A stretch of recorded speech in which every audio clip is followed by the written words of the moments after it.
Good morning, Chatty House. Chatty House, what's up? What's up, guys? Happy Tuesday. What do we got? What do we got? What do we got? David gets the belt. 703. What in the Sam hell? That boy ain't right in the head. Oh, Bobby. That's really, really early to like jump on the stream. I'm just saying. Yeah, we were up early today. What's up, Jose, Chris? Shout out Oxnard, There we go. Johnny G, Sacktown Tony, David. Miss Mac, I'm here as well. Good morning, Chatty Yeah, House. shout out Joe. Hello. Joe. I think I said Johnny G, right? Anyway, shout out Johnny G again. Hello. Hello. Tyler Jennings, Sacktown Tony. Jason, Drew Down. What's up, Tyler? Nick V. TJ, pessimistic Kings fan. All right. What's up, West Side Kings fan? Leezy. Warren, the Casey Tucker band. What's going on? Oh, Wheezy. We've been moving on. There it is, a Triple J. Oh, yeah, we do have a. Yeah. What's up, Warren? What's I always get so excited right before we do the show. What's up, that? Spencer? I always get so excited right before we do the show. What's up, Microwave? Well, I'm not gonna do like the acknowledge me thing. Oh, that's fine. You don't have to do all that. No, we don't do the extras. I'm just saying. I tend to find that even if the day's off to a slow start, once I get in here, my vibes just go up. This is actually pretty fun, So, Joe. This is very fun.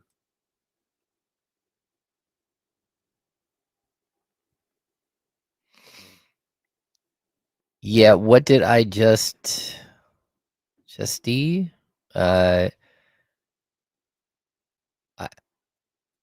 the RJ Barrett thing came up this weekend. Some dude who isn't followed by anyone that I follow. I'm not sure that person is real, by the way. Yeah, it could be a bot. It could be a Russian NBA bot. Could be.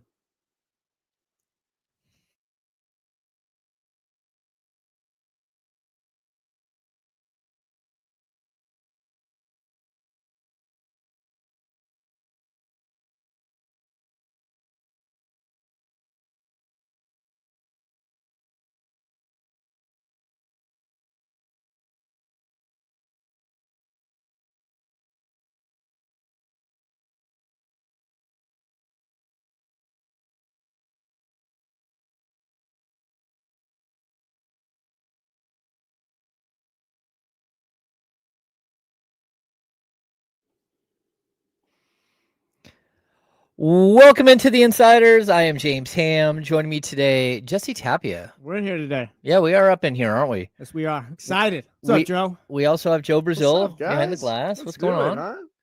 huh? Somebody mentioned here in the chat, of course, we are the Insiders. We're brought to you by Jiffy Lube. You can follow us here on ESPN 1320 or 98.5 HD2. If you're on the YouTube, you can find us at youtube.com/ESPN1320 or on Twitch. You can watch all of those at the same time and help us out, like all that stuff. You can also subscribe to the James Ham and Kyle Madsen show wherever you listen to your podcast and watch us in the future. Leave a 5-star review and subscribe, all that stuff. Yeah, all that stuff. Do it. It helps. It does help. All that helps. I actually I had this funny moment this weekend, which of course I'm going to embarrass you, Jesse, because it pertains to your intro.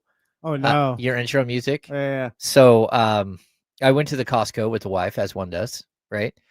We needed a new area rug, right? Yeah. So I did mention last week we lost our pug last week, but our pug was a harbinger of chaos. He liked to just pee wherever he wanted, like erratically, and Man owned the house.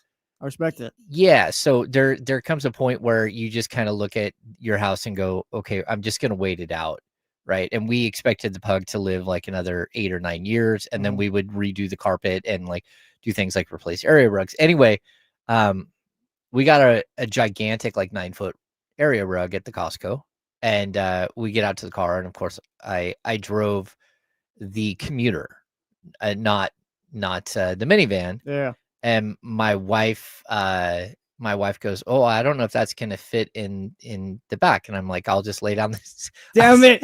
And I said, "We're gonna take it right up the middle." And then I had to, of course, tell her Yeah. about your intro music about taking it up the middle. No, every time I come and do the handoff or whatever, I always laugh every time I hear the intro because it's like it just reminds me of the first one. Yeah, Yeah. I don't know. It was an innocent mistake. Yeah. Shout but out Charlie. shout out Charlie. He just did not think that one through when he was writing out the Yeah. dialogue. We of course, Kyle Madsen is away for the week, so we're gonna have James and friends. Mostly, I think it's gonna be Jesse and I and Joe behind the glass. So, thanks for tuning in. We got a lot to talk about. Jesse, the thing that I want to start with today. Yeah, you guys were kind of surprised by this. Yeah, slightly surprised by this. You went to an A's game by yourself? Yeah, on Friday. I went Friday and Sunday. I went Friday by myself, Sunday with my dad and brother. Okay. Yeah, I'm a big do things by yourself guy. It's pretty relaxing and calming once you get over the whole like, oh yeah, I'm by myself. Okay, but see, you're more of an introvert. Yeah. Oh yeah, 1000%. Yeah, so you can just sit there quietly and watch a game by yourself. Yeah, it was literally like, oh, the A's are in Sacramento. I'm gonna take advantage. Tickets are pretty cheap. I called like 2 people, but in reality, it's like, I hope you say no. And it worked out. They said no. So yeah, just took a little walk to the stadium, had a good time, and just chilled. Yeah. What are your? Is that the first time you've been to an A's game since? It was the second. The first time I went, it was like the first real time, I guess. The first time I went was a couple of weeks ago, like a month ago, when they played the White Sox. It was on Oh, yeah, Saturday. that's and not really a It was game. raining too. Oh, We got there like the third inning. It okay. wasn't great. But yeah, these 2 games I went to this weekend were fine. Friday was fun too. And the crowd was good. Yeah. Over 10,000 both days. Yeah, 10,000 both days. Friday, it was kind of because it was 1-0. Trey Turner hit a home run like the first inning, and then it was pretty much 1-0 to the 9th. Phillies put up 3 more, so it was 4-0, and then Kurtz hit that 3-run bomb. It was kind of live. I won't say livened up after that, but yeah, there was some electricity there a little bit. Sunday was the better vibes though. Yeah, the Kurtz home run was like That was a smash to center field too. It was a bomb, Yeah. and I was watching when that happened, and just like watching the crowd react. The crowd did really get into it, which to me was interesting, but it was also like, hey, look, the A's are right now, they're really known for giving up 3 or 4 runs in like the 7th, 8th, or 9th. Yeah. Like somebody is gonna just give away the game, and you have to know that, which is really difficult as players. But then to see Kurtz come up and at least give him a shot there in the 9th, that was fun. But the Sunday game, we'll dive in a little bit more A's later, but the Sunday game, I thought we'd already heard Mark Kotsay come out last week and say, hey, like something about the arena, about the stadium. I didn't really like, I don't really care. Like, I get it's a minor league park, and just my answer to the A's is like, hey, no one else is having any problems playing in your minor league park. Yeah. They're just crushing you every single time they come out. So I don't really want to like hear the complaints, but Kotsay got thrown out for arguing balls and strikes on Sunday, Yeah, on Sunday. when the A's were down, right? Mhm.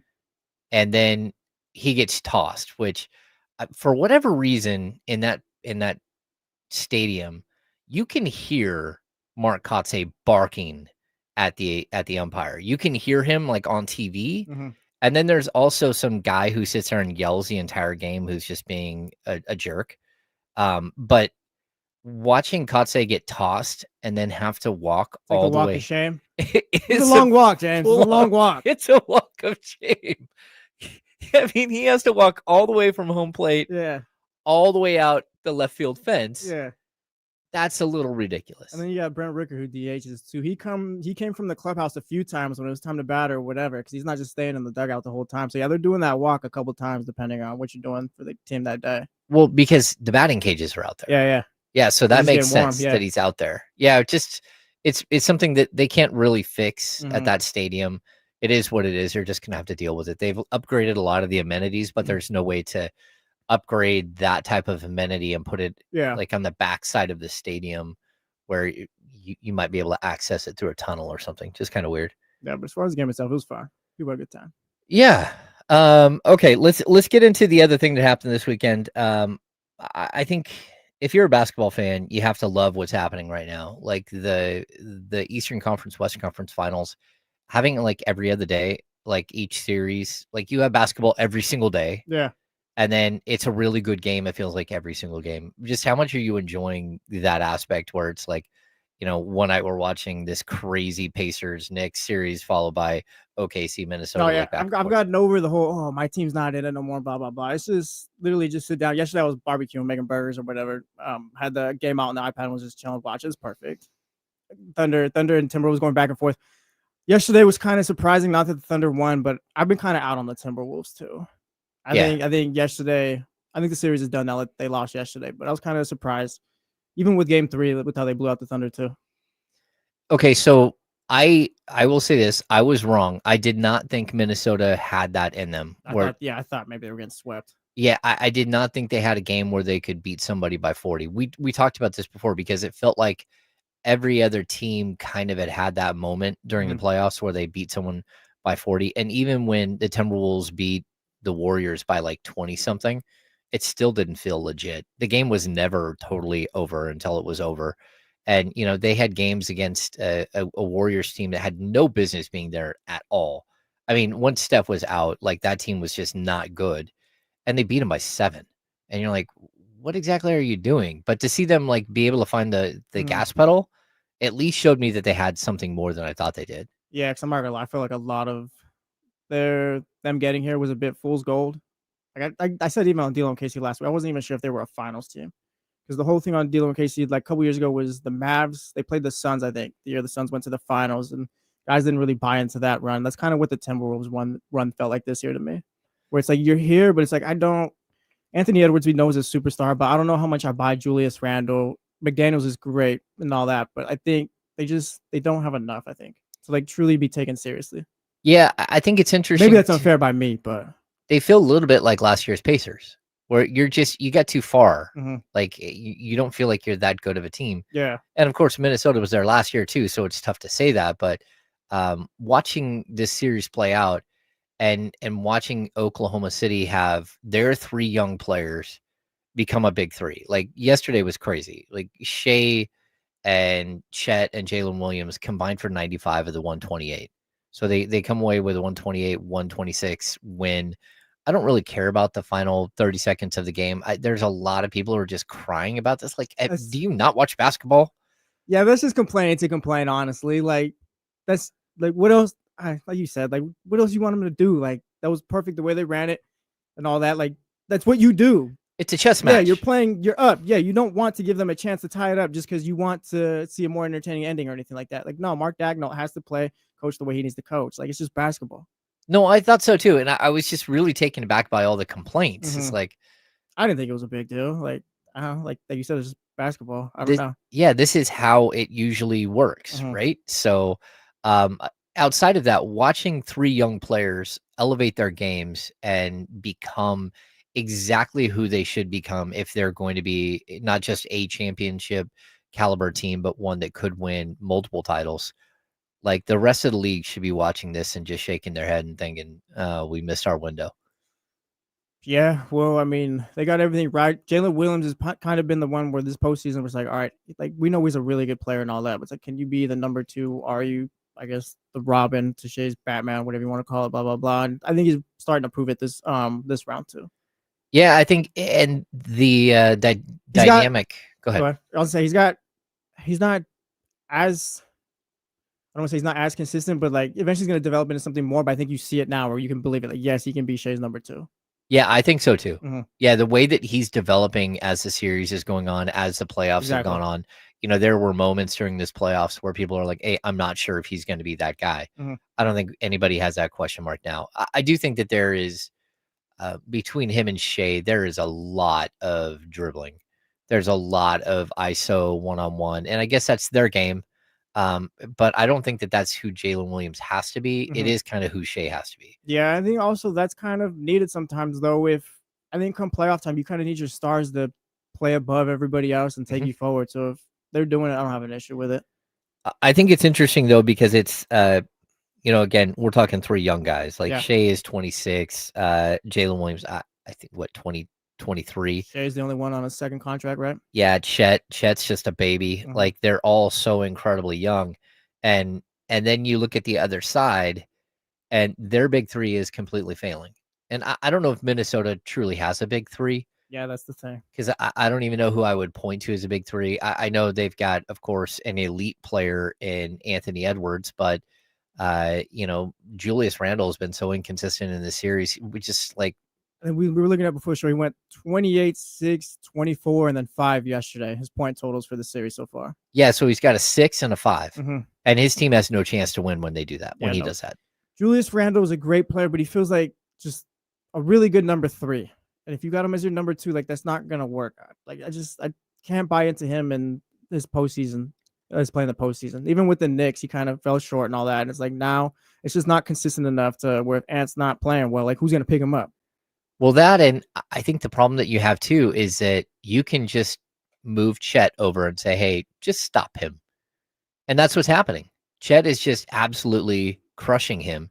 And then that allows them to throw Alex Caruso or Lou Dort or Jalen Williams or Shea or name that guy that they have on there, because they have a bunch of other guys who just play defense and shoot threes. Yeah. They're throwing everything at Anthony Edwards. And, like yesterday, man, it goes to halftime. He's taking 2 shots, right?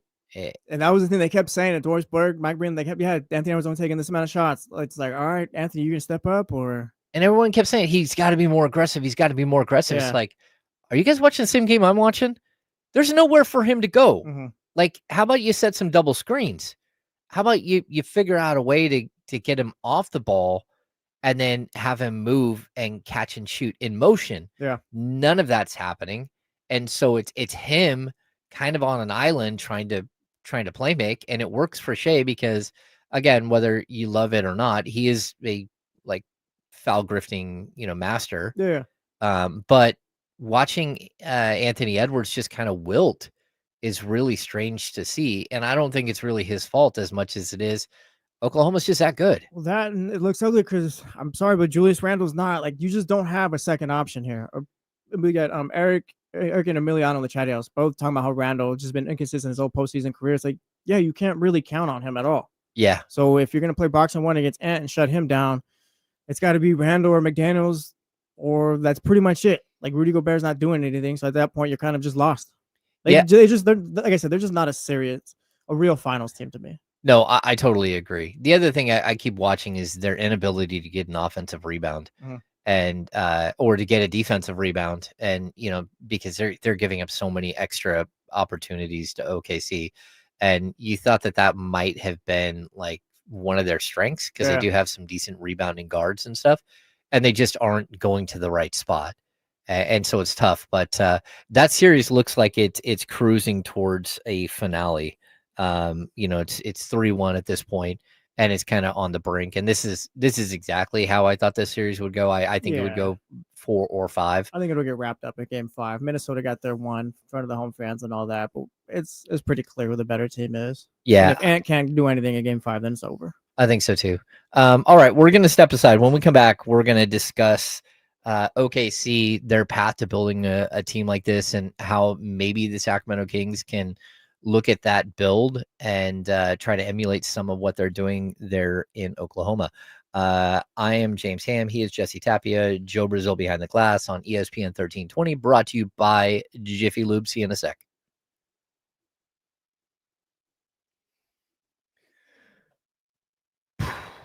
What's happening, Chatty House? Yeah, part of the issue that I've seen is that Oklahoma has the ability to keep Minnesota's offense like way out behind the 3-point line. Like they're engaging them like on a second or third level, as opposed to what you would normally see where, guys kind of get in their natural positions. And it's just been really, really interesting to watch them fail. Jacob Z, if this is about Randle, since he's the number 2 guy, he's got to do it for more than just 2 series. You got to do it all postseason. If he's the number 3 or number 4 guy, then sure, he had a couple good series, great. Doesn't show up in the third, whatever. But like the role he's in, he's got to be better. Yeah, I agree. And that's the role he's had pretty much since New York as well. He's always been a top 2 guy on the team. I don't know. How was everybody's holiday weekend? I don't know if it's a true holiday. I mean, we had a 3-day weekend. I I don't know about you. I spent a good portion of yesterday pressure washing a boat, getting it ready for the summer.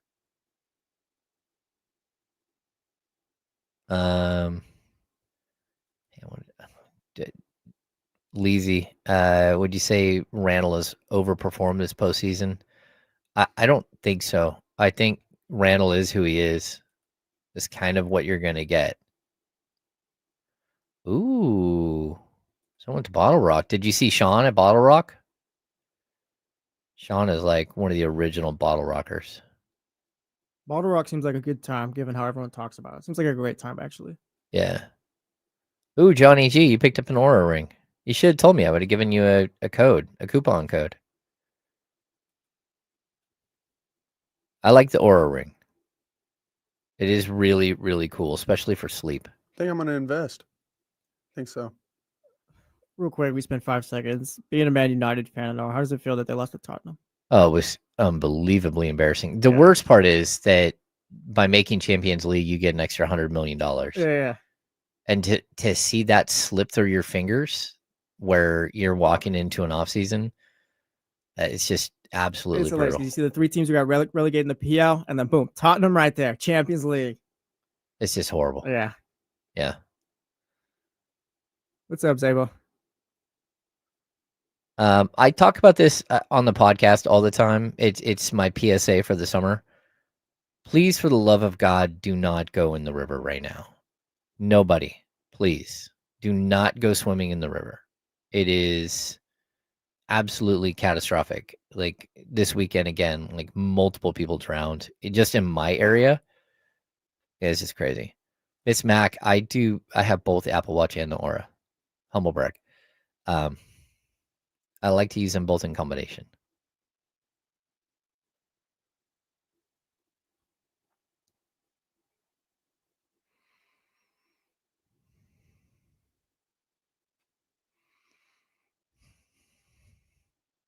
Now, back to the Insiders, brought to you by Jiffy Lube on ESPN 1320. Welcome back into the Insiders. I am James Ham. Jesse Tapia joining me. Joe Brazil behind the glass. We are the Insiders, brought to you by Jiffy Lube, and hanging out with you until noon today. Send it over to D-Lo and Casey, and we'll have the handoff a little while. Jesse, I'm watching this this Thunder team, right? And mention a little bit, but like they have a big 3. And to me, like, first of all, Sam Presti's an absolute genius. Yeah, it worked out. He got it right. He did. Okay, so this is the second or third time he's built a team like this. Mm-hmm. And to me, it's always interesting to watch because he's able to build through the draft. Now, he's able to build through the draft in a different way than anyone else that I've seen, where he accumulates so many assets that when he does go and start drafting, he's got like, he's not throwing 3 darts at the dartboard. He's throwing all kinds of darts at the dartboard, and some 1 or 2 or 5 will hit, right? So it's a different way in which they collect assets. They do a lot of they get well below the cap, and then they'll take on bad contracts and first round picks. They'll take on, bad contracts and take on a second round pick. They just start accumulating assets in such an interesting way. But the thing that I wanted to point out is that like when he built the Kevin Durant, Russell Westbrook, James Harden, like trio before, that, probably if they would have kept them together, probably would have competed for a championship. Oh, yeah, not probably. Definitely competed for championships, no matter if they would have won it or not, I guess, right? Yeah. That would have been the big question, and they would have gone up against, the Golden State Warriors during their heyday, right? But first, he was able to build that one. Mm-hmm. And now he's come back and he reset, and they made the playoffs, but then reset again because that team wasn't good enough with Russ and with Paul George. Then they've rebuilt this thing again. And to watch the way that not only has he got himself to a point where he has a big 3, but his big 3 is so distinct this time. The number one, it's all two-way players. With Shea, Chet, and Jalen Williams. Jalen Williams made second team All NBA defensive team, right? Yeah. like the way that he's like rebuilt it this way, as opposed to having James Harden and Russell Westbrook, and Kevin Durant was a great defender, but Russell Westbrook was an okay defender. He had a good steal guy, but not a great like man-on defender. And James Harden's always been a horrific defender. It feels like he keeps learning and he keeps building this different thing. And I think the way that the Thunder this time are built is unique in the way that even salary structure wise, I think you're going to be able to sustain this because you have a legitimate number one, you have a legitimate number two, and you have a legitimate number three. And it's almost like they understand the pecking order. And sure, Chet is going to get paid at some point, but I don't think he's going to get paid like a legitimate number one or number two, which is what they ran into the first time when it's like, hey, we've got three legitimate number one guys here. Well, yeah, because you mentioned that, like, Hartenstein's not even on a bad deal, and then Lou Dort, I'm pretty sure, is on a team-friendly deal as well. Well, that and all the other guys, they've locked up. Like, yeah, like everyone, like you said, just no one is overpaid, or they're not in a Celtic situation where two guys are the highest paid in the league. Derek White's making 30, or Jrue Holiday's making 35, and now you got to kind of get guys out of here so you can not get tied up in all your picks and all that. Like, yeah, everyone's paid what they need to be, and like that's why this kind of feels more sustainable. Mm-hmm. Just because, like you said, I don't think Chet's going to get the Supermax or anything like that. Jalen Williams is not going to get a Shea Gilgeous-Alexander type of deal. Like, it's something they could probably keep around for a while. Yeah, I think so too. And I think we looked at it. They're at 172 million in dedicated salary for next season with 13 roster spots taken, and they still have first round picks. Yep. And like just the way that they've been able to maintain, like the luxury tax this season is at 172.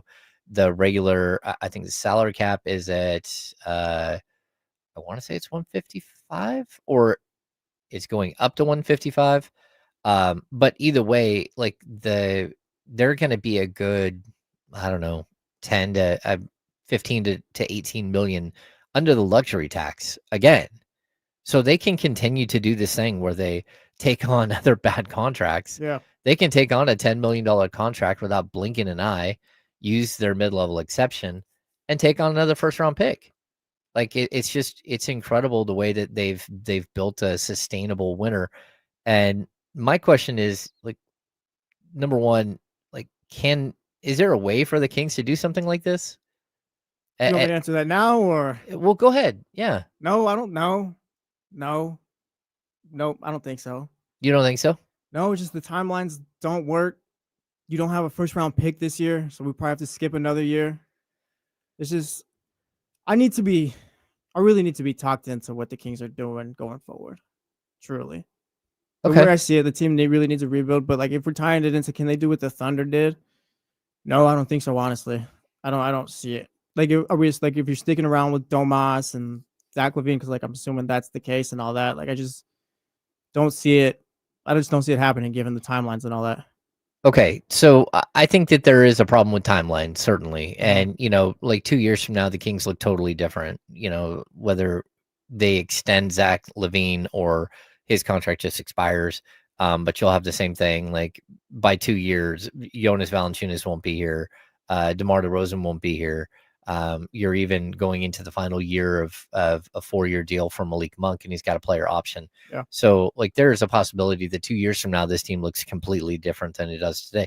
I'd also say this summer, there's a total possibility this thing gets reset, and not like, I don't think that the Kings are ever going to be in a position where they reset all the way back. Like the 2016-17 Kings, right?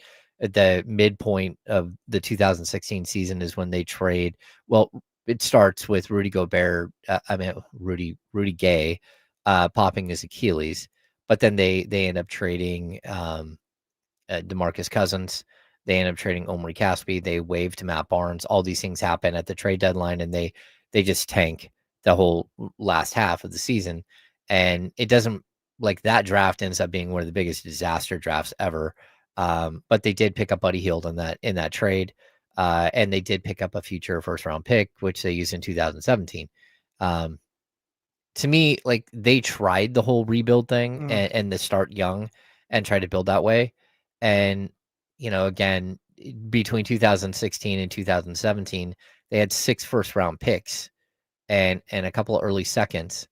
And of that, you got Yorgos Papagiannis, you got Malachi Richardson at number 22, you got Scalabiciere at 28, you got Fox, who you hit on, but you swung and missed with Justin Jackson at 15. Harry Giles, you swung and missed with at 20. And at, like 32, you got Frank Mason with you. So of all of those players, one of them. Yeah, you just named the Kings' problem right there. It's not even the fact that they haven't fully tanked or rebuilt or throw in whatever process you want to throw in. It's the fact that they don't pick the right guy ever.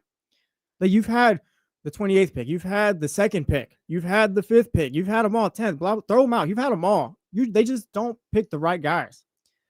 Yeah, that's why they are where they are. It's not because of a rebuild or because of a tank. It's because they just never pick the right guys.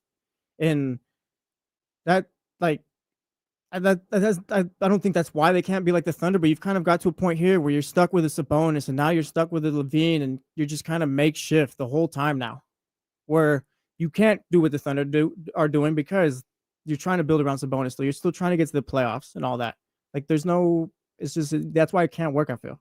Yeah, Trying to put yourself in this position now. It's interesting because you talk about they take the wrong guys, because I didn't even talk about 2018 draft. Yeah. And that's where they pass on Luka Doncic and draft Marvin Bagley. It's just been one mistake after another. And then when they do hit, they hit on Halliburton with the 12th pick. They end up trading him. But then again, after that, like the Davion Mitchell pick, like, this isn't a knock on Davion. It was the wrong pick for the Kings. Yeah, Davion's a fine basketball player. He found his home, looks like, in Miami, where he's thriving in the right role. Like, it's not Davion's fault that the Kings picked him, and just a spot where it just didn't make sense. No, totally. And I'd say the same thing about Devin Carter. Like, you drafted Devin Carter to a team that already had, number one, star level point guard playing 35, 36 minutes a night. He's not going to play point guard. You had your backup in Malik Monk, who was also your star, 6-man. You've already got a young guy in Keon Ellis. You've got a veteran in Kevin Huerter. Like, you have all these pieces already in place. Like, there was no pathway for Devin Carter to play this season, even if he was healthy on day one. Like, so there's always this question of, like, what exactly are you trying to build? And I'm glad that there's a reset. Yeah. And we get to see what Scott Perry can do. Of course, he is one of the orchestrators of the 2017 draft, which just went, again, the reason why it went sideways is because you had the 10th pick, you traded for the 15th and the 20th. If you were to stay the 10th pick, which is where Zach Collins goes, but Malik Monk's next pick, number 13 is Donovan Mitchell, number 14 is Bam Adebayo. You had an opportunity to bookend De'Aaron Fox and have a backcourt mate in Donovan Mitchell, or have his college teammate front court star center in Bam Adebayo. You had that opportunity, right? But when you missed there, then you missed again on John Collins at 19. Then you missed again on OG Anunoby, who was I think the 23rd pick in that draft. You missed on Kyle Kuzma, who's the 27th pick in the draft. It's like so many times you missed. But again, I'm kind of intrigued to see, because at this point, I don't think the Kings are that far away from a complete blow up. Like, if you might be able to trade Zach LaVine at mid-season, because he'll have an expiring $49 million deal on the backside, 1 year left on his deal. I think they will be able to move away from DeMar DeRozan this summer. And it's just, what can you get for those players? Can you move your timeline back? Because that's where I think the biggest issue is that not only did they change the direction of their team when they traded De'Aaron Fox, but they also messed up their timeline. There's a big go ahead. It's I feel they need to go backwards in order to go forwards first. I think they need a rebuild. I'm not saying you need a 10-win season and just tear it all down or anything like that, but you probably need to look at what you have there and see what you can get for it, rather than building off of it. Like, Domantas Sabonis, I've been a big trade Domas guy. I don't think he's a bad player, but I just, for what they have and how they built around me, it doesn't work, I feel, and all that. I don't buy into the whole, we'll trade for a player, kind of build around this still and try to be better than a play-in team and get into the playoffs and all. I don't think what they have is sustainable beyond maybe 1 or 2 years, if that's the plan, to try and win now still and all that. I do think you do need to look at trading guys and kind of, like I said, taking a step back. It doesn't have to be, we're the process Sixers or anything like that. But you're going to do this for 2 more years and then just restart again, or like, I just don't see the long-term vision here with what's going on. I understand. Maybe we talked into it as well. Like, maybe you bring in a John Moran or a Trae Young, because if you do bring in someone better than Domas and Zach LaVine, maybe I can start to buy into that a little bit better. But again, that's all just kind of pie in the sky, I feel like, at this point. No, I'm with you. I mean, I see the fault in it, but I'm on the other side of the coin when it comes to Domas. Like I look at Domas as like a very simple player to build around. Mhm. And the fact that they can't build around him or that they didn't build around him, I just don't think that Well, yeah, that just wasn't good front office play. I said it before the show when we were talking about what we had going on today. It's like you could have won playoff rounds with De'Aaron Fox and Domantas Sabonis. Like I don't know if you would have won rings or anything like that, but I could have seen you get into the Western Conference Finals, second round, all that if you just built the team the right way. And now it's at a point where last season that was just a big old mess that you just here's guys, it's a big old jump mess, throw it out there, see what happens. It didn't work, and now you're just kind of picking up the pieces. You lack wings, you lack a point guard, and it's a lot of just, I guess, unfinished puzzle pieces, if you want to put it that way. Yeah, it does feel like it feels like a puzzle without the corner pieces. Mhm. You know, you've got one or two of the corner pieces, but you don't have the other two. And like if you build puzzles, the first thing you usually do is frame the thing out. Yeah. Right. So Dog chewed up on one of the other puzzle pieces, so that doesn't work here. yeah, it's like someone kept stealing one of the puzzle pieces and Yeah. you kept getting to a certain point and you couldn't find that piece that you're missing and you're like so frustrated by it. It's just a big old mess. I do think like you brought up like the Wade Sabonis. If Sabonis is your third best player, let's just say again, if we're trying to look at different builds, if he is your version of Julius Randle and he's your third best player, which is what Julius probably should be, and I agree with you there, I think you can build this thing. Like, and I don't think, again, being the third best player, I mean the third leading scorer. Yeah. Like he can be the guy who's averaging 19-20 a game like he does every other year. But I do think you need two other top line scorers to go with him because he is a player that can be shut down and can have difficulty scoring in the post on occasion. Yeah, like I don't think he's a bad player by any means. He's an all NBA player and all that. It's just for what you need in the playoffs, you just need a better scorer than Domas. Yeah, I think you do. And so I think the other thing that you need to do is you need to establish a system where a guy like Keegan Murray might be able to try to reach some of the heights that a Jalen Williams is reaching. Mhm. And you talked about that earlier, where it's like you almost need to force feed the guy. Yeah, my big old plan for Keegan Murray is literally, buddy, we have no one else here to take the shots. You better get 18 up, or we are not winning any ball games this season. Yeah. Like if I'm like, it's kind of at this point where it's like I'm tired of, come on, Keegan. Nah, just go do it. Like, just you have no choice but to kind of be productive here. Like, Keegan Murray has all the potential in the world. It's just they got to figure out a way for him to realize it. Yeah. I don't know if it's going to happen truly because he's not an aggressive player or anything like that. But like I said, I'm at the point where it's like, all right, you have no choice here. Like, we need you to get these shots up. Yeah. And I don't even know if that's a good plan or anything like that, but it's just extremes, I think, at this point with him. I hate that they wasted a year of his development by bringing in a player who, like, and this isn't, you know, the fault of DeMar DeRozan. DeMar DeRozan is exactly who you thought he was. Yeah, DeMar DeRozan did what DeMar DeRozan's done for his Hall of Fame career. Yeah, but if you're a good GM, you know that that's what he does, and that doesn't fit with what you're trying to build. And I guess like desperate times call for desperate measures, and I think that that's what that kind of was.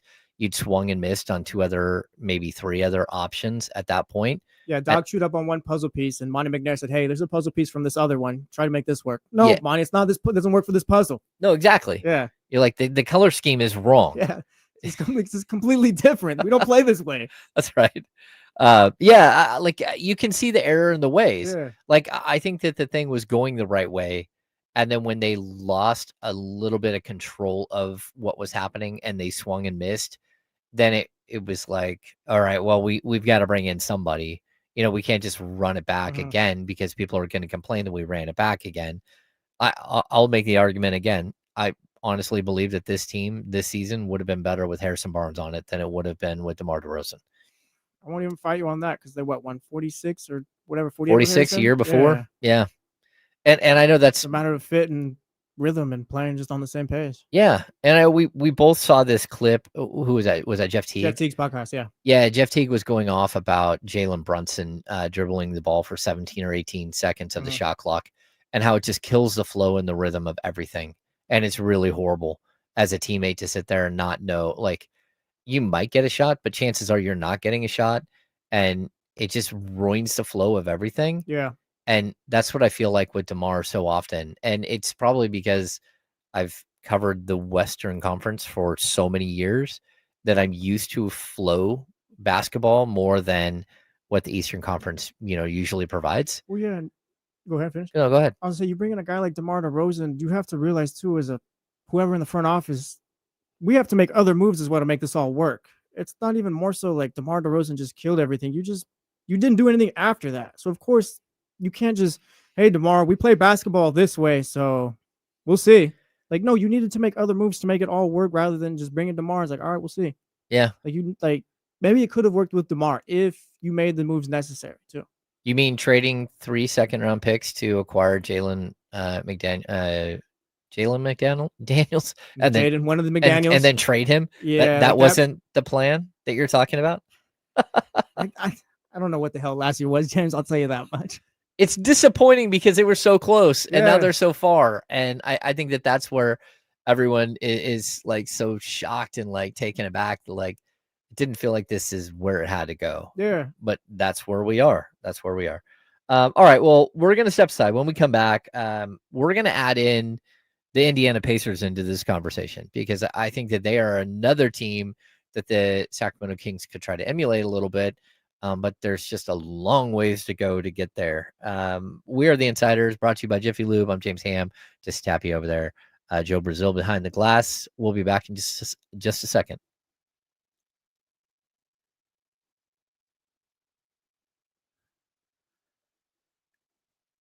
What's up, Chad? What you guys got going on? The Lakers don't do this, I believe. I don't know. Yeah, I don't know. Either team does that. I don't know. Then you're just looking at, I don't know. You're just trading their third best player for your third best player. And, yeah. I'm not a Austin Reeves fan. Okay, so Dill, I don't hate the idea of trading for RJ Barrett, but RJ Barrett's not a point guard in any world. Yeah, Dill can't do that one. Yeah, like you can't just say, "Hey, let's trade for Isaiah Thomas and put him at the center position." Like that's not going to work. And we're talking about a 6'6", probably small forward, not even a shooting guard. Also, the reporting on this from this weekend may or may not be a real person. Yeah, it may or may not be real. Like, I don't know who that guy is, and when I see somebody that you go and click on their Twitter bio, and there's not a single person that I follow that follows them, that kind of tells you a lot. So, yeah. Well, I think Matt George posted what the other guy posted. Like, he responded to what the other guy posted. Maybe. I don't know. But there's a guy in Toronto that started that stuff. Elysia, I love the idea. Would have even drafted him last year.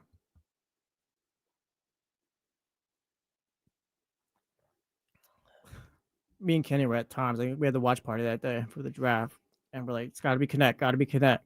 Devin Carter. Okay. Maybe they have something going on. I wouldn't even have a huge issue with the Devin Carter pick if, like, the injury wasn't an issue. Well, yeah, if he's gonna play, perfect. We'll figure it out. But you drafted a guy who couldn't even play for half the season. And I hope you knew that. And then walking into the introductory press conference and asking if he's going to play in the California Classic, and they're saying, we still have to look at some of his medicals. We don't know yet if he's going to be available, like, in 3 days or 5 days, whatever it was. Like, we'll see. It's possible, but we'll let you know. One of those things where I'd love to be a fly on the wall and just know what the real truth was here with that pick. Yeah. Like, did you even know the guy was going to miss half the season? And maybe they did. And if you did, why did you pick him? Yeah. Leezy, I do think that Keegan has been like it's a situational thing why he's not aggressive, and you could compare it to Halliburton in Sacramento. It's just that's why you have to build a team the right way, and you have to think about these things before you draft a player. And I'm not saying that drafting Halliburton was a mistake. It wasn't. But yeah. Kings' issues the last 4 or 5 years, however long Monty was here, is the fact that they just never capitalized off of whatever move they were initially making. Drafted Tyrese, he was a great player, but clearly that didn't fit. And like you got Domas in here, but you didn't capitalize off that ever. I think their biggest issue too is that they made sure everybody knew that they were trying to do a deal, and then they never got it done. And then they would tell people they had it done, and I guess they didn't have it done. And I will tell you, they have argued that they have never told players that they had it done, and I'm like, yeah, that's not what I've heard. And where I'm hearing that is like a very, very close to the situation source. So, Domas damn near said it on a video one time. I think you were talking about DeMar. Someone's like, "Yeah, glad we got this one done because we had two others that like didn't go through." Yeah. All right. Scout recycler. That's the $1 million question. That's why you're hoping that Scott Perry's just different. That's when you knew. That's when you knew, because there were plenty of things before that.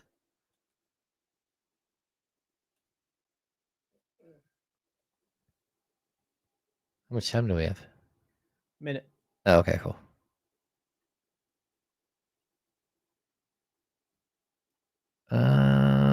Yeah, cool, Raul. I don't hate that, but I just don't know that they would do that. And I don't really want to waste a bunch of extra money adding players. Like somebody asked about the Lillard for Levine. Lillard's out like almost the entire season, if not the entire season. Like he popped his Achilles during the playoffs, and he's 35. Soda, I don't hate this. I don't think Jrue Holiday is, I don't know, at this point in his career what the Kings need. Yeah. Jrue's not great on offense anymore.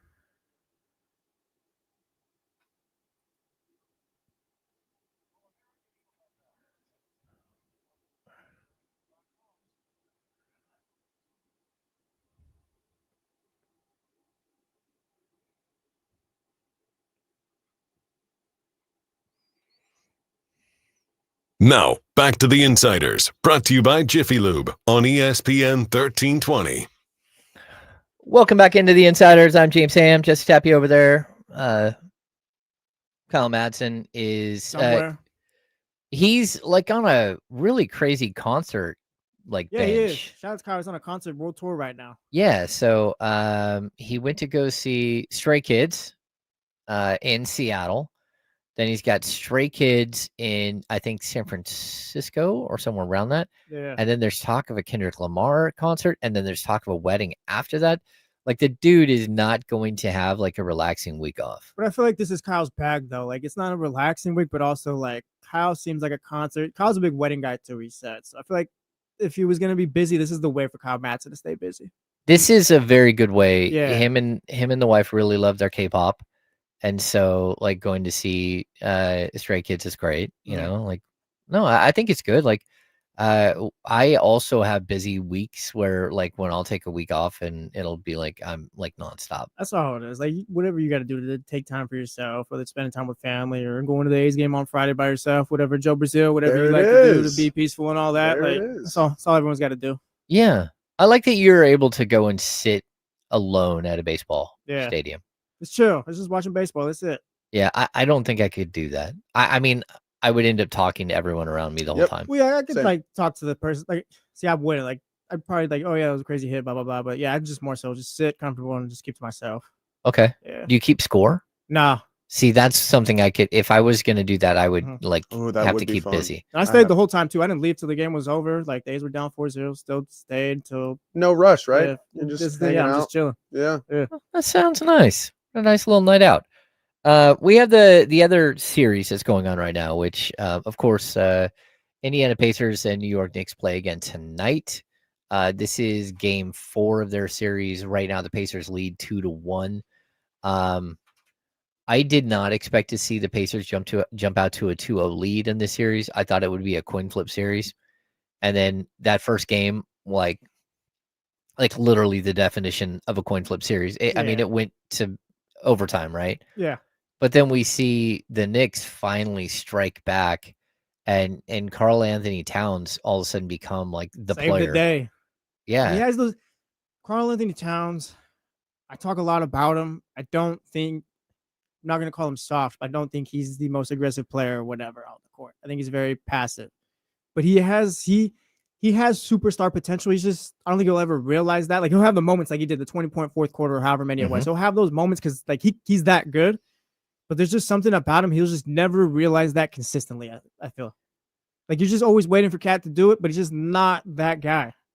I think it's interesting too, because when he was in Minnesota, like after the Jimmy Butler trade, before they made the Gobert move that made them much better again, right? There was a window there where nothing good was being said about him in Minnesota at all. Like, you could not find like a lot of people who were saying good things about him. He was someone who realistically you had to keep paying the max money to, but that you didn't really want to. There was a stretch where he missed like 30 or 40 games with a knee injury that no one could figure out. And they just were never able to get to the bottom of it. And the team just sunk. Would probably end up leading to like the Anthony Edwards pick. But still, like, you were always waiting for him to fulfill his potential. Yeah. And, you know, I think a little bit, I don't like, not in the same, like the like murmurs around the league weren't the same, but the way that they are really great players, but never getting like that notoriety because they don't take that next step. Yeah. In the same way as De'Aaron Fox. Yeah. I wonder if it's like just a mentality switch or something that they just don't have. Like, De'Aaron has always just been this guy where it's like same thing. You kind of see it, but it was just never done consistently enough for it to be like, yeah, this guy's a superstar like everyone else, you know? Like, the potential and the play, it's all there, but it's just there's that glass ceiling I feel like these guys have. Yeah, there's they always don't break through. And I don't know why or what, but yeah. There's always been that point with Fox too, that like being around him, you know, he's sarcastic, he's snarky. He's very cocky, which I've never had a problem with. I totally, as a person, totally enjoyed being around him. His personality is cool. But there's also, you know, when you get to a certain level, I always like would hope that I would want to go to the next level. Yeah. And when you get to that level, you want to go to the next level. And I never felt that with Fox, that there was like this urgency to be an all-star, this urgency. He did not want to go to the all-star game. He didn't want to waste his weekend off at all. Even, you know, the one all-star weekend he did go to, again, I'll give him a break because his wife had just had a baby, right? But he went and just kind of chilled and hung out and wasn't there for it. And then you could see the NBA kind of respond the next year where it's like, okay, well, if you don't want to be here, that's fine. The way people talk about Nikola Jokic is, oh, he just plays basketball, doesn't want to be around. It's probably Fox to times 1,000, huh?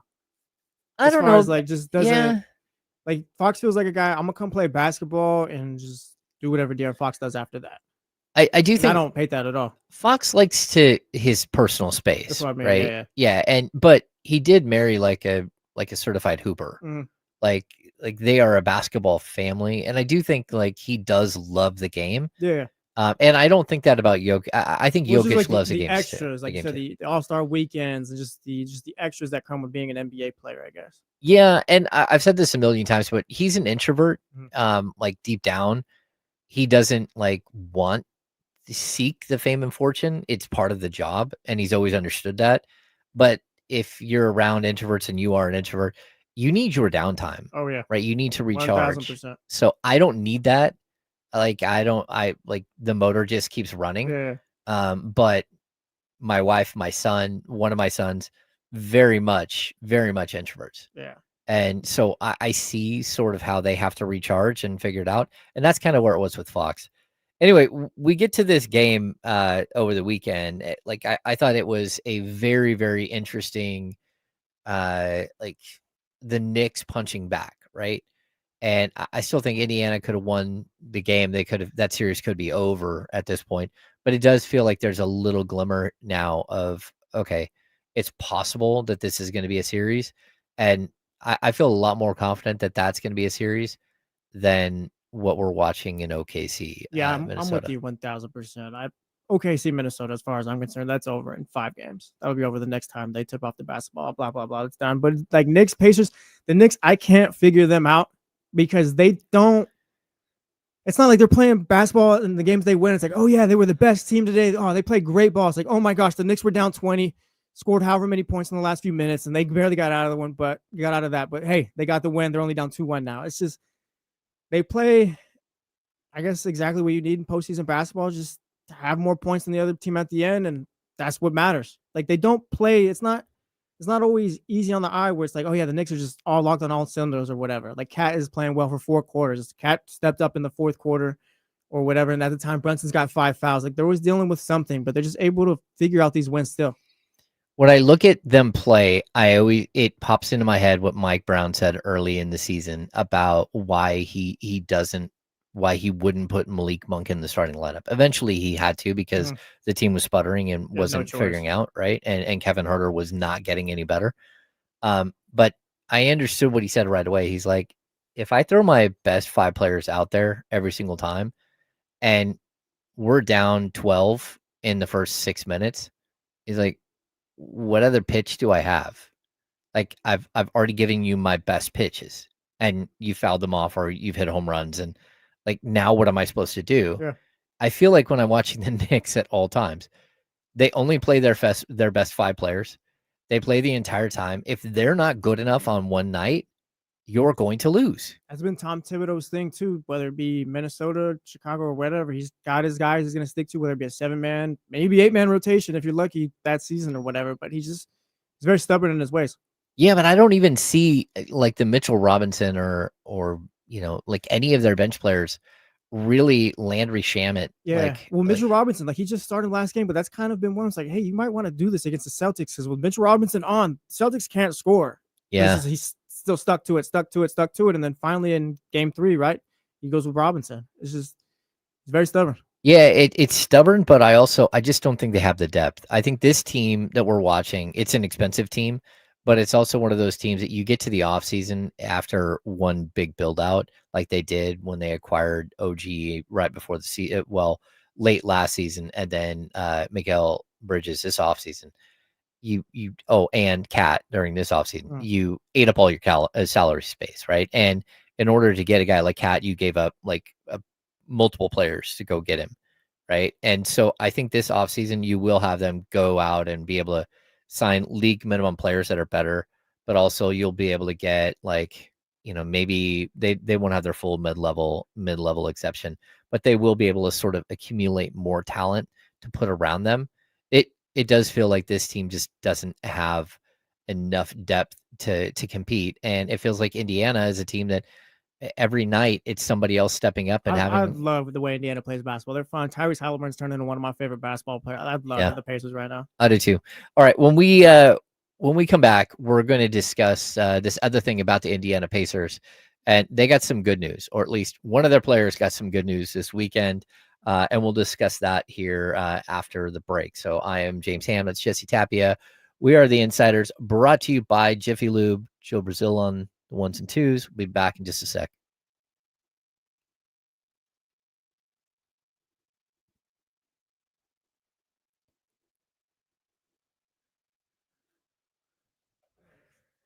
Yeah. What's going on, everybody? So I went golfing by myself one time. I guess that would be like my one outing. But did you join another person or? No, it was actually all by myself. It was out at some lake. Anyways, it was a golf course on a lake. And I had a great time. I was just kind of jamming by myself. It was a little odd not being able to talk to people, but there was a group of 4 ahead of me, and they hit me with the classic, oh, you can just play through, go ahead, play through. And I was like brand new at the time, and you get up to the tee box, and if anyone knows, like, oh man, there's no worse feeling than 4 people standing there that you've never met, waiting for you to hit your shot. And I didn't. I think I missed twice. I think I swung and missed twice. Oh, so and I then finally, they're regretting it the whole time. Yeah, and so I was playing quicker than them. I was on their heels, but of course, right once they let me past, then I slowed down. Like, I'm thinking about it too much. So it helps to have other people out there with you when you're golfing, especially. I'm Yeah. someone that needs like a caddy. Like, I'll be aimed too far to the right most of the time, stuff like that. Your setup, the you gotta setup's work a in lot setup. easier with other people. Yeah. But yeah, that's my only. I think that's my only alone time story, really. Like you mentioned, we just don't really do that very often. I don't know. Yeah, I don't mind like working in the yard by myself and all that stuff. Like I garden and I do yard work and stuff. I don't mind doing that. But me and my wife are together a lot. We hang out a ton. And then I've got the boys around too, but we do hang out a lot. Is this real? Is it really supposed to be 103 and 108 on Friday and Saturday? Oh no, I believe it. You know what? I think Saturday's 101 is what it's showing for Roseville. Ooh. Oh man, might have to take that one off. I might have to be on a boat. That's all I gotta say. No, 103 and 104. Boy, we have debates on. It's gonna be over 100 this weekend. That's what I've been told. Yeah, it's weird. As someone like my garden, my vegetable garden, is like taken off like in a crazy way, and we really haven't had like super heat. So tomatoes love heat. Like the sun is one thing, but they love heat as well to grow. And so my tomato bushes are maybe like 2.5, 3 feet tall. Like they're growing a lot, Yeah. but I have tomatoes everywhere already. I already have zucchini, and I only planted like a month ago, and I already have like we'll cut off a zucchini today. Like whatever's happening with the gardening, it's going really, really fast this year. That's one thing I want to learn eventually how to do. How to garden? Yeah, I live in an apartment right now, so it's kind of tough. Like I see other people do it, but yeah, eventually learn how stuff like that. Because I'm always using vegetables to cook and stuff. Yeah, like that too. Yeah. Especially like if you like to make salsa and stuff, like peppers grow here like so well. Like every year I have like jalapenos, but also shishito peppers. Like you can grow, like you can have enough shishitos off 2 plants to like actually make like a big part of a meal. Yeah.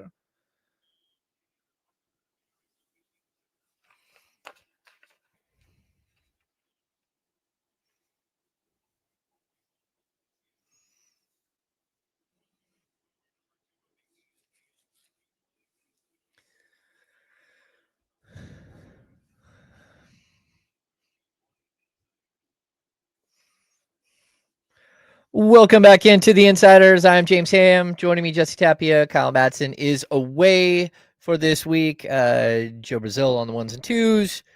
We are brought to you by Jiffy Lube. We have got this incredible series going on between the Knicks and the Indiana Pacers, and I think everybody you just want this to be good basketball, right? Yeah. Like I think that what we're watching is super high level basketball, even though there's been there's been one blowout, right, where Minnesota just like kicked the living tar out of OKC. But outside of that, like the Knicks Pacers series has just been back and forth and crazy. But we do have some good news, and that is that John Halliburton is back. They're going to let John Halliburton, of course, Tyrese Halliburton's dad, back in the building. I believe he'll be in a luxury box, though, one of the suites. Like, to me, like, look, as a dad who sat there and watched, like, coached and watched my kids play sports for years and years, to not be able to be in the building would be really, really difficult. Yeah, but what if, say, you ran onto the field after your 16-year-old or however old he is won a round in the playoffs and was in someone's face? And, you got to sit down after that real quick. Yeah, but that's where you've got to, like, I agree John Halliburton did something wrong here. Yeah. Like, no question. John Halliburton made a mistake, right? But also, like, knowing John Halliburton, I've met him quite a few times Yeah. because he was here. Like, he's a good dude, and that's not who he was always very is. nice when we had him on the show, having him on, stuff like that. He was always very nice. Yeah, it was a moment, Mhm. right? It was a moment in time that he probably wishes he had back. And now it's time to, like, sort of move forward and let him be a dad again on the court. I can't imagine watching your kid going through the Eastern Conference Finals against the Knicks, like Pacers, yeah, Knicks, like the intensity of it, but him not allowed in the building. So, Oh, yeah, can you imagine? Like he did mess up, whatever. I think it was a little bit excessive having him out for like the round and all. Should have just had him sit out a game and all that stuff. But can you imagine like your son being one of the 10 best NBA players of the world no, and just kind of lighting everyone up on TV? no, that would that's be your kid. super fun. Yeah. But like hopefully you have kids one day, Jesse. Like you get to a point when you're watching your kids play where you're into it, right? Yeah. Like I would lie if I did not say I've been given a yellow card. I was given a yellow card this last season. Shout out James Ham getting yellow cards in a high school game. I have a voice that can carry. Yeah. And so when I bark from the sidelines, it usually carries. And again, it wasn't about my son getting hit or knocked down or anything. It was about like an overall like poor officiated call. You're just a big ref, you stink guy. No, like it was like they'd called a kid flopped in the box and then they didn't call anything, but then our kid tried to clear it and it hit the kid on the ground and they called they called a penalty in the box and it just didn't make any sense. And in my defense, the official did see the replay and came back to my oldest is, one of the coaches, came back and apologized and said, I made a mistake and I missed that call. And my complaint was the next way down the field, like they had a similar play and he didn't call it. And I'm like, you got to call it both ways. And then he stops the game, comes over to the sideline, shows me a yellow. Sir, please. Yes, sir, please. And then the yellow goes to the coaches. Yeah. So one of them gets a yellow. And then if you have two coaches, then you can have two yellows on the bench. And then eventually somebody has to take a red if your fans won't stop. Yeah. So like I can be intense, right? Yeah. But like I don't have any problems with like Halliburton's dad being like loud and boisterous and having a great time. Yeah, no, you just don't walk up on Giannis. Yeah, something that happened or whatever. He was punished for it. Move on now, everyone. Yeah. Now everyone just moves forward. I want to see Jesse Tapia as a dad, like working the sidelines of a soccer game. I'd be pretty quiet. I'd probably yell at my kid, but I don't think I'd yell at refs or anything like that. I'm never negative towards players. Yeah. Like either way, like the other team or our team. Never yet. I'm always positive, always positive. But officials are different. Like, yeah, I don't know. Like I guess I don't know if I sympathize with the refs, but like I went to referee classes for youth soccer in Modesto. Yeah, make some money with some side bit of money. Oh no, that's not fun. No, yeah, literally finished the classes. I'm done. Got my yellow card, my red card they gave me. Blah blah blah. Got the little patch. Got a whistle. Huh. I don't want to get yelled at by parents for U8 soccer. Mom, I'm not gonna do this. That's right. Yeah, I just didn't become a ref after that. I umpired Little League when I was a kid, and I also that's where the disparity between the good teams and the bad teams really come into play. Yeah, because the good teams, you'll have a bunch of travel kids, and you'll have, they're all friends and they all stay together, and they're all really good, and so you're sitting there. One team can barely throw a strike at all, and they're just getting clubbed. The other team, you got the catcher shaking off like no. Fastball, no. Curveball, no. Change. And you're like, this kid's 11 and he's got 4 pitches. the other team is lobbing the ball over the plate. Little Johnny can't even throw 65 miles an hour, and this kid's throwing 85. That's right. Yeah. So that's where the disparity in the haves and the have-nots in some of the sports come in. But I definitely have come close to getting ejected once or twice. Maybe there was a time where I don't think I got kicked out fully of a game. Yeah, Scooter 916 says you can see me getting on player on the kids team. Come on, 24 to take a lap. I'll be a coach. I'll tell the kid to take a lap. Definitely, I'll be a good coach. Oh no, like coaching. Yeah, I have no problems. Like, hey, I've had enough. You need to go. Yeah, like you need to go run. I need probably 2 laps because your energy level is too high, and I need you to be focused. I was coached by my dad growing up, so it was like that. But double is like any little thing, go take a lap just because you got to make an example and stuff like that. Yeah. We may have had a soccer coach that like I went out. I'm like, hey, these dudes, they need to go for a lap or something. And he's like, stops the whole practice. Hey, Mr. Ham over here said you guys need to take a lap. You guys better figure it out. I looked at him like, it's your team, bro. Like, I'm just giving you a suggestion. Like, they are out of control. Sure enough, they didn't stop. Mr. Ham says you guys need to go for a like, wait a sec. Now you're the bad guy. No, I'm the bad guy. Yeah. I'm the bad guy to send you for a lap. Yeah, just not good. Not good. But I am excited to see John Halliburton back in the building. We talk about this Pacers team, and look, I think the Knicks are inherently flawed as a group, right? There's only 5 of them. And then after you get past the starting 5, it really does get pretty bleak. And there's no one that they can rely on. I get it. Like Thibodeau may like to only play 7 or 8 players. I don't think he can play 7 or 8 players even at this point. Like, I don't think maybe he can play like 6.5. And that's because, again, of the team build, right? We look at the Pacers. I feel like every single night there is a way that the Indiana Pacers can come up with somebody else that can beat you. You know, you're going to get what you're going to get out of Halliburton. You're going to get something out of Miles Turner. He's been very good. Siakam as well. I feel like he's been pretty stepped it up this postseason. Well, that and Siakam has been super consistent, like 15 to 20 points. Like sometimes it's bigger, but realistically, you know, you kind of know what you're going to get. But what makes them so unique is that they have nights where players go crazy, right? And so if we look at what happened with the Minnesota OKC game, right? OKC took away Ant-Man, takes 2 shots in the first half, takes 15 overall, goes 1 of 7 from 3. They take away Julius Randle, and they said, okay, go ahead and beat us some other way. And sure enough, Dante DiVincenzo and what do we got? We got McDaniels, DiVincenzo, and Alexander Walker. Did you know he's cousins with Shai Gilgeous-Alexander? Did you know that? No. Because I feel like I didn't hear that 30 times during the game yesterday. Yeah, it was like a little over the top. Yeah, we got it. They're cousins. I don't know if that's the producer telling them, like, hey, make sure you let everyone know they're cousins or whatever. But like, you don't have to say that every time. We knew that the first time you said it. It's like they discovered it, a nugget, and they're like, oh, let's just keep saying it. And I don't know, like, because they were guarding each other. I'm not even gonna say who. The cousins were guarding each other at the end of the game yesterday. And Doris Burke's like, oh yeah, it's the cousins this, the cousins that. Like it's fine. We know. It's cool. We get that. Yeah, we get it. And like, look, the trio of McDaniels and Alexander Walker and Dante DiVincenzo, they went 13 to 22 from 3. And that's where you're like, oh, they've got something else. They can add a different ingredient. And the answer is no, they can't. Because that's exactly what Oklahoma City let them do.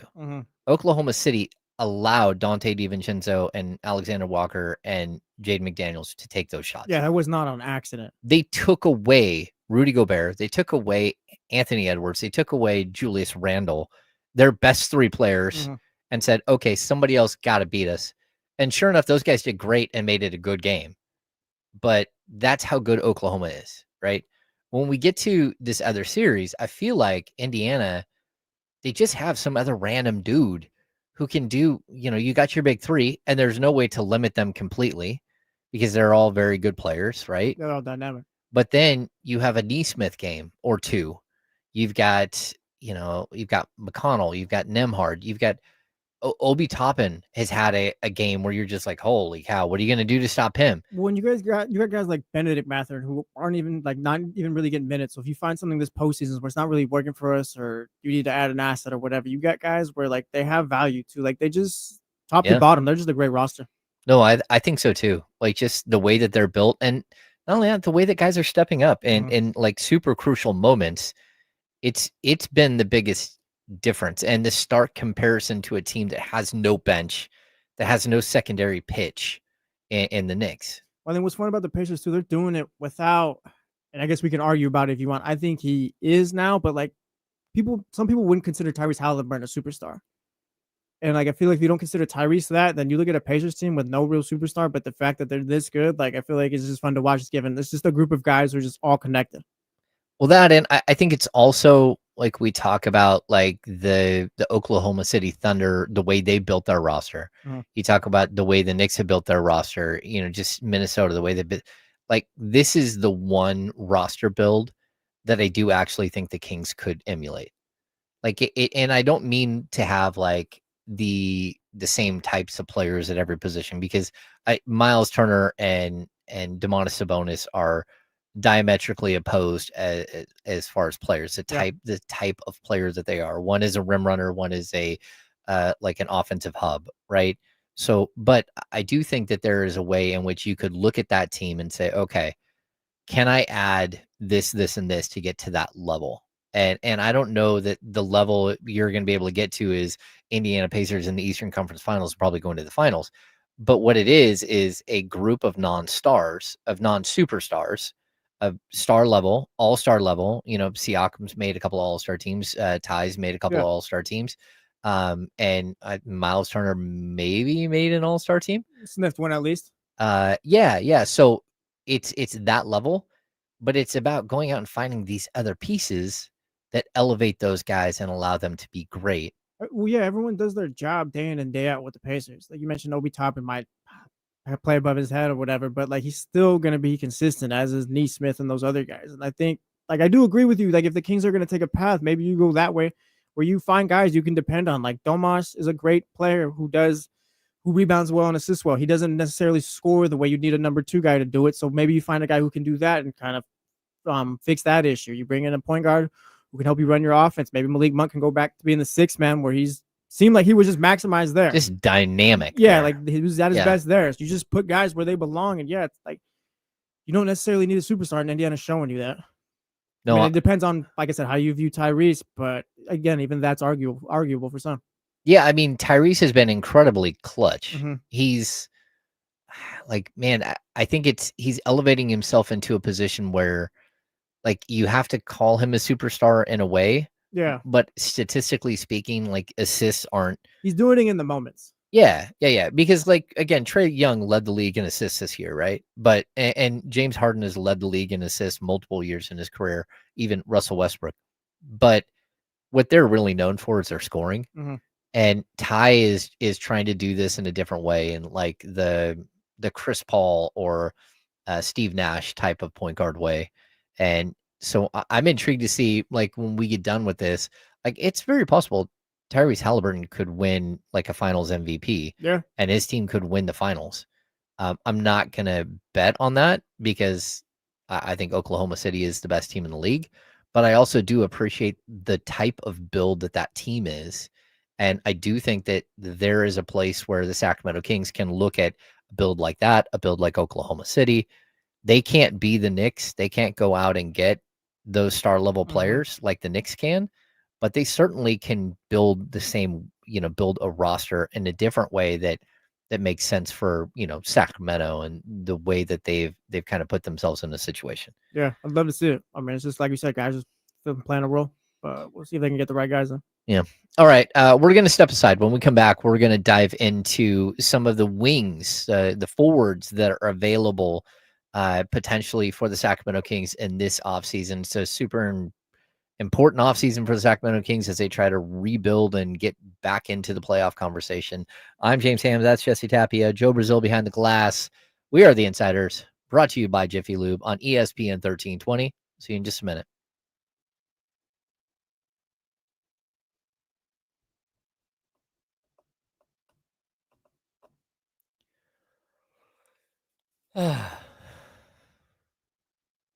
Yeah, I've always liked Obi Toppin.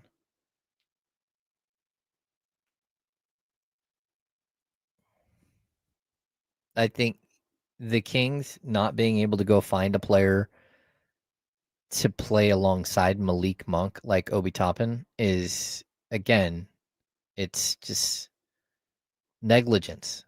Like, how do you not, you have, like, I know this because they've told me, like, they told me that they had done the research and Malik Monk was the top pick and roll point guard in the NBA. And the top pick and roll finisher at the rim was JaVale McGee. And that's why they brought in JaVale, and the fact that Mike Brown asked them to bring him in. But, like, then how can you keep going and not bring in another guy? I mean, Alex Len cannot finish an alley-oop. He has to catch, he has to land, and Yeah. then he's got to like go back up either for a layup or a dunk. Like, how can the closest thing you have is Isaac Jones? Well, that's just the thing. They never finished the job. Yeah, Always took 2 steps, but never took the third. it does feel like, when somebody does a job for you and they get done or they just don't show up the last day. And you're like, hey, there's still a lot to do here. Yeah. Like the finish work isn't done. Exactly. Like, where are you? And it's like, oh, on to the next. Sorry. That was just the case for everything. Yeah. Lotus Prime. Now, I don't think Tyrese can be the face of the league, but he can he'll be around. But I don't think he'll ever be like the face. I guess. I don't know if he scores enough for that. You can't have your Zach LaVine be okay. Let me explain. If Zach LaVine is your lob threat, if he's the guy that you're going to count on to be a pick and roll guy with Malik Monk,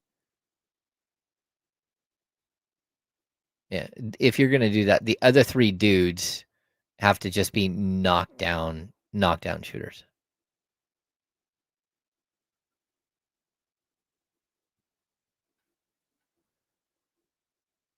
Yeah, the Boozer brothers are interesting.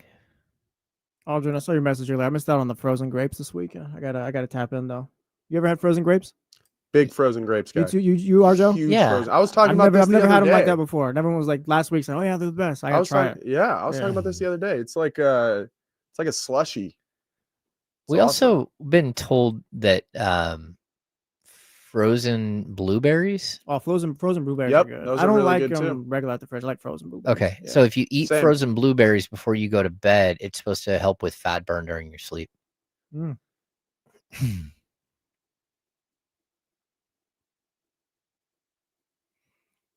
Frozen grapes. You guys are now going to talk frozen grapes. I know I'm late. I'm late to the party.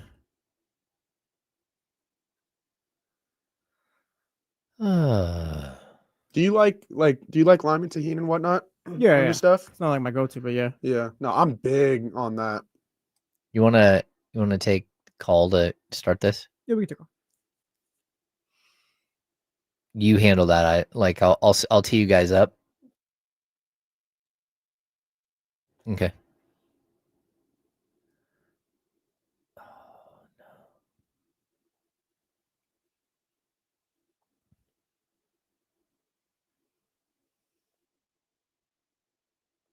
Now, back to the Insiders, brought to you by Jiffy Lube on ESPN 1320. Welcome back into the Insiders. I'm James Ham, Jesse Tapia over there. Joining me today, filling in for Kyle Madsen, Joe Brazil on the ones and twos. If you'd like to join the show here, you can call the Elk Grove Kia talk line at 916-909-1320. That's 916-909-1320. Joe, I guess we've got TC on the line. TC, what's up? There's TC. Yes, sir. Kyle Hammer, what's up? No Kyle today. We got Jesse. My bad. No, I'm sorry, Jesse. My bad, dog. It's all good, TC. It's all good. Throw a flag on me, bro. It's all good. Yeah, take a lap too. I know. Hey, I came in hot. I came in because you know why, James? My mind's been racing, and I'm at the point like even the RJ Barrett, right? With DeMar DeRozan, I'm even attaching a first round pick to that trade, right? 2027, just to make the deal that much more juicier. I'm at a point right now where it's not too much. I know for certain players it is, like trading DeMar and somebody else for Jrue Holiday, bro. That's not too much. You guys, Kings fans, you got to think about a Jrue Holiday, Keon Ellis, and a Keegan Murray defensively, bro. That's nasty. So we're not at a point where it's too much for somebody, Kings fans. We're trying to get better here. That's all I got.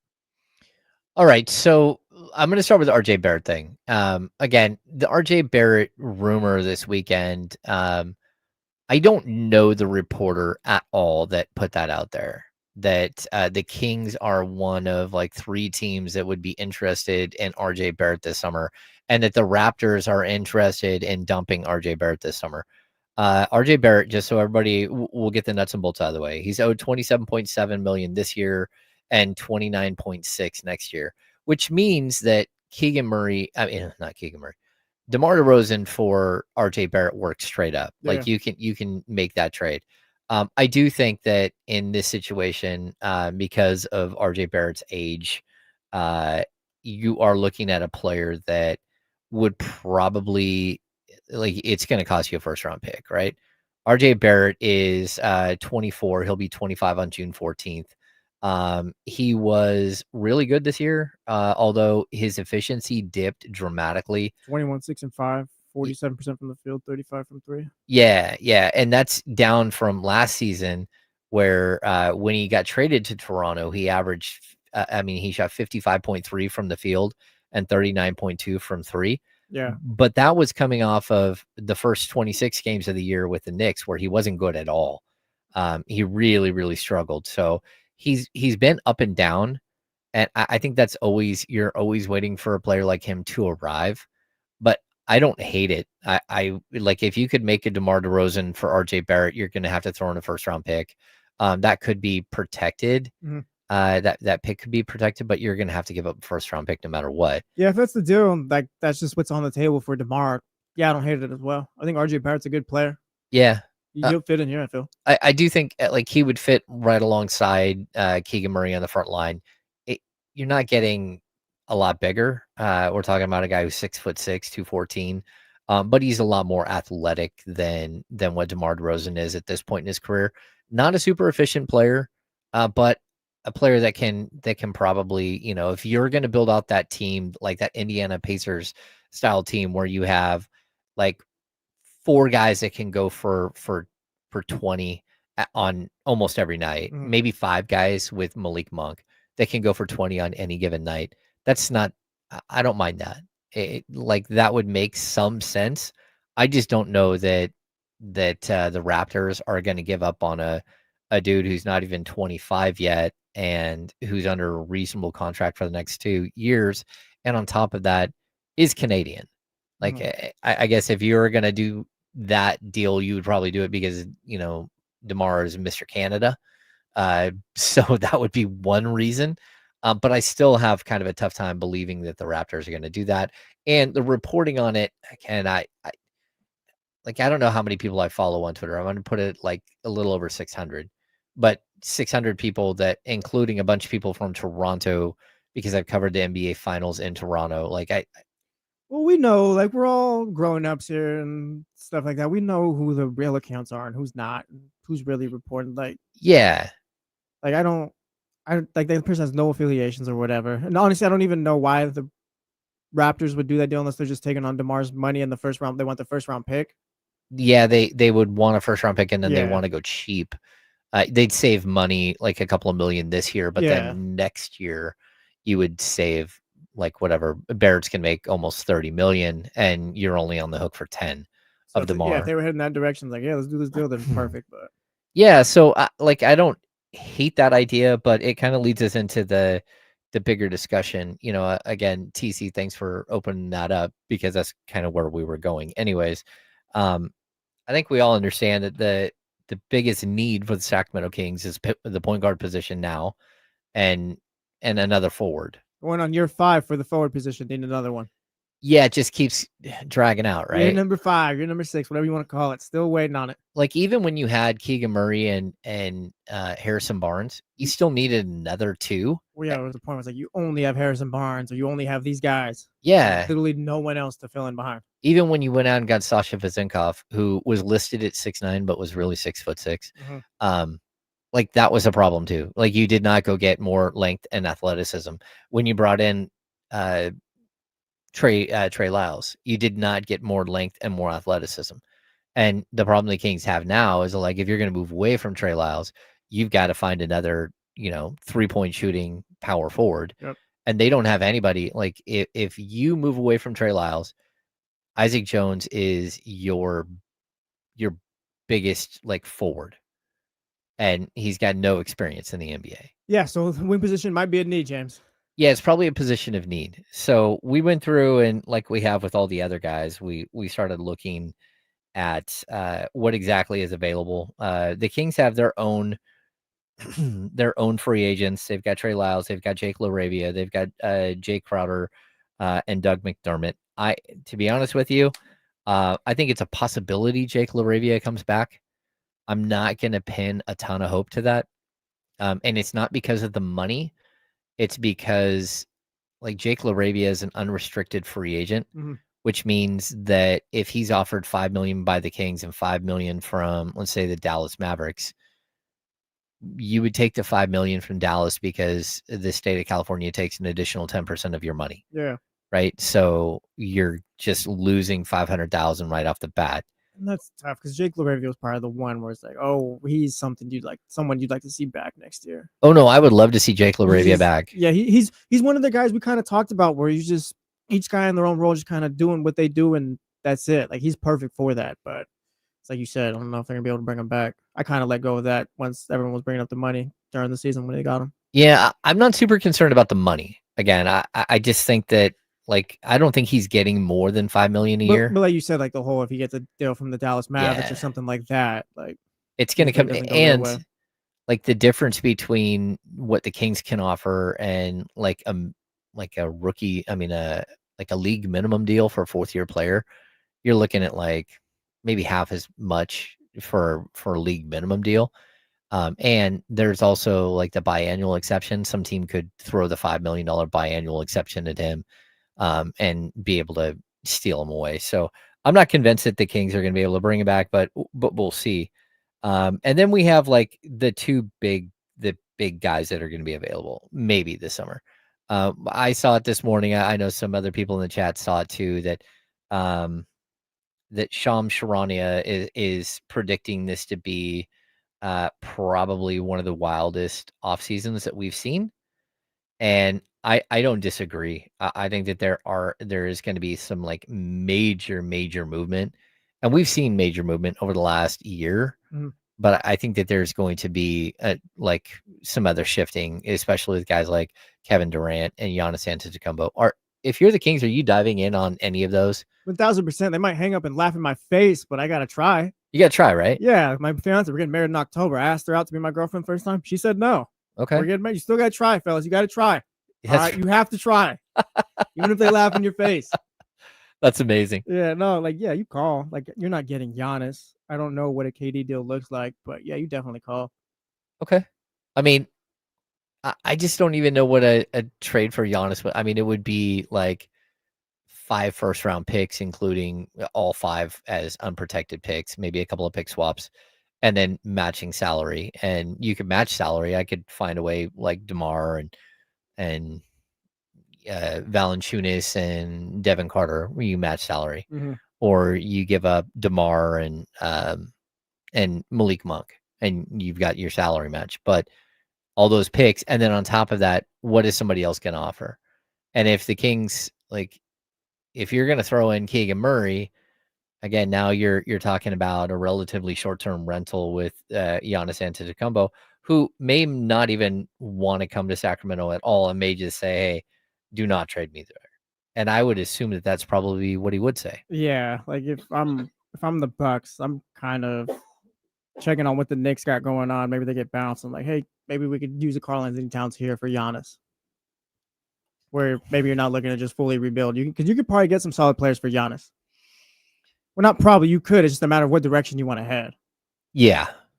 No, I'm with you. Like, it's just, like, could you figure out a way to be great with Giannis? Yeah. And he's under contract for 3 more years. But it's like 57.6. Oh, it would take more than what I already said. 62 and then 66 million over the next 3 years. That's a lot. And the last 27-28 is a player option. And I just don't know what that would look like. Like, we could say it's not happening. No, it's not happening. Yeah, you just, like I said, you just make the call. But yeah, KD, I don't. Like I said, you make these calls, but KD, unless you trade him, that's a bonus there or something like that. I just don't see how that would work for the Suns and the Kings. Well, and I would say this too about KD. This is like when Jimmy Butler leaves a city, he's like he does like this superhero walk off where you drop a grenade and walk away and the whole building blows up. Yeah, that's what he likes to do. When Jimmy Butler does it, it's his building though. Yeah, I feel like when when Kevin Durant does it, it's like he's chipped away the foundation all around and the building is teetering. And so when he walks away, the whole thing just kind of falls over. But it's because to acquire him, Yeah. you had to give up so much. And then to try to build a team around him, you had to give up more. And then next thing you know, you have nothing to put around them. And so I don't. Well, And, going for Bradley Beal felt like a mistake. Like KD. well, that was a and- horrible decision. Yeah, like KD and Devin Yeah. Booker, like we can build around that, but then you just kind of tanked it once you traded for Bradley Beal. Yep. It was like, all right, we're not gonna play with the point guard. One of these guys will have the basketball, so we'll figure it out. Like, no, it's not gonna work. Yep. But Okay, so I'm going to dive into some other options because there's a name on here that intrigues me, James. okay, so the unrestricted free agents, Naz Reid is got a $15 million player option. Yeah. Naz Reid has played himself into a position where he almost has to pick up his own option. Yeah, it's not been great. Like he has been so ineffective in the playoffs, especially in this last round, that I would worry for if I'm Naz Reid's agent that $15 million mark just got a little crazy. Yeah, we're gonna pick up that option and figure it out next season.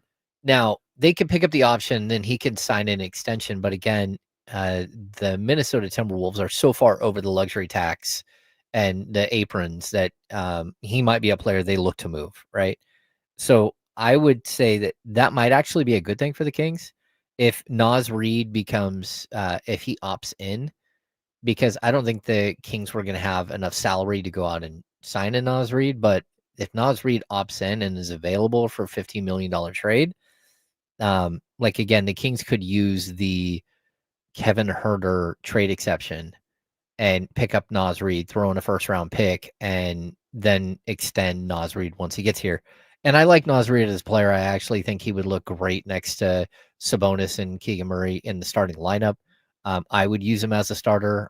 His ability to shoot the three, space the floor, play defense, rebound, all that stuff. I'm kind of a fan there. Yeah, his postseason play doesn't scare me away or anything like that. He's just having a rough one, but I still believe in who he is as a player and all that. So yeah, they definitely work here. And in order to be bad in the playoffs, you have to actually make the playoffs. Exactly. And the Kings Would love to maybe see that here. Yeah. We would like to see that.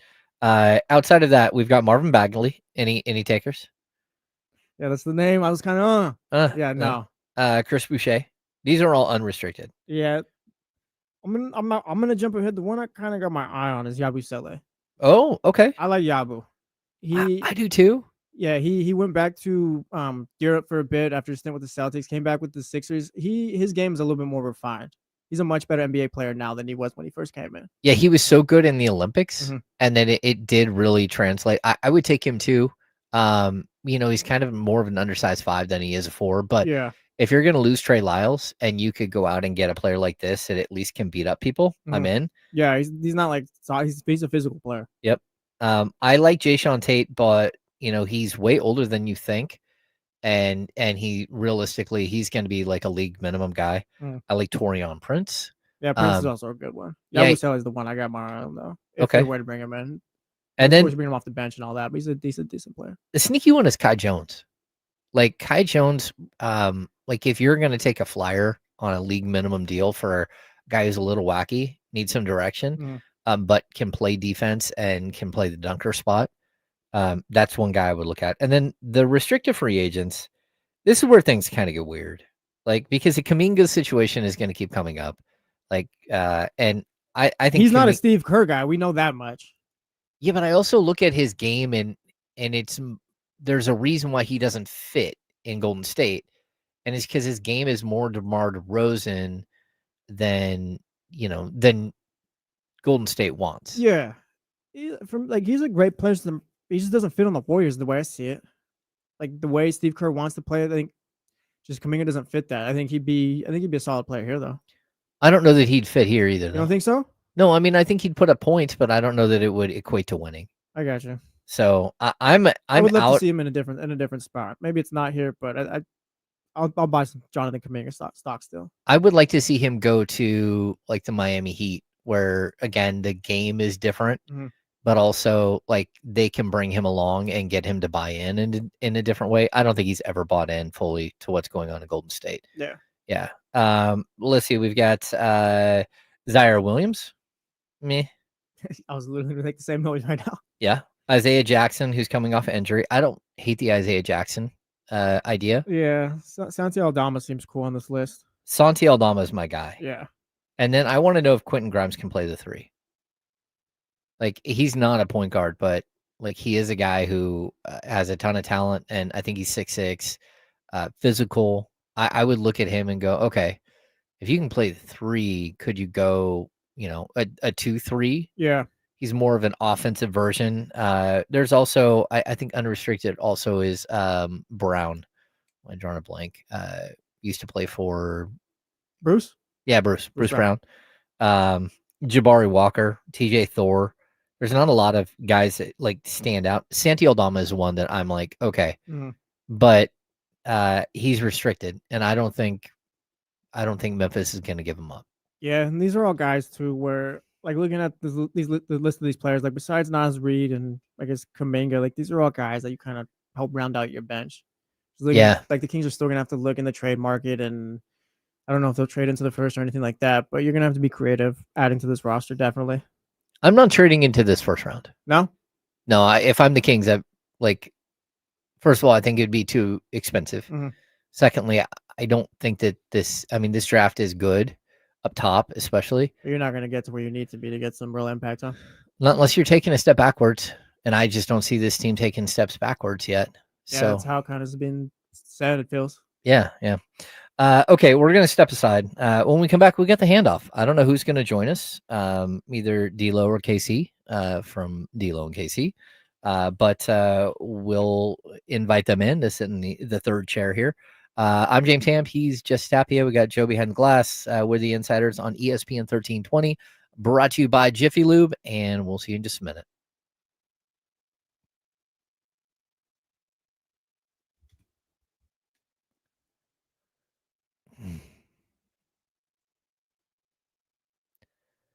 Yeah, David, 38 to 41 wins incoming. I don't even know if that's possible.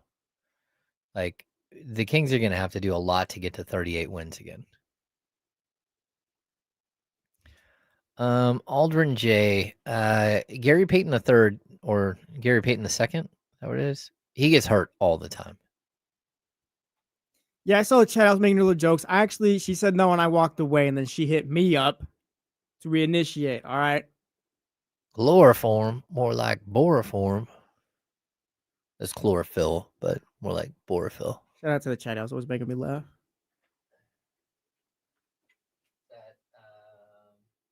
Billy Madison. Have you seen Billy Madison? They made a second one, right? No, Happy Gilmore. Happy Gilmore. Yeah. I haven't seen the second one. Of course I've seen Happy Gilmore.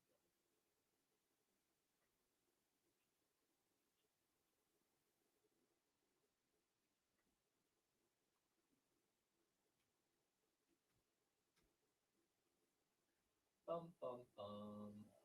Fire it up.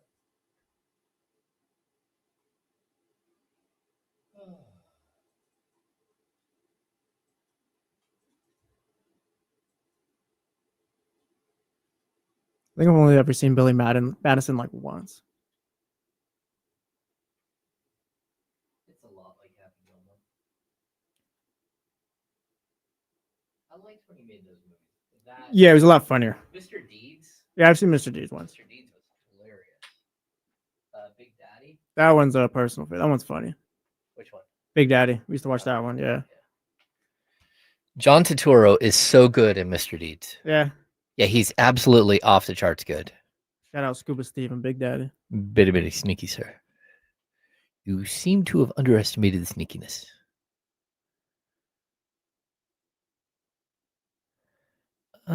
Scooter, I think Gary Payton gets hurt a lot because he's a 6'2" power forward who loves to play above the rim.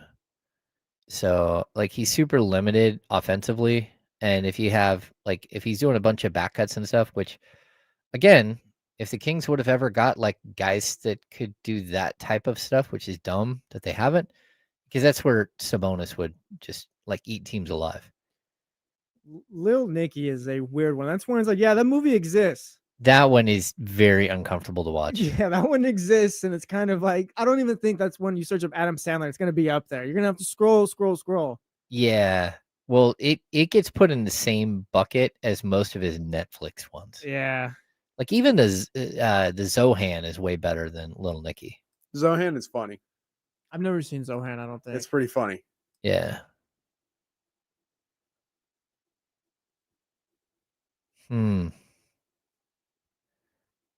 Lazy, I'm gonna go Ben Stiller. Has had better movies. I think Ben Stiller's the right answer there.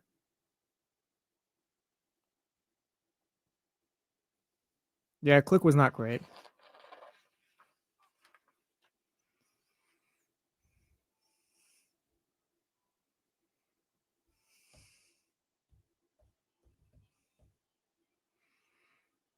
Now, back to the Insiders, brought to you by Jiffy Lube on ESPN 1320.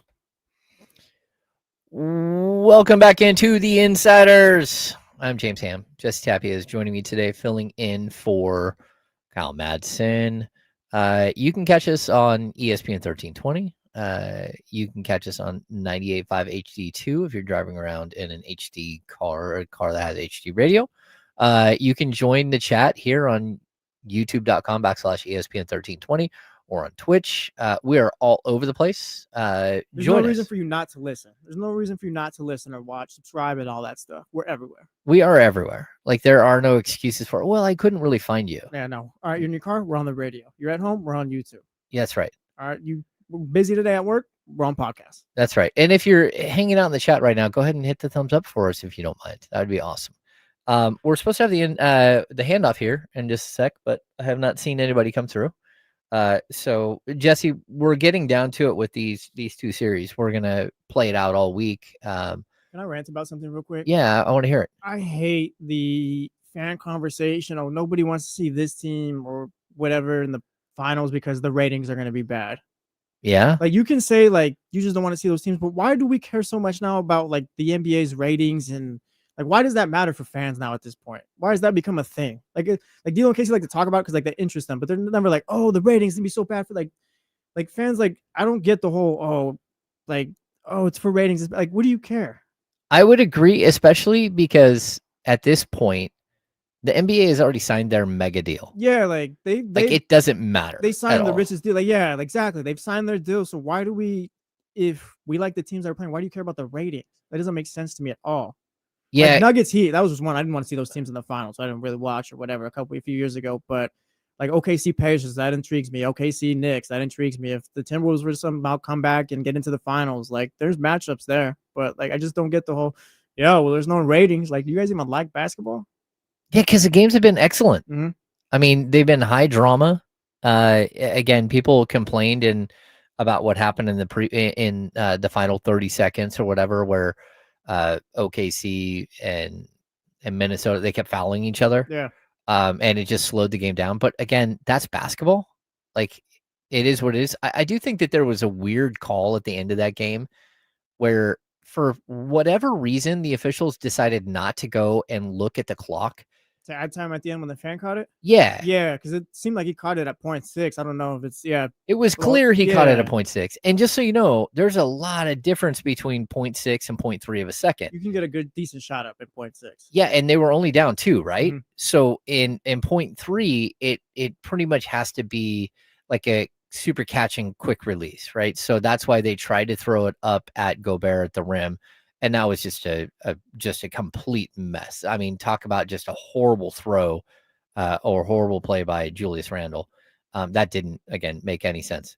But if there's 0.6, now you can, like, you might be able to hit a guard running who can catch off the bounce and throw up a quick shot. Yeah. So that 0.3 of a second, I was really like, why are you doing that? Outside of that, I didn't think it was a poorly officiated game or anything. I thought it was fine, but yeah, I just, like I said, going back to it, I don't know if Bobby Hill has it here. He says, I think we're actually seeing and hearing most fans are just casual bandwagon fans. Like he says, the league knows diehards will watch. They need to more as they grow the game.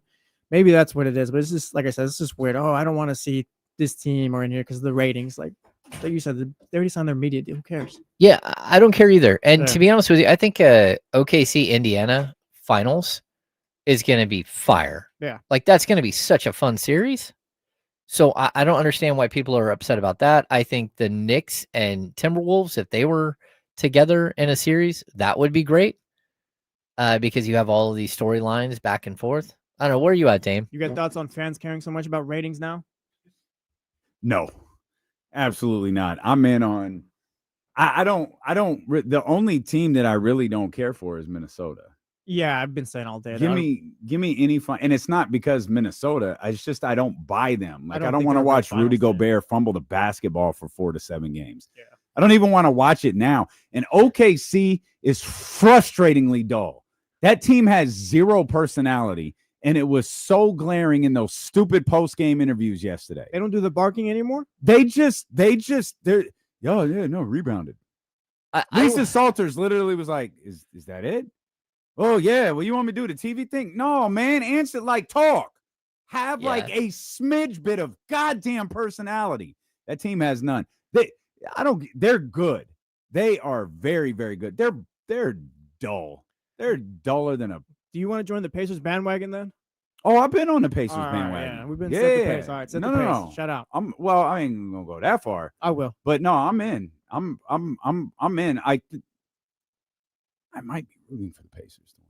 Oh, Like the whole thing. oh, Like I absolutely buy this team. okay. I absolutely buy them. I want to see what they look like against what is turning out to be one of the great defenses we've ever seen. Oh, for sure. Like Oklahoma City, the way that I was telling Jesse earlier, it's not just like a man-on thing. They have been able to take away the best 2 players, and even you can say the best 3 players on the Timberwolves completely. Take them away. Sure. And then, it's like, okay, the only reason you stayed in the game is because 3 other guys shot 13 of 22 from 3. And DiVincenzo and McDaniel and Alexander Walker. Did you know that Alexander Walker is Shea's cousin? I had no idea. They have not mentioned it one time. I can't believe they haven't been covering this repeatedly. But just their ability to take away what you do is so remarkable. And then on the flip side, their 3 best players are out there scoring 95 out of the 128 points. Mm-hmm. Like, you cannot stop what they do. And again, it's not a super appealing brand of basketball. It's a bunch of ISO basketball. Well, it's not the brand of basketball. I've never have a problem with like the way teams play. I find those group of individuals boring. I get it. I think it's funny Like, that they what's always the do, story gonna be like? Like when they win? That's a great. This is the young OKC. I guess OKC like team win it? Yay! Like they did it. Like cool. Like let's like Damn. who said? Was it you? Like yeah, they're gonna go play Fortnite when it's over. Like bro, turn it like That sounds right, but no, y'all are boring, man. Like just give me like a little excitement. They're a great basketball team. I think Indiana can counter them though, because I think Indiana has guys who can score. I think they have 6 or 7 guys who could score baskets for them. Oh, I definitely agree. Maybe not at the rate they would need, which would be the story of the finals, but they have multiple guys who could score. Yeah, but I also look and like, can Siakam be taken out by Holmgren like Julius Randle has? And I think the answer is probably. And then, I think Siakam's better than Julius, though. People's biggest frustration, I like Julius Randle, but people's biggest frustration with Julius is he's on again, off again. He's hot and cold. Like he's in, he's out. He's in a role he doesn't fit. He's not a number 2. And he's been really good this postseason. But you're right. Like Oklahoma City has decided, nah. I mean, he's got 6 points in one game and 5 in another. Yeah. Yeah, and I could see the same exact thing with Siakam. I could see the same exact thing with them taking away Halliburton and just getting physical and keeping Halliburton way the heck out. Because that's the other thing. They have pushed their defense up so far where like they're not even being able to get anywhere near the key at all. Minnesota is not getting anywhere near the key. It's the scheme that they're doing is to take him away. If they can keep Tyrese out of the paint, that's trouble. Yeah. Like that's trouble for Indiana because he's gotten so good at drive and dish, and now he's a legitimate threat, as we saw against Milwaukee, to score at the basket. OKC takes all of that away. If OKC is able to take that element away, that's a tough road for Indiana. A lot of Thunder Pacers. You think the Knicks can get this series for 6-7 games still? Yeah, absolutely. Like, I mean, we'll talk a lot about this as our show starts, but like the first time I think the Pacers had looked shook the whole playoffs was the final 2 minutes of that last game. Like they were on the receiving end of one of those Knicks comebacks. Like that's their third 20-point comeback, and that was the first time where it was like they had a possession where every player touched the ball. I think it was in the final 90 seconds. Every Pacer touched the ball maybe twice. It felt like no one wanted that moment. No one wanted that shot. And it got back to I don't remember if it got back to I don't remember who it got to, but the shot got up was less than desirable. And it's like, man, I feel like this is the first time y'all shied away from the moment. You didn't do it against Milwaukee. You didn't do it earlier against the Knicks. I feel like they shied away a little bit in that moment. The Knicks just lack consistency. Like they've been picking absolutely. up wins, but like I was telling James, I don't know what to think of this team because like you got through Boston and like the only game where they played complete was game 6. You kind of stole games 1 and 2. It's like I'm waiting for them to just all right. There's the Knicks playing good ball just consistently right now, and they just don't have another pitch.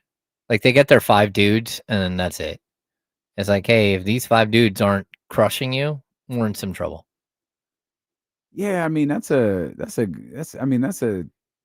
good number of scorers though. If you got 5 guys, the fact that they can all be off like kind of at the same time or rotate within a game, that's the tough part, right? You don't need them all to be, 80% scores through, an entire game, but you can't have 3 of the 5 being off. And I think we've seen that against the Pacers a couple of times. Well, that, and then the Pacers counter with TJ McConnell, and you brought up Mathurin, but then it's Neesmith or Nemhard.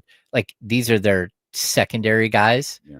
And all of them have had big, huge moments, and that's tough. That's the depth of Indiana is as good as I would say it's as good as Oklahoma City's. That's why I think there's such a good matchup with them. Yeah, the only difference is I would say Oklahoma City's secondary guys are all great defenders, where Indiana has got a bunch of really fun scoring guys. Well, and I'm intrigued to see how the dynamic plays. And that's why TJ McConnell might be the wild card. Oh yeah. Because if TJ McConnell can't get to the basket, no one can. Yeah. Like he'll break down every point guard, every defense, like in the entire league. If you're keeping him out, yeah, you're Indiana, you're in trouble. Yeah, you can have him pinned under the basket, he'll still find a way. Every time. Yeah. Yeah. Every time. Got the luck of Mr. Halliburton back as well. Yeah, Mr. Halliburton is back. I'm glad he's back in the building. I mean, I know it's not really that big of a deal, but I'm glad he is. I didn't want that man to be shut out of the conference finals. Like, hey, all right, lesson learned. Be an adult. Let's not, don't get in Jalen Brunson's face next. This isn't AAU. Like this is your son's a professional basketball player. Like let's let him be a professional basketball player. Yep. I don't even I've almost got kicked out of quite a few games, but I've never walked up and James Hammer's a problem at these games. I've come to learn. Talking trash to a kid who missed something or who didn't score a goal. He should have scored or parent James Hammer. Oh, yeah. So, I was gonna say James has never almost been kicked out. No, parent James Hammer's a menace. Problematic. Okay. Yeah. All right. What do you guys got coming up on D-Lo and Casey? Certainly a lot more about this. Jrue Holiday and the Kings became a thing over the 3-day weekend. DeMar DeRozan's name popped back up in Miami, so we'll talk about some of that stuff. Trysta, Jason Jones, all coming up because it's Tuesday, not Monday. So cool. All right. And a whole bunch of Jesse. Well, man. Jesse's been awesome today filling in for Kyle Madsen. Thanks for tuning in here to the Insiders. We'll be back tomorrow. Kyle will not. He will be out all week, but we got Jesse Tapia filling in. We've got Joe Brazil on the ones and twos. We're the Insiders here on ESPN 1320. We'll see you tomorrow.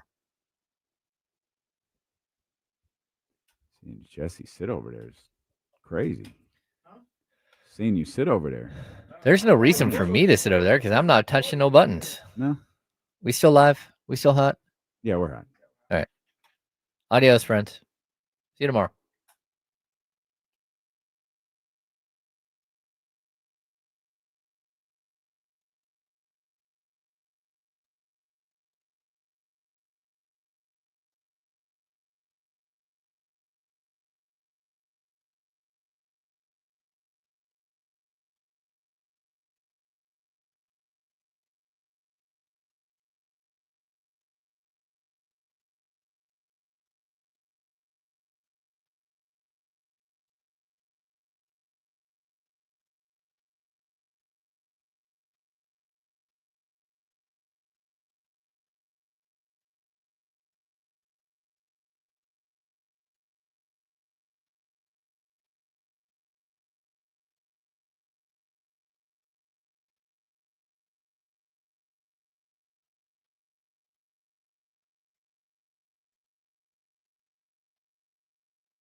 Yeah.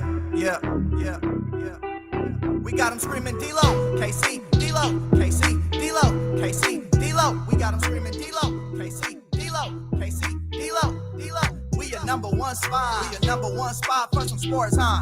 Got the city going crazy when we work, huh? We top 2, but we ain't 2, we in first, huh? And when you need the real, we is who you search, huh? D-Lo, KC, D-Lo, KC, D-Lo, KC, D-Lo. We your number one spot. Hey, yo. Hope you had a great weekend. One more time for the great time.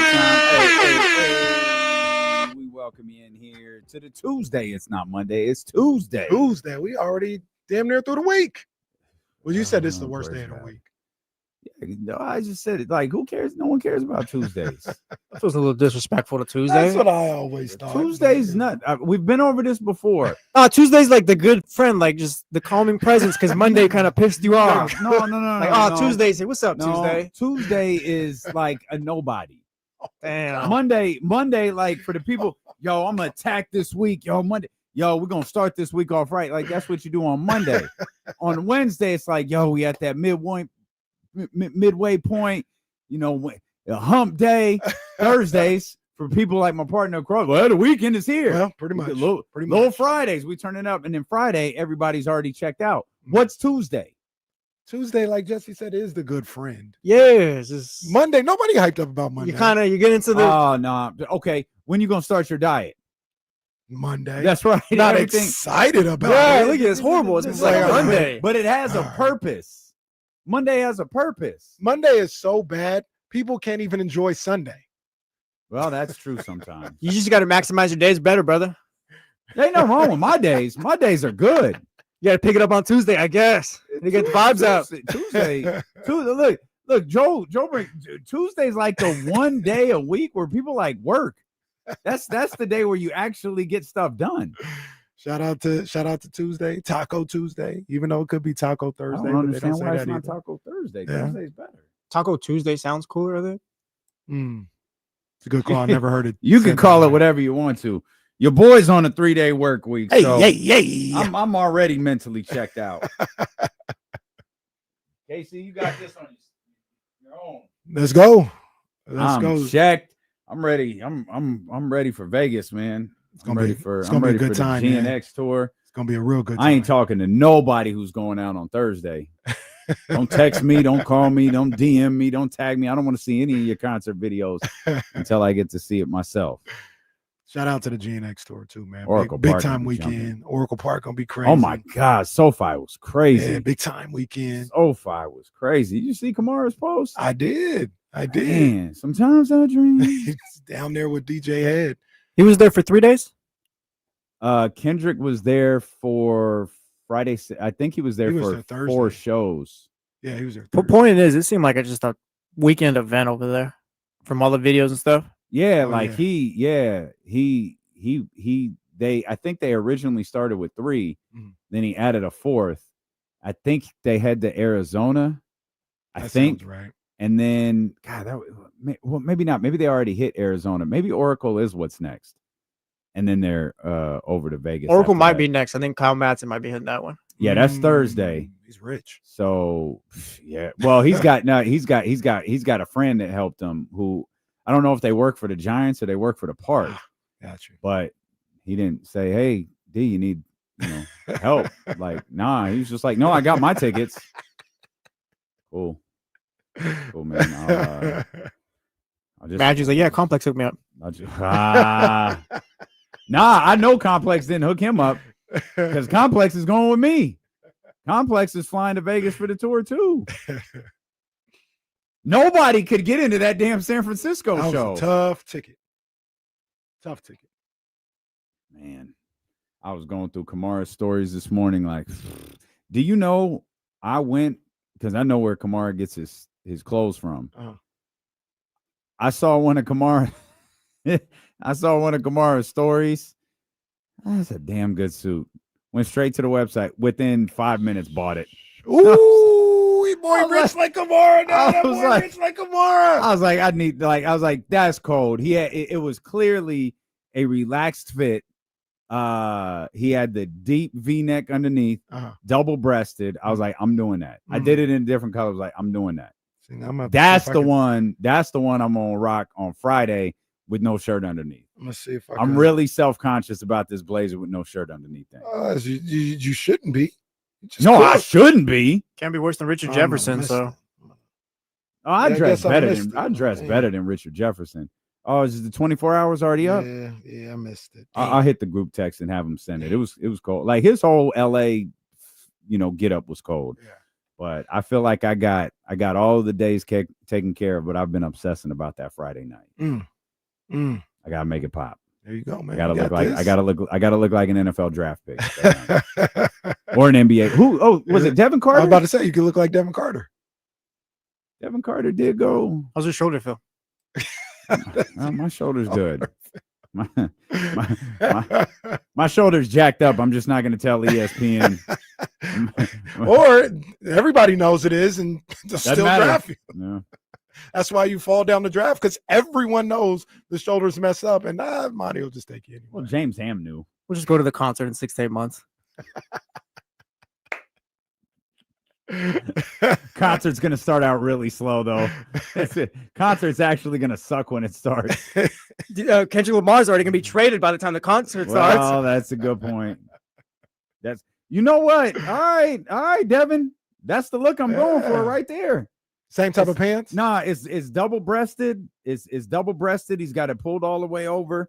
It's not like it's a deep V, but it's not super like that one I have right now. Like I'm flirting with J-Lo Versace dress look. Like it's not double breasted, so it comes down to like here. Yeah. This Devin Carter draft night look is perfect. It ain't gonna be baby blue, but once like, again, it's perfect. same pants. Bell bottom ish.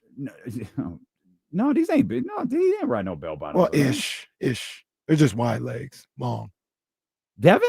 Yeah, it wasn't slim. They were slim. They were slim.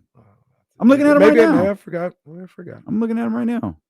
He's good. No, this is. In fact, this is Devin Carter's best look ever. Wow, that is draft night was the man's best look ever. That seems like a shot. I need my man's sophomore year in the league I need him to take it up a notch. He dressed fine. His barometer shouldn't be fine though. His barometer should be fire. He should dress fire. He does not dress fire. He does not dress fire. He dressed. No, he doesn't. I like the way Devin Carter dressed. He dresses okay at times and terrible at others. He just started off on the wrong foot with you because he started off with the sweatsuit on opening night. He did wear. No. Shut up. I love a sweatsuit. Bro, come on, man. Come on, man. Devin Carter. Of course, he might have been in a sling, too. That's true. I just thought of he might have been in a sling. Devin Carter, possible league fits in year 2? Give me that. All NBA? Give me that. Give me that. Like, you walking in next to Malik Monk, man, you got to be fly. Oh, that's the MVP. But that's what I'm saying. Yeah, that's the MVP. Like, that's your competition. Yeah. You walk in, you try to take down Malik every day. It's going to be tough. But you got to strive for it. He had great glasses on draft night, too. Strive for it. Great glasses on. He was fitted draft night. Yeah, he looked good. That was peak of his rookie season right there. Well, that and the playing game when he gave the only good moment of the game. That's true. Ran from one end to the court to the other. I was like, wait, what was it? Oh, I remember now. The only time we were really excited. It was literally the end of the game. I ran to the other side of the court. Oh, they're cooking. Look how fire it looks right now. Yeah. Devin walked. I was like, all right, boy. I think we was up there. All right, Rook. I said, Rook. No. I said, everybody else let him down. Little did we know that was the end. The rest of the team let him down. We up 2? Yeah. 1? It was like the first quarter, I think. Oh, it was definitely first quarter. I was so hyped. I was like, okay. Everybody in that the arena got hyped. That was one of them moments where I was like, come on, man, get this. I was like fumbling for my phone. It's like, well, everybody got it. The moment has passed. And now it's like, well, that would have been embarrassing to post. So bad after that. Oh, I'm telling you, everybody let him down. He did his job. Everybody else let him down, I guess, except for DeRozan. He played that game. I think DeRozan had like 32 or something. He's the only one that wanted to shoot and dribble the basketball. That game was so bad. That was like, awful. why are we so hell bent on trading DeMar again? Oh, don't get me started. Fit. Yeah. Okay. Then we're gonna talk about that because now they talk about DeMar. Now they don't want who they potentially could trade him for. Oh, you can't do that. Nah, you can't do that. Like, if you don't want to, if Scott Perry goes out and gets a bag of peanuts, your ass better be happy with it. They wanted DeMar just gone. Like they weren't even worried about what you just get him off my team. How many times we see that? Y'all wanted that man on the bench. Then you wanted him traded. Now you mad? I didn't even see that. I didn't even see people reacting. To what that when Matt did, first of all, when Matt did his the trade proposals, yeah. There was so much nope to everything. Okay. All right, man. And then they have, like I said, we'll talk about. I love when we do that. That's one of my favorite. That's one of my favorite fan tendencies. We hate this player. We don't want him. Well, what about this? No. Okay, what do you want? Well, why can't we get involved in the Giannis trade? The money works. Trade machine says it works. DeMar and Devin for Giannis. Why not? It's right there for him. Stupid Bill Simmons line. Who says no? The trade machine says it works.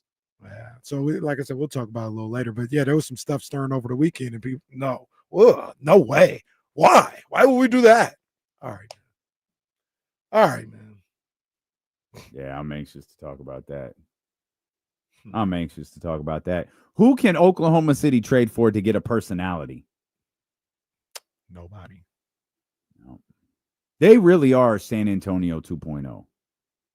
They are. They are San Lisa Antonio. Salters literally had to look at J-Dub yesterday and say, is that it?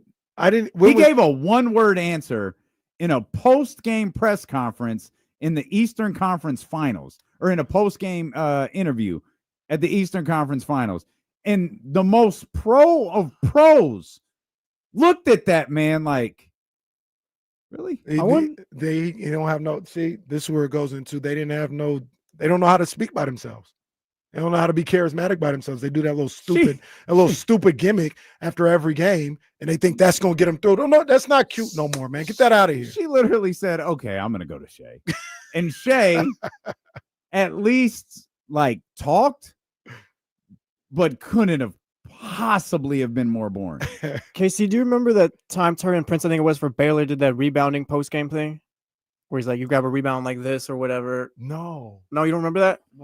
Well, Jalen Williams copied that like a couple of weeks ago or whatever. Did like the same thing. I don't know if he's just doing weird stuff post game now or just trying to do something. But he's been a little weird post game. All right, man. These guys, like I said, great basketball team, possibly the NBA champions, and set up for greatness for years to come. Shout out to them. They have nothing to apologize for.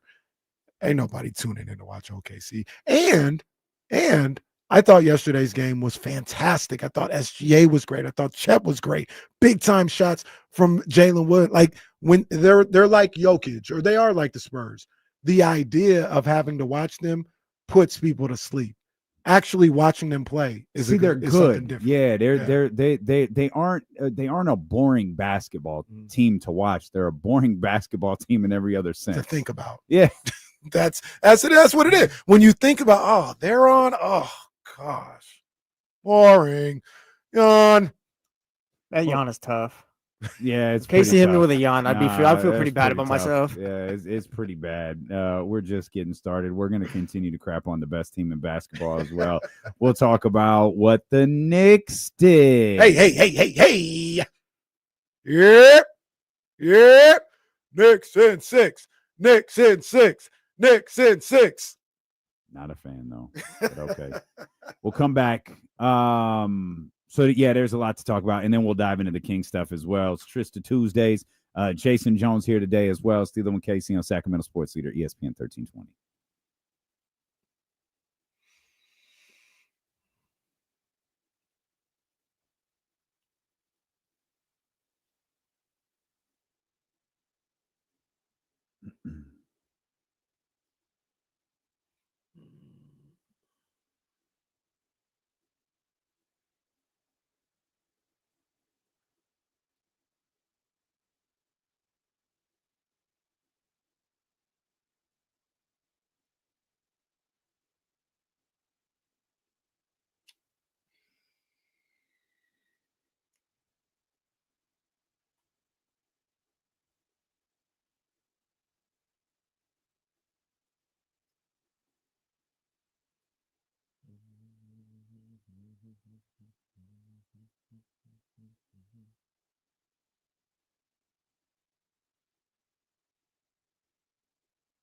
I get the point, Jacobs. But I don't even think they were an exciting play until. Sure. Yeah. No, that's you're 100% correct. I would take that 10 times out of 10. That doesn't make them any less boring. Russ did not watch. I didn't watch either. I saw some of the stuff that was going on thanks to Twitter, but yeah, wasn't watching that. Although I thought about it because there wasn't a lot going on Saturday, especially after the way that game played out.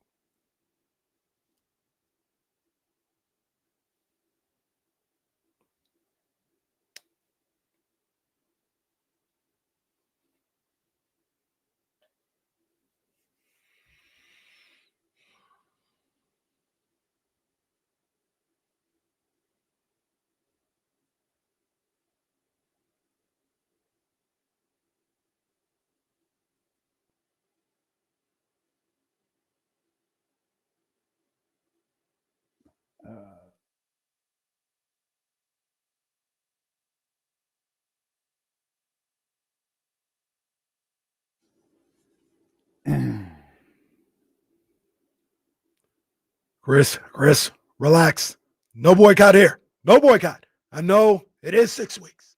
It is 6 weeks before you get to SummerSlam. Maybe a little bit more. There's no boycott. I'm here. Triple H, if you're bad at booking again, I'll be here. I'll be here to help you out. What's the next one? Backlash? I'll be at Backlash. Backlash hasn't happened yet? Oh, no. Oh, sorry. Sorry. Money in the bank. Right, yeah. Money in the bank. If you need me there, I'll be there. But I told Cody, you don't need me. You don't need the final boss. He's been here. He's taking care of everything he needs to. 6 weeks is what you got. 6 weeks. And I don't even know what the main event will be at Money in the Bank because it's so goddamn awful right now. It's awful. It's actually getting a little better. I told you, and look, I can spot We talent. don't need that. I'm Jim Ross. That's blue chipper. Chris, it was looking kind of funny before he got hurt, but yeah, they might be cooked. So I'm gonna call up the prospect. Tragic. We'll talk about this later, but the WNBA threw themselves through the barbershop window when that hamstring went. Time to start flexing. Time to start flexing. What's his name? Got dropped on his head yesterday. Oh, that was Gable? Yeah, I saw that on Twitter. That was tough. That was crazy. He's okay, right? I'll keep it real. I kept scrolling after. Don't say. That's why Wasn't I even asked you. concerned. That's why I asked you. I'm gonna be honest with you guys. I didn't even let the video stop playing. I'm pretty sure KC had these before they even went on sale. I don't know if that, that's just what I heard. Hey, man, they still in store. Go check out Phenom. Go check out Phenom. See if they got him. I don't know nothing about what this guy's talking about, but see if Phenom got him. You know what I mean? We're all clear, Casey. Okay, good. Did a promo after. Oh, okay. That's could have been adrenaline though. Hopefully it's okay. I just did a promo with a broken freaking neck. John Post, don't remind me. No, we weren't in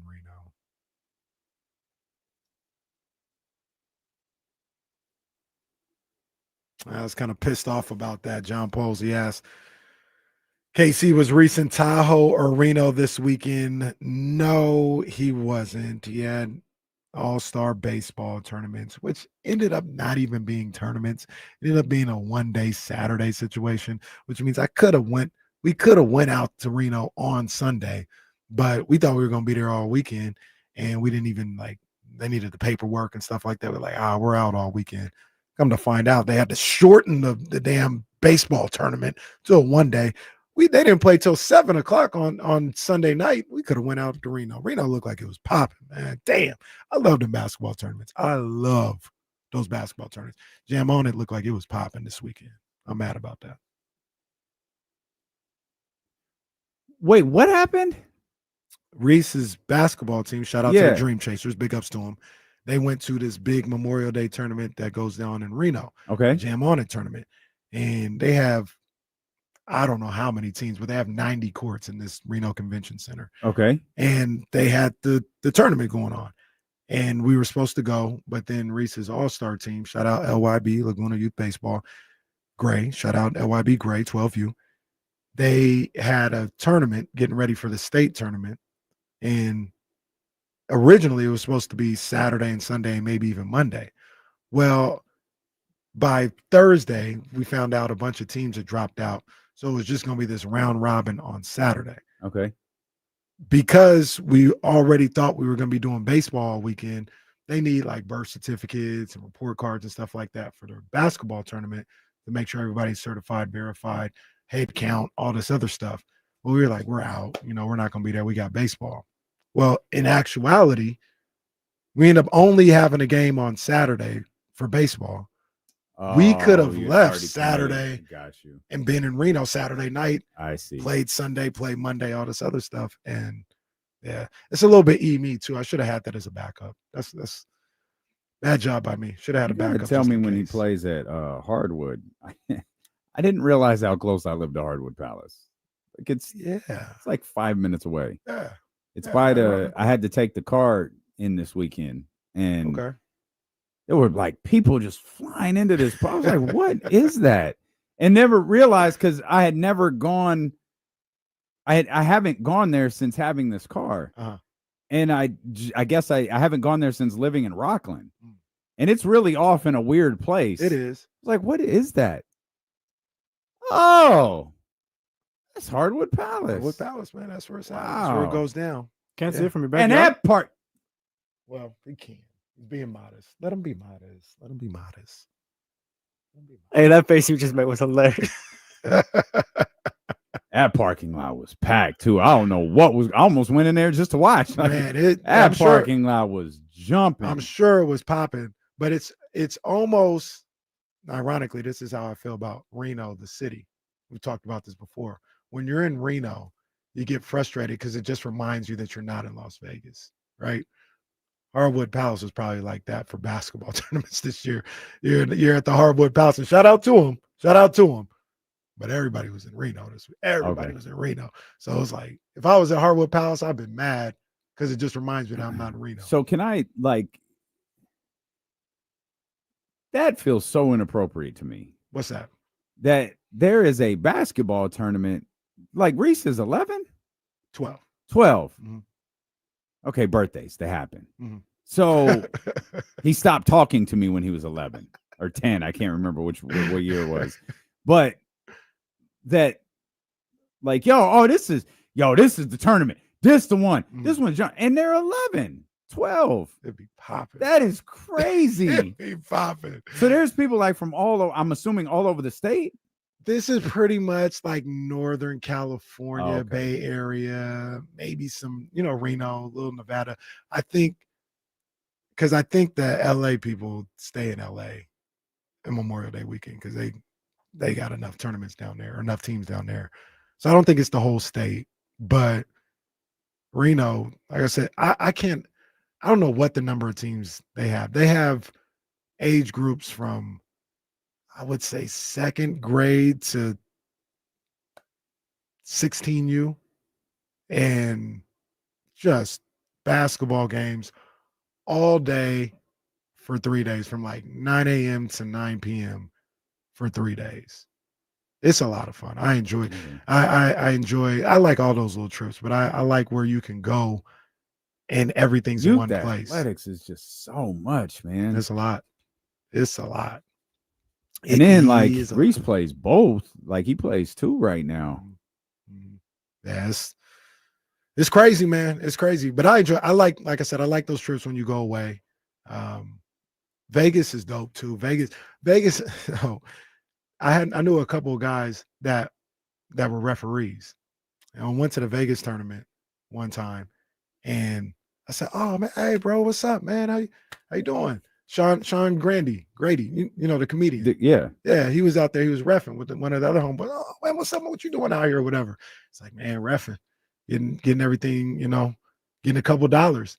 I was like, "What, you here for this tournament?" He's like, We've been here for 4 weeks. Oh my Gonna be here God. for another 2 weeks. And from like mid-June to the end of July, there is these massive tournaments every weekend in Las Vegas. And they just like, man, yeah, we get an Airbnb. We stay here for 4 to 6 weeks. Yeah, Wow. racks, just reffing. Wow. Racks. I'm like, damn. But that's how the basketball tournaments, that's how big they are in the summer, or how frequent they are in the summer at least. All right. Well, Minnesota might want to get back to a basketball. They'll be there soon. Well, Julius Randle will be at his kids' tournaments. Man, you can bring Uncle Rudy with him because man, they was terrible yesterday. Like they made you think for a minute. They made you think for a quick minute with the way that they won game 3. And I guess collectively, they weren't awful in game 4, but yeah, there's some numbers there that you can't have. Yeah, they got saved by the bench. Pretty saved much. by the bench. New sitcom coming to NBC Peacock. Yeah, soon. And that's what they were last night because Ant was bad. Yeah, I'm gonna say he's bad. Randall was awful. Yeah. And I think Finch was just as awful as Randall. He was terrible. Let's start with Coach Chris Finch. Why was he just as awful as Julius? Because I did have a thought on Julius, but that was a plot twist that I'm anxious to hear. Number one, Julius Randle, who some of the onus is on him for sure, but Julius Randle having 7 field goal attempts and virtually not playing in the fourth quarter, I got to put a little bit of that on Chris Finch. And I'll tell you why, because it got to the point where Rudy was out there and Rudy wasn't protecting the basket and he couldn't get a rebound.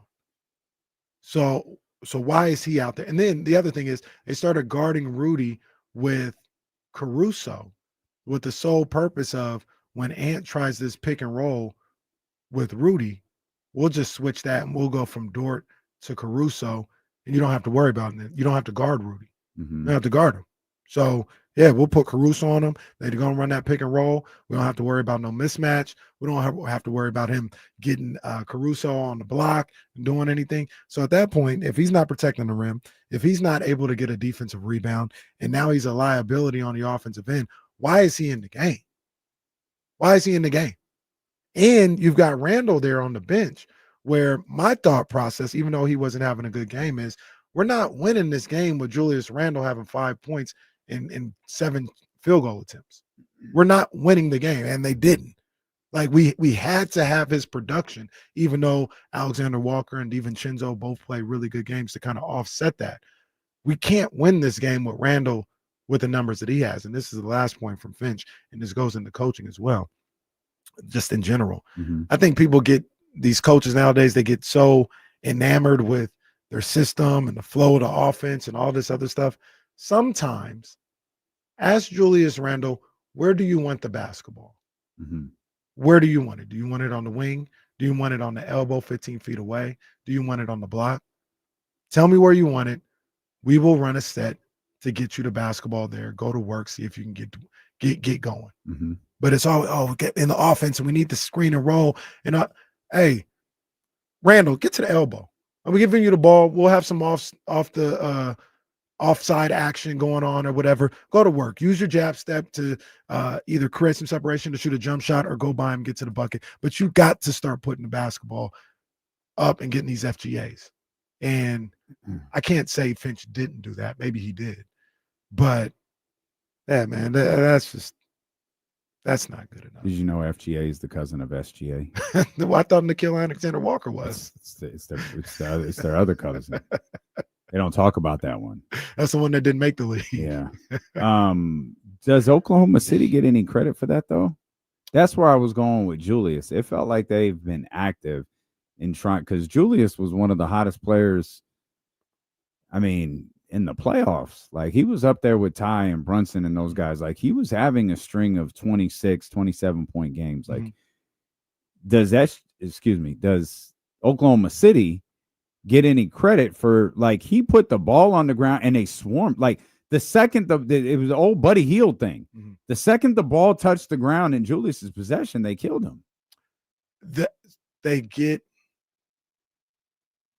They're playing great defense. They're the best defensive team left in the playoffs. And I think they're probably the best period. Yeah, period. Regardless.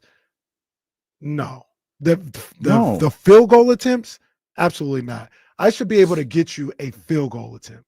You talk about like they're swarming and put the ball down on the ground. Quality or otherwise. Yeah, I should be able to get you at the elbow. Julius Randle, get you at the elbow. You ain't even got to put it on the deck. Jab, jump shot. I can get you. That goes on Randle too. You can get a shot off.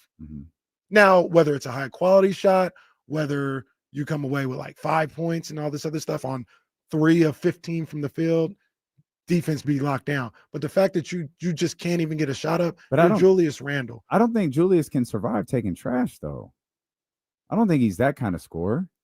He might not be, but you'd rather have him take the shot. Yeah, you just not even shooting. That's on you and Finch. No disrespect to OKC. I'm not trying to take away because they're doing a great job. But the fact that like when Ant only took two shot in the first quarter, come on, man. Yeah, Anthony Edwards, bro. Anthony Edwards has had Anthony Edwards has had multiple stretches in this conference finals where you look at him sideways. Like, man, what are you doing? You can't be one of the best players in the game today and do that. You sure as hell can't do it repeatedly. Right. You can't do it repeatedly at this stage of the season. You look passive and disinterested. And he's at time. And I've tried to, because that's a tough proclamation to say someone looks passive in a conference finals game. So I try to watch it through the eyes of what Oklahoma City's doing. I tried to watch there's nothing wrong with it. But I tried to watch the Legler simulcast joint. I actually really like that. See, I don't. And it's not because I think Legs is one of the best at this that there is. But I realized, I think it was yesterday, I realized I don't like watching a live game like that. If I watched the Mike Breen broadcast and then went back and watched it later, I think I would appreciate it more. I didn't come across it. I knew it was there. I wound up watching it yesterday on accident. Yeah, the same thing. That's the first option. Yeah, like I just clicked on it. I didn't even know. And I was like, oh, I think, and I was watching like, oh, they're doing a breakdown. And then I was like, this is a really long breakdown. I realized, oh, I'm on 2. Okay. Yeah. So I'm like watching it, like, I don't like this. I don't like this right now. Like, this isn't what I need right now. So I went to, Breen and that crew over there. But I was trying to, like, it was in the first half when Ant was passive, when Ant was whatever he was yesterday. And I was trying to, like, hear, like, what their thoughts were on this, and I just felt I don't want this. I don't want this right now. Yeah. I'd love to go back and watch this later, but I don't want this as the game is live. I need to hear the game differently live. NBA TV used to, and I hope they still do. I think just the finals games, they have that coach's corner. After, like you said, a day or two after the game happened. And they'll rewatch the game with Sam Mitchell and Mike Fratello or something like that. And they're essentially doing that broadcast like you wish they had done a couple days later and breaking down the things they see as the coaches. But I liked it. It's really all it really is because Ryan Rucco's there too. They got a play-by-play guy. Yeah. It's just what I think it does is it allows them more time to talk about the strategy. Whereas like on the Breen broadcast, you got the replay real quick and now we got to move on. Yeah. Like and it's a different experience. But what I found, at least in the and this isn't fair to anybody. It's maybe like 10 minutes. Mhm. I felt like because this is where Tim Lager's really good, but you can't stop the game. Mm. So he's talking about something that happened on a possession Right. when the next possession is happening Right. and it's not on the screen and you're trying to process what you're seeing visually Mhm. and what you're hearing audibly, and they don't match. And you're okay. Wait a minute. Okay. Yeah, he's talking about the play where ended. Well, no. What's happening here? And then it just becomes where's Richard Jefferson? Which is in the sense I never thought I'd utter. Yeah, but I well, you know me, I like the shoulder programming. Like they could have put the house party broadcast on there, and I put let me check out, see what's going on. I always shout out what was his name in house party? Mark Lawrence. Well, yes, the DJ. Yeah. Oh, what was his name? Bilal. I don't know why I wanted to say Boogaloo was above the rim. I don't know why they gave that boy that African name. No one ain't from Cleveland. Shout out Io. Shout out Io, man. I was looking smooth on Friday, man. I seen him, man. Io pulled up on Saturday, showing all the Achilles out there. Yeah, he's outside. Starting to dress like his dad is funny. But they you're gonna start wearing socks with them shoes that he had on. That's yeah, watch. Okay. Just say his dad is notorious for that. Just watch. I'd be like, Io, we got to chill, bro. Let the Achilles show, man. Let us show. We don't need the socks. But what I like about those type of broadcasts is just being able to take you inside the mind of a coach or a player a little bit, and you got a little more time to break it down as opposed to Richard and Doris and stuff like that. Yeah. And like I said, I don't want to take anything away from OKC. I think they're phenomenal on defense, their schemes, their ability, the versatility that they have on defense is top notch. But I've got to look at the player first and the coach second when you're just not getting a shot up. Yeah. Like you can get a shot up, and Ant and Randall, that was awful, like from them yesterday. That was awful. Yeah, and the tone was set for it pretty early. One shot for Ant in the first quarter. Come on. 2 shots for Julius Randle in the first quarter. 2 shots for Julius Randle in the second quarter. 1 shot for Anthony Edwards in the second quarter, for a grand total of 1 of 2 in the first half. That's terrible. I think for your best player on that broadcast, I think on the Legler broadcast, I think that's where I heard it, where they said Terrence Shannon Jr. had as many field goal attempts as those guys combined. Yeah. Come on, man.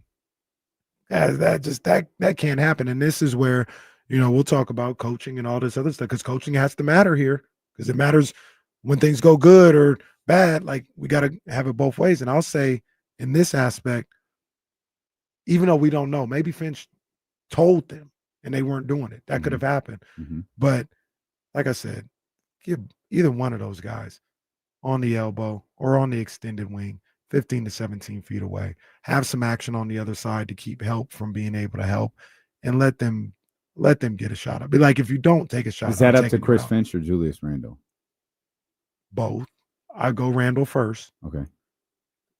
And I go maybe the point guard, which is another problem. They don't really have a point guard. So they don't have an organizer. Mike Conley is, but he's not playing all the time. Yeah. They're one of the reasons why Anthony Edwards and they're able to be so effective on Ant is because he got to dribble the ball up. Well, 19 minutes for your starting point guard is tough. And then, so somebody, I think it was Tony Jones, said it perfectly after game 2. Ryder? Yeah. Yeah. He said, how did he phrase it? He said, the Timberwolves' problem is they aren't good enough on defense when Mike Conley is out there, but they're not good enough on offense when he's not on the floor. Mm-hmm. And that's a tough conundrum to have. So, yeah, somebody has to say, whether it's Ant himself, Randall himself, Finch, Conley, talking to those guys from the bench or whatever, somebody's got to say, get over there. First of all, where do you want the ball? Because you have to shoot. Where do you want it? Get it. Take the shot, please. I'll live with whatever results there are, but you have to start taking these shots because we can't win with that production and that lack of aggression from both Ant and Julius Randle. And it might not have mattered anyway because OKC was great in the fourth quarter last night. That fourth quarter was really, really good as far as shot making. You know, Chet Holmgren hit some big shots. J-Dub hit some big shots. SJ obviously hit some big time shots. The shot making in the last 5 minutes or so was top notch from both teams. It was a great finish, great game. It's like we talked about. The thought of OKC is boring. And then you watch them and they play some good basketball. They play some great basketball and have some great moments. 40 for Shea yesterday. Their offseason acquisitions have really worked out well for them. Alex Caruso has just fit in perfectly. Really, I think sometimes we have to start looking at acquisitions as being this time of year acquisitions. Mm-hmm. It's like, yeah, no, it's good. It's a 68-win basketball team. It's obviously a very, very good basketball team. But then you get to the playoffs where you have teams that you're playing game to game, making adjustments. You have this big grand chess match, and OKC got more chess pieces than you do. And that's what those acquisitions of Hartenstein and Alex Caruso look like right now. And I was critical of those acquisitions. I wasn't sure what they would look like in the postseason. I know it would help them a lot during the regular season, but what it would look like during the postseason. And in the middle of that Denver series, I called it out after the Game 3 loss. I said, this was my concern. Nice pickups for the regular season, but when you get into the postseason and these guys are left open and all this other stuff, is it going to be the same issue that they had last postseason? They've gotten past that. Caruso's been fantastic. Hartenstein has been fantastic as well. Then you've got guys like Wallace, Wallace has been dynamic as a backup.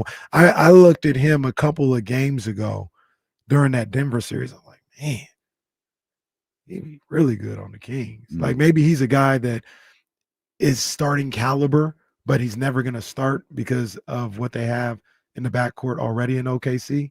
And maybe you could kind of poach him. Nah, they'd be crazy to let him go. Keep him as long as you can. He's really, really good. And he's stepped up and done some good stuff as well. So we'll come back. I want to make sure we talk about your New York Knicks. Go New York, go. The Sacramento Kings name was out there this weekend. Name was in these streets. We'll talk about that as well. Phone lines are open for you. Oak Grove Kid Talk line 916-909-1320. Stealing with KC on Sacramento Sports Leader, ESPN 1320.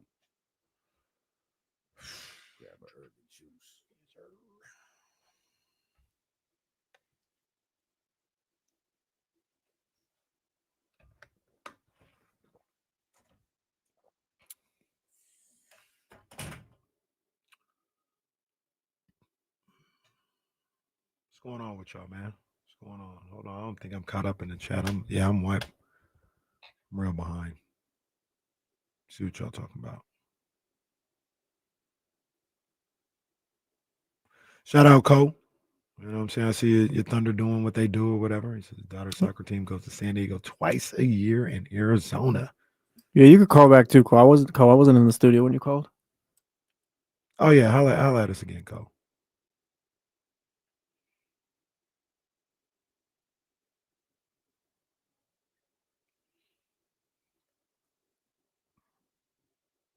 Earlier, Zabo said that our heel turn on wrestling hurts, but honestly, I think wrestling turned heel on us. That's a great way to put it. Yeah.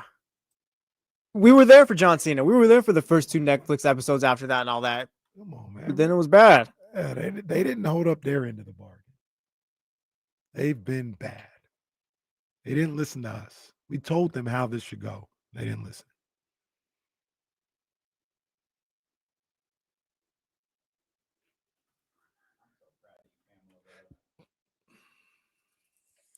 You need some running shoes. I don't have any recommendations. I mean, I think from what I hear, Asics does a great job. I don't know the specific model, but I think Asics is like top of the line. Obviously, I'm gonna look at the swoosh and see what they got going on. They got some super, I don't even know what they're called. I'll figure it out by Thursday. They got some super like bouncy, cushiony shoes. Some new running shoes that they look good. Supposedly they feel good. So I'll work on that, Zay. I'll work on that. You just work on spreading your lead a little bit more because Johnny's running you down, big dog. Be careful. You said something that I wanted to revisit real quick. I had to look. Are we on the air? No, that Tesla place, that's a service center? Yeah. I did not know that. Yeah. That used to be a basketball facility as well. Okay. I need some service. Now I already have an appointment lined up, but I need some service. Yeah, man. That as much as I really just despise their owner, the way that they do things in that regard, and I don't know if I don't know if Lucid does this, if other companies do this now, but just dropping your car off, letting them know that you're there, them already having all of the work that needs to be done because it's done through some sort of computer program, and then them telling you can track the progress through your app, and then they notify you that it's done. You already have a card on file, and you just go pick the car up. They got that on. It's a pretty, it's pretty. They got that online. Even the I'll never forget the buying process. As scary as it is, because you're like, wait, just doing this. Different, yeah. Shout out to everyone who's got a friend that's a mechanic. I missed the mechanic. Well, I still got my mechanic. Shout out to I'm just saying, because if not, you got to take it to wherever and they be taxing. Hell yeah. Oh yeah. Shout out to you do. Yeah, you got to be careful. Hey, it's a scary one. It's a scary one. You got to be careful. You know what I'm saying? This ain't no just regular degular with Jesse. Come on, man.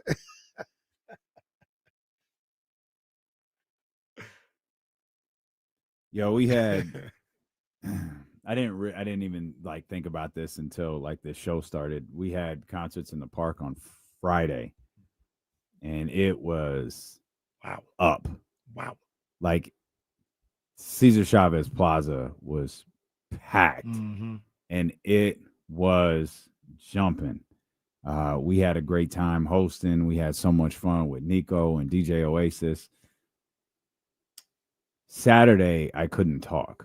Oh, my voice was shot, and it wasn't it was shot my actual my throat hurt. Okay, where I found myself I was talking really, really low, because when I talked with too much emphasis, it hurt, and I realized that's not gone. Oh no, we got 15 minutes into this show, and I'm like, hey, I was like, oh man, for real. It was a little rough on you, boy. I'm sure it has happened to you, but I'll ask anyway. Have you ever really lost your voice? Yeah, I almost lost it. What, a year and a half ago? Dan was going to the doctor that one time. He's like, I think this is it, boys. Right? Yeah. I think my voice had deteriorated over the stretch of a week, and I thought I was gonna have to get steroid shots into my throat because I couldn't talk normally. And the old tribal chief was freaking out, and that's the closest I've ever come. That's the only time I've lost it like that, but that was the only time I've ever been scared. I think something's wrong. This Jesse, that's a shoot. I was like, this might be it. I remember. This might be. I do remember that too, by the way. I hear people say they lost their voice. That only happened to me one time in life. And I don't know why it happened, but I was at my mom's house on a Friday night. We were playing spades, and there was people over there. We had a little game night or whatever, and it just after a while, my voice was just gone to the point where I was talking like this. Mm-hmm. I couldn't do anything else. I was like, what the hell? The only reason I really remember that is because I was like, it's Friday. I got work on Monday. This is crazy. How am I going to talk? And I tried not to talk all through Niners, Packers, Lambeau Field divisional round playoffs. And then I somehow got the voice back when they blocked that punt and Hufanga picked it up and scored the touchdown. And that was crazy. And Jazz was like, don't talk. Like, you've got to worry about Monday. I was like, I can't not talk. They just tied it up at 10. We in Lambeau. This is crazy. And that was the one time where the voice was like for real gone. I was like, I don't know how I'm going to talk. Shout out Wheezy80 in the chatty house. I lost my voice my first day of college. It was so embarrassing when the professor was calling out names and people said here, but I wasn't able to say anything. That's tough. Shout out Wheezy. You made it through, though. Wheezy. That was funny, but damn, I'm glad you made it. Now, that legit sounds like some sort of weird nightmare. Oh, man, poor guy. That's his introduction to that's his student body's introduction to him. Oh, that's the guy that can't talk.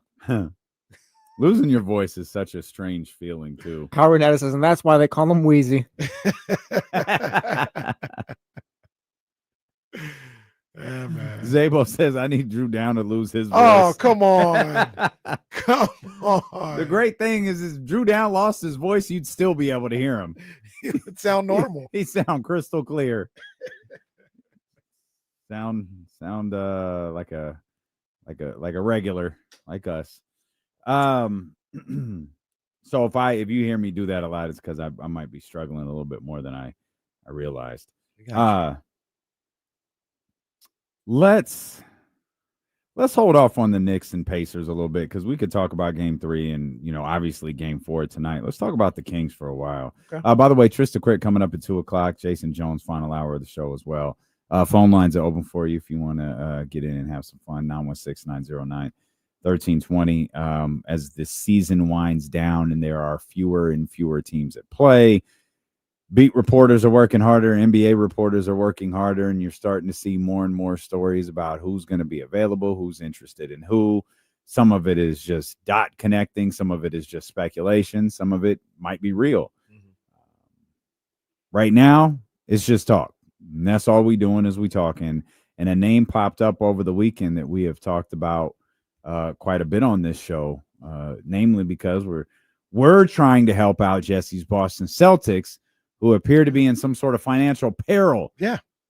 Franchise could fold. It could fold. That's what I've heard. Those are the reports coming from the Boston Globe. Jrue Holiday linked to the Sacramento Kings. Nothing more than the Kings are expected to have interest in Jrue Holiday, which shouldn't be a surprise to anyone paying attention. But it's something that does make sense for both teams. It's a player at a position that makes sense for Sacramento. It's relief that the Boston Celtics need financially. It could be a thing that works out for everybody. So again, there's a lot of dot connecting here. There's a lot of speculation here, but it is a name that we're talking about outside of Sacramento that now is being linked to the Kings.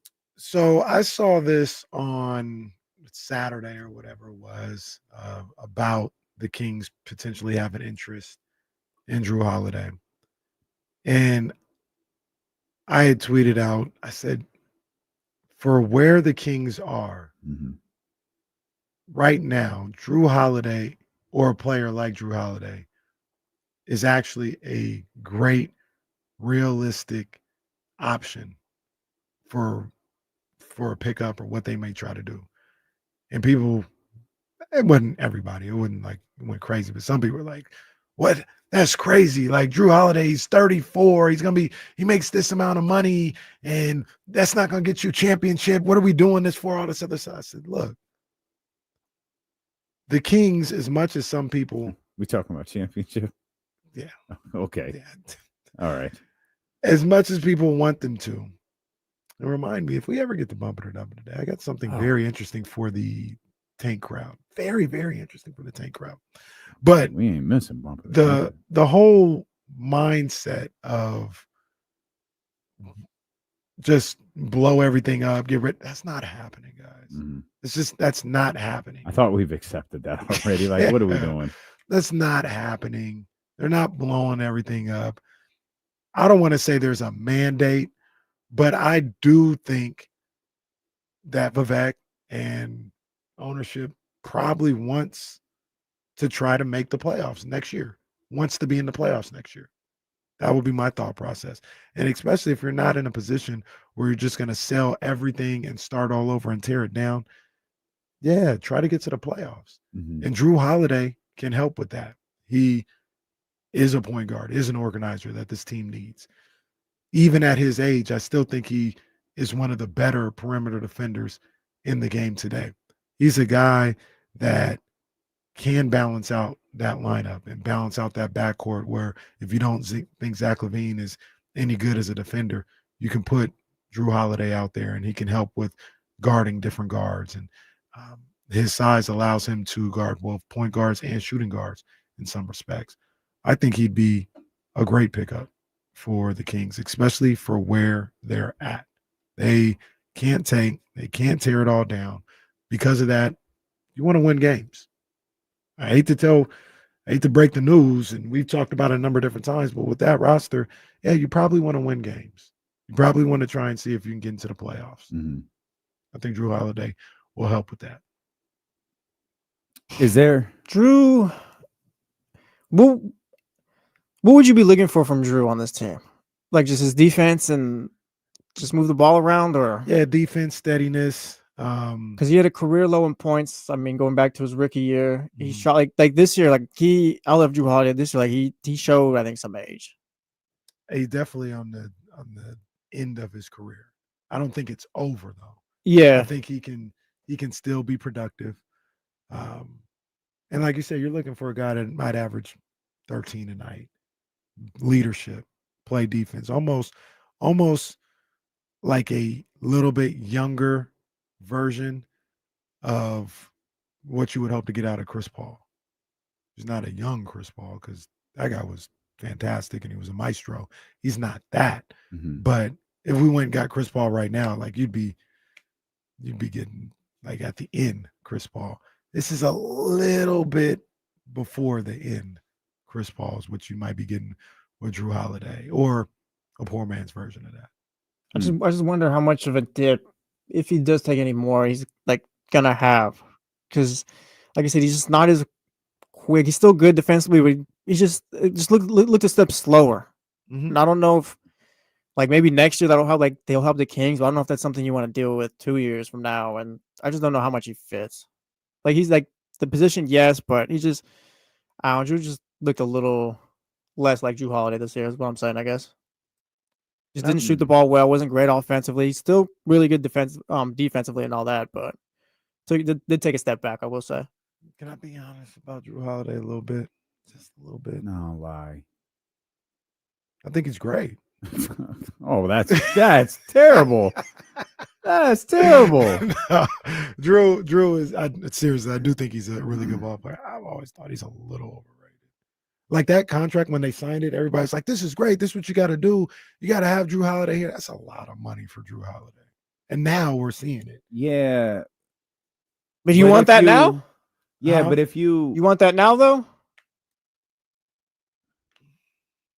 It's 3 years. But left, if you right? had gotten, is it 3? I think it's 3, yeah. It'd be next season and then 2 more after that, I believe. I'm gonna double check though. But if you had gotten a second title this year, wouldn't that have made it like now it feels like you signed the deal, you got one. When I think the thought was you're signing that deal, you probably getting a couple. Now you feel like, okay, we couldn't get the second one. Oh, the third one is in serious doubt already. Now you're in year 4 with Jrue Holiday. Jason Tatum is returning from an Achilles injury. I don't know, man. I don't know how much Brad Stevens had in mind that Jrue Holiday would finish out this contract with the Celtics too. Oh, I'm sure he.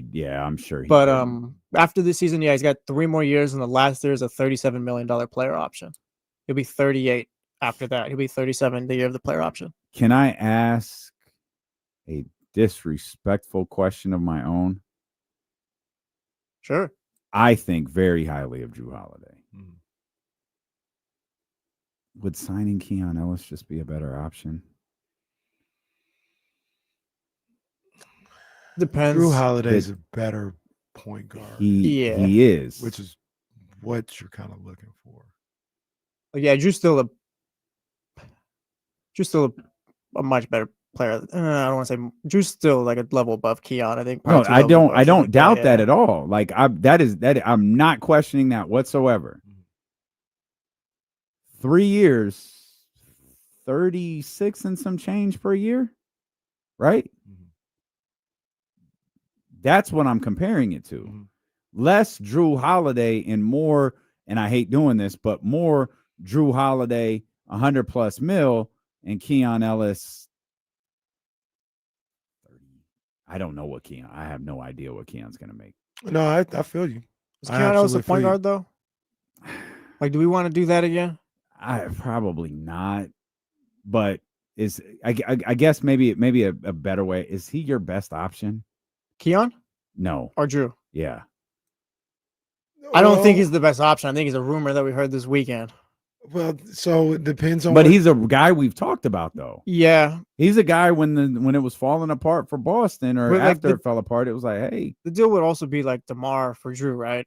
Yeah, I'm sure. Or a 3-teamer or whatever you got to do at that point. Yeah, because I don't know how much DeMar fits on the Celtics and how much they like to shoot threes and just kind of live on the perimeter and all that. Yeah, it whatever the 3-team, if it's a 3-team or something like that. But here's the thing that I want people to be real with themselves about. Shout out TC. Like, you keep talking about a point guard. They need a point guard. They need defense.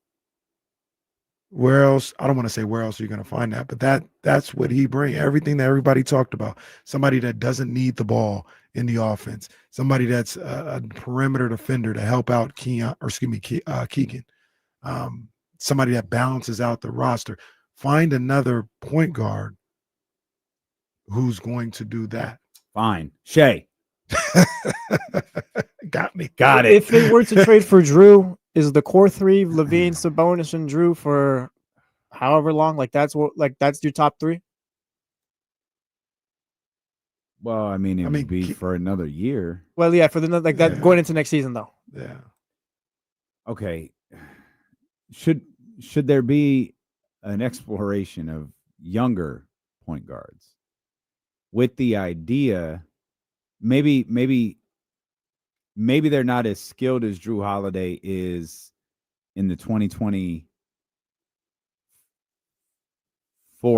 campaign, but maybe the year after that, with the thinking of you have another full year of Zach LaVine's contract, and this immovable contract of Zach LaVine suddenly becomes very, very movable for teams that are trying to get off money, get under the apron, teams that might be blowing it up, teams that might just desperately need a scorer.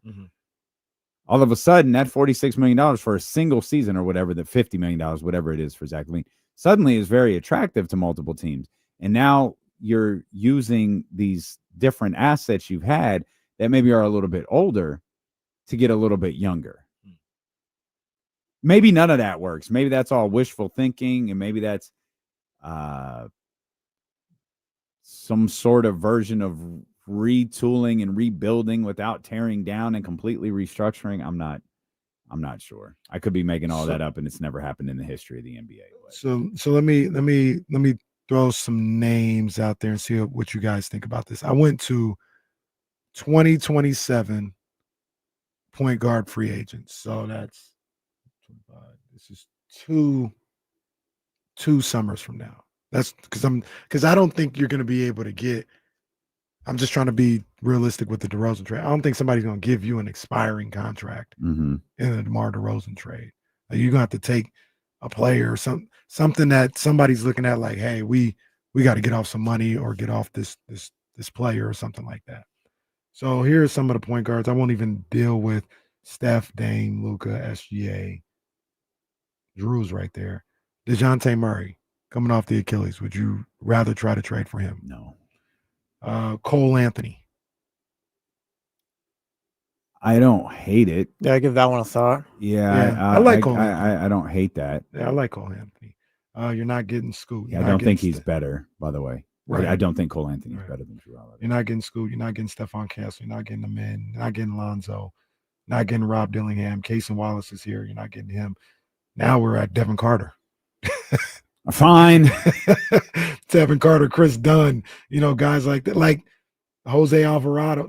I don't know if you're going to find Cole Anthony might be the one, but I don't know if you're going to find a point guard that fits everything that everybody was complaining they wanted just a couple months ago. You're taking DeMar off this team, adding Jrue. Who else is doing the scoring besides Levine, though? You gotta hope Keegan scores a little bit more. You gotta hope Sabonis steps his game up. That might be a more consistent scorer, assuming, of course, that he's here. Malik Monk is gonna have to get back to, being. Yeah, what does that trade even look like? DeMar and who? Because probably not DeMar by himself. For DeMar, like the Jrue one? Yeah, it's DeMar. Yeah, DeMar for Jrue that works. Oh, it does. Yeah, I think the idea would be the Celtics essentially just wanting to shed money. Yeah, because I was trying to figure out what's the rules. Can the Celtics do that as a second apron team? Can they just shed money without taking without it? Because it's got to get to 80% of the contract. The salaries have to match up to at least the 80%. Yeah.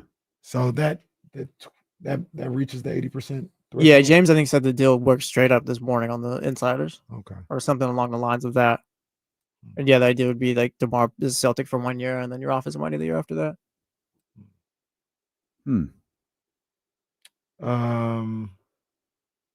Just to humor everybody, we can go. Well, this is a name I like. We'll go to people that quote unquote may be expiring this year. Terry Rozier, Marcus Smart. No, I'm probably never going to say no to that, but I'll say no to Marcus. I like Marcus Smart actually, though. No, and he's expired. You've hated Marcus Smart since this show was true. That's you don't like Marcus Smart, the point guard. Yeah, evidence. That's not true. I like Marcus Smart. I'd take Marcus Smart. So why does that bum keep taking all those shots from Tatum at the end of the game? I take Marcus Smart here in a heartbeat. I don't think he's a point guard though. I think it's combo guard / shooting guard. Yeah. And I don't know that we want to get ourselves in trouble doing that again. Yeah. No thanks. I love Marcus, but we need an organizer. Colin Sexton. We've talked about him before. Yeah. I like that name better than Jrue, I like Colin Sexton a lot. Yeah. Of the Cleveland Cavaliers, right? The Cavs. Shout out, Mitch. Yeah, that's really about What's it. Colin Sexton's deal look like? Let's pull him up. I think he's got 1 year left on his deal. He's an unrestricted free agent. Oh. So this year's an expiring. Yeah, 19.1 next year. Huh. I'd really try to go after Colin Sexton. I like. Yeah, I do not hate that at all. Well, it kind of fits because if it's not working with Levine and those guys, like it fits the timeline if it's time to move on.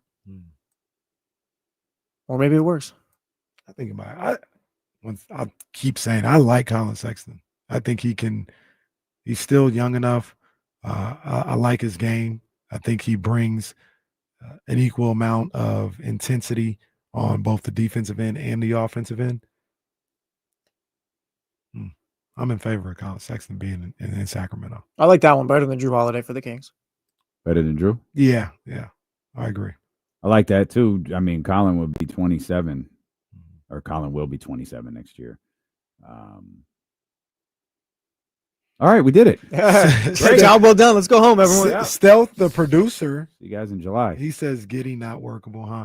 Our guy Drake Yu, big Josh Giddey fan, and Josh Giddey went crazy in the final month and a half of the season. Like he was putting up crazy numbers for the Bulls to end the season. My concern with that is, once again, people say they want defense. Now you got a backcourt of Giddey and Levine on the defensive end. That doesn't fit what everybody's been talking about. So that would be my concern with Giddey. And Drake, like I said, he would hit me up like, "Yo, Giddey." I'd be like, no, get Giddey out of here. I don't want Giddey. And I just started watching him. That man was balling. at the end of the season. Like he was going crazy. So man, I'm not against it, but that also brings another problem to the forefront of backcourt defense. Let's start with how Doug and Scott Perry want to build this team. Colin Sexton might fit the mold. Colin Sexton might be the closest. Jrue Holiday is a great fit too. I think there are two hangups with Jrue Holiday for Kings fans: age and contract, because you have to pay it. Kings fans have to pay it when you acquire someone. So, I think those are the two things that are standing out most about Jrue Holiday. I agree. Love the idea of Colin Sexton, though. There might be a little. I don't know if reservation's the right word, because it's a 1 year. Yo, let's go out there. Let's do this right now. You need it to work. I don't imagine there's any scenario where Sacramento winds up the only team in the Colin Sexton business after the year. Maybe because he's unrestricted free agent. You said right. He's I just closed it. I unrestricted. pulled up Josh Giddey's. He's unrestricted. Yeah. But remember when what was the scenario where nobody wanted to sign Colin Sexton? Was it after a trade, or he was a restricted free agent with Cleveland? But remember, he was just kind of he had come off the ACL tear, so there was that. But yeah, nobody wanted Colin Sexton for whatever reason. That's when he was with Cleveland, right? I think so. That's when he was still with Cleveland. I think so. And Cleveland was like making moves, trying to get better, and they're like, I guess we'll just re-sign him and use him as an asset. And that's what they did. What they did. What do you think Scott Perry and Doug would say if we asked them what the long-term plan is here as far as building out the roster? I don't think they'd tell us. I don't know. Like my thing is like what do you think they tell each other? Like, what do you think their plan is? Is my thinking like flawed in that you try to get younger with the older assets that you have and use them as like best you can? DeMar is going to have suitors, and we'll talk about that in a second. DeMar is going to have teams that want to acquire him. Yeah. You've got to pick and choose. Like, obviously money has to work. It's got to work through the league and all of that, but you've got to pick. You don't want to bring back another 36-year-old, right? Ideally, you'd like to bring someone back. Ideally, yes. Roughly a decade younger. Yeah. Ideally, yes. I think they're going to try to win games, and they're going to reshape this roster while winning games. I think that's what they're going to try to do. I don't think they're in the business of losing, like we talked about.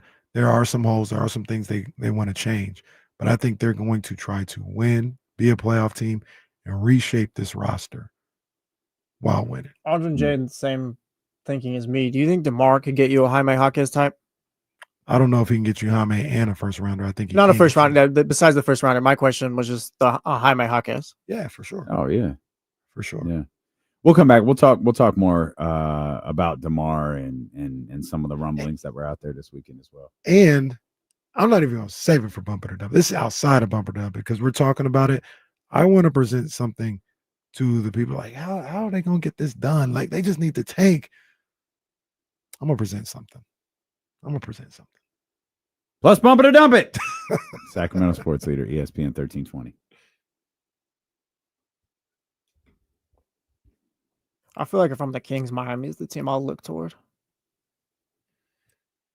Yeah, Miami, or you can see what you can do in a 3-teamer. But that too. Because then you're also talking about like destinations for DeMar. Because I know, and we'll talk about it a little bit more, but they talk about RJ Barrett. I can't imagine DeMar wants to go back to Toronto. I don't think that person was Bradley that tweeted that. Yeah, that's true too. It's crazy. Got to be careful with the white background in the suit. It's crazy times right now, but I'm not even sure. I mean, I don't think he'd be against it, but I'm not sure DeMar want to go to Boston in the situation that they're in. Yeah. So how do we figure out a 3-team trade that sends Trae Young here, DeMar to wherever, and first-round picks to Atlanta? Now Trae Young would be fan. You know, I'd be all for Trae Young, but that creates the same problem that we've been having. Brother, I don't care about defense. I'm trying to put the ball in the basket. I'm with you. The basketball needs to go in the basket. I'm with you, but everybody been up in buckets. arms. We need buckets. Everybody been up in arms saying defense wins championships and all Not this other anymore. stuff. I say you figure that out later. Magic played great defense in round one. It didn't meant nothing. Gotta score. Give me the Indiana Pacers. Nah, Trey sucks. Come on, man. People just get too Be loose. careful, Christian. Stanley's gonna call you right now. Oh man. People get too loose with how they say these players are sorry.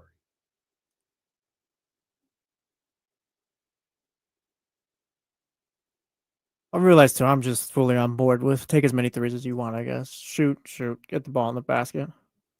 That's what it is at this point. Something. Create an identity.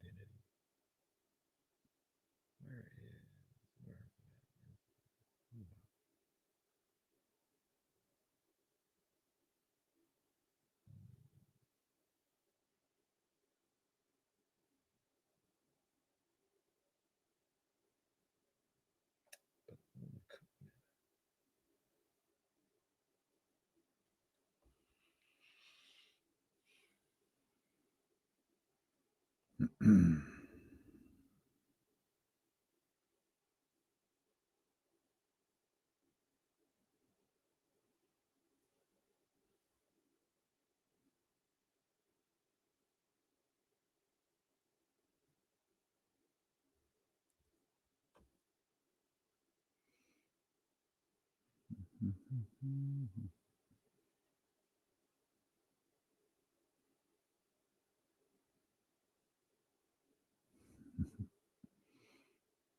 Brian, this team was never the Pacers, bro. Never. Not even close. Not even close.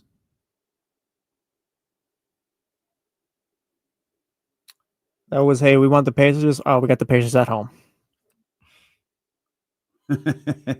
Right.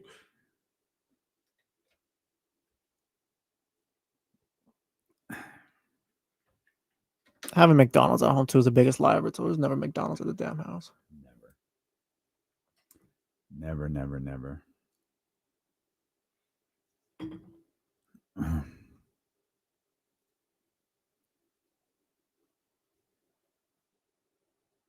Jesse was talking about McDonald's. I had to chuckle. I gave I told you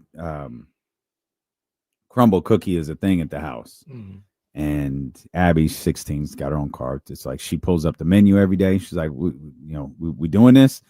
And she hit me last night. She was like, hey, the lineup's fire. So all right, let's do it. So I leave her the card. She goes and she's like, hey, what are we doing for dinner? I was like, well, we kind of barbecue. We ate a little late. The little one's already passed out. Like you could just go, you and your friend go grab something to eat while you're out, whatever. And it's cool. I just chuckle because you can program it to pop up on your phone when the thing is used. So I see the crumble charge come through. All right, and she was right. Lineup is fire this week. Oh my God! And then the second charge comes through, and it was McDonald's, and I just thought it was funny. I just gave her my card, like, yeah, no, go get whatever you want to eat. And she went to McDonald's. No, McDonald's broke my heart. It was also $19. That's the thing. Hey, I'm not going back to that damn place again. That's what I had. Hey, that's the revelation I had when I got breakfast. You know how much 3 regular hamburgers, a large fry, and a large high C cost me? $16. Used to be like $10. That's crazy. Like when that charge popped up, it said, no, I heard it too. Yeah, I heard it too. What? 3 regular hamburgers? Yeah. A large? Yeah, it cost $16. The hamburgers used to be like $1.50. The hamburgers used to be like $1.50 back What are then. you talking about? Like you got a Happy Meal? Yes, 3 hamburgers, a large fry, and a large. No. $16. No, what are you Yes. doing? No, you used to be on my side. Hell no. That used to be on the value Matter menu. of fact, you might have got off light. No, that used to be value menu. Oh, hold on. Can we talk about the 3 hamburger part? Yeah, I don't really like the chicken sandwiches what McDonald's got. Was they all for you? Yeah. Oh. Well, what? How many hamburgers should I be eating? 2 max. Nah, 3. Okay. It was late night eats. Two max. Okay. All right, hey, That sounds about right though, Jesse. $16. No, see, you're kind of turning heel on me now.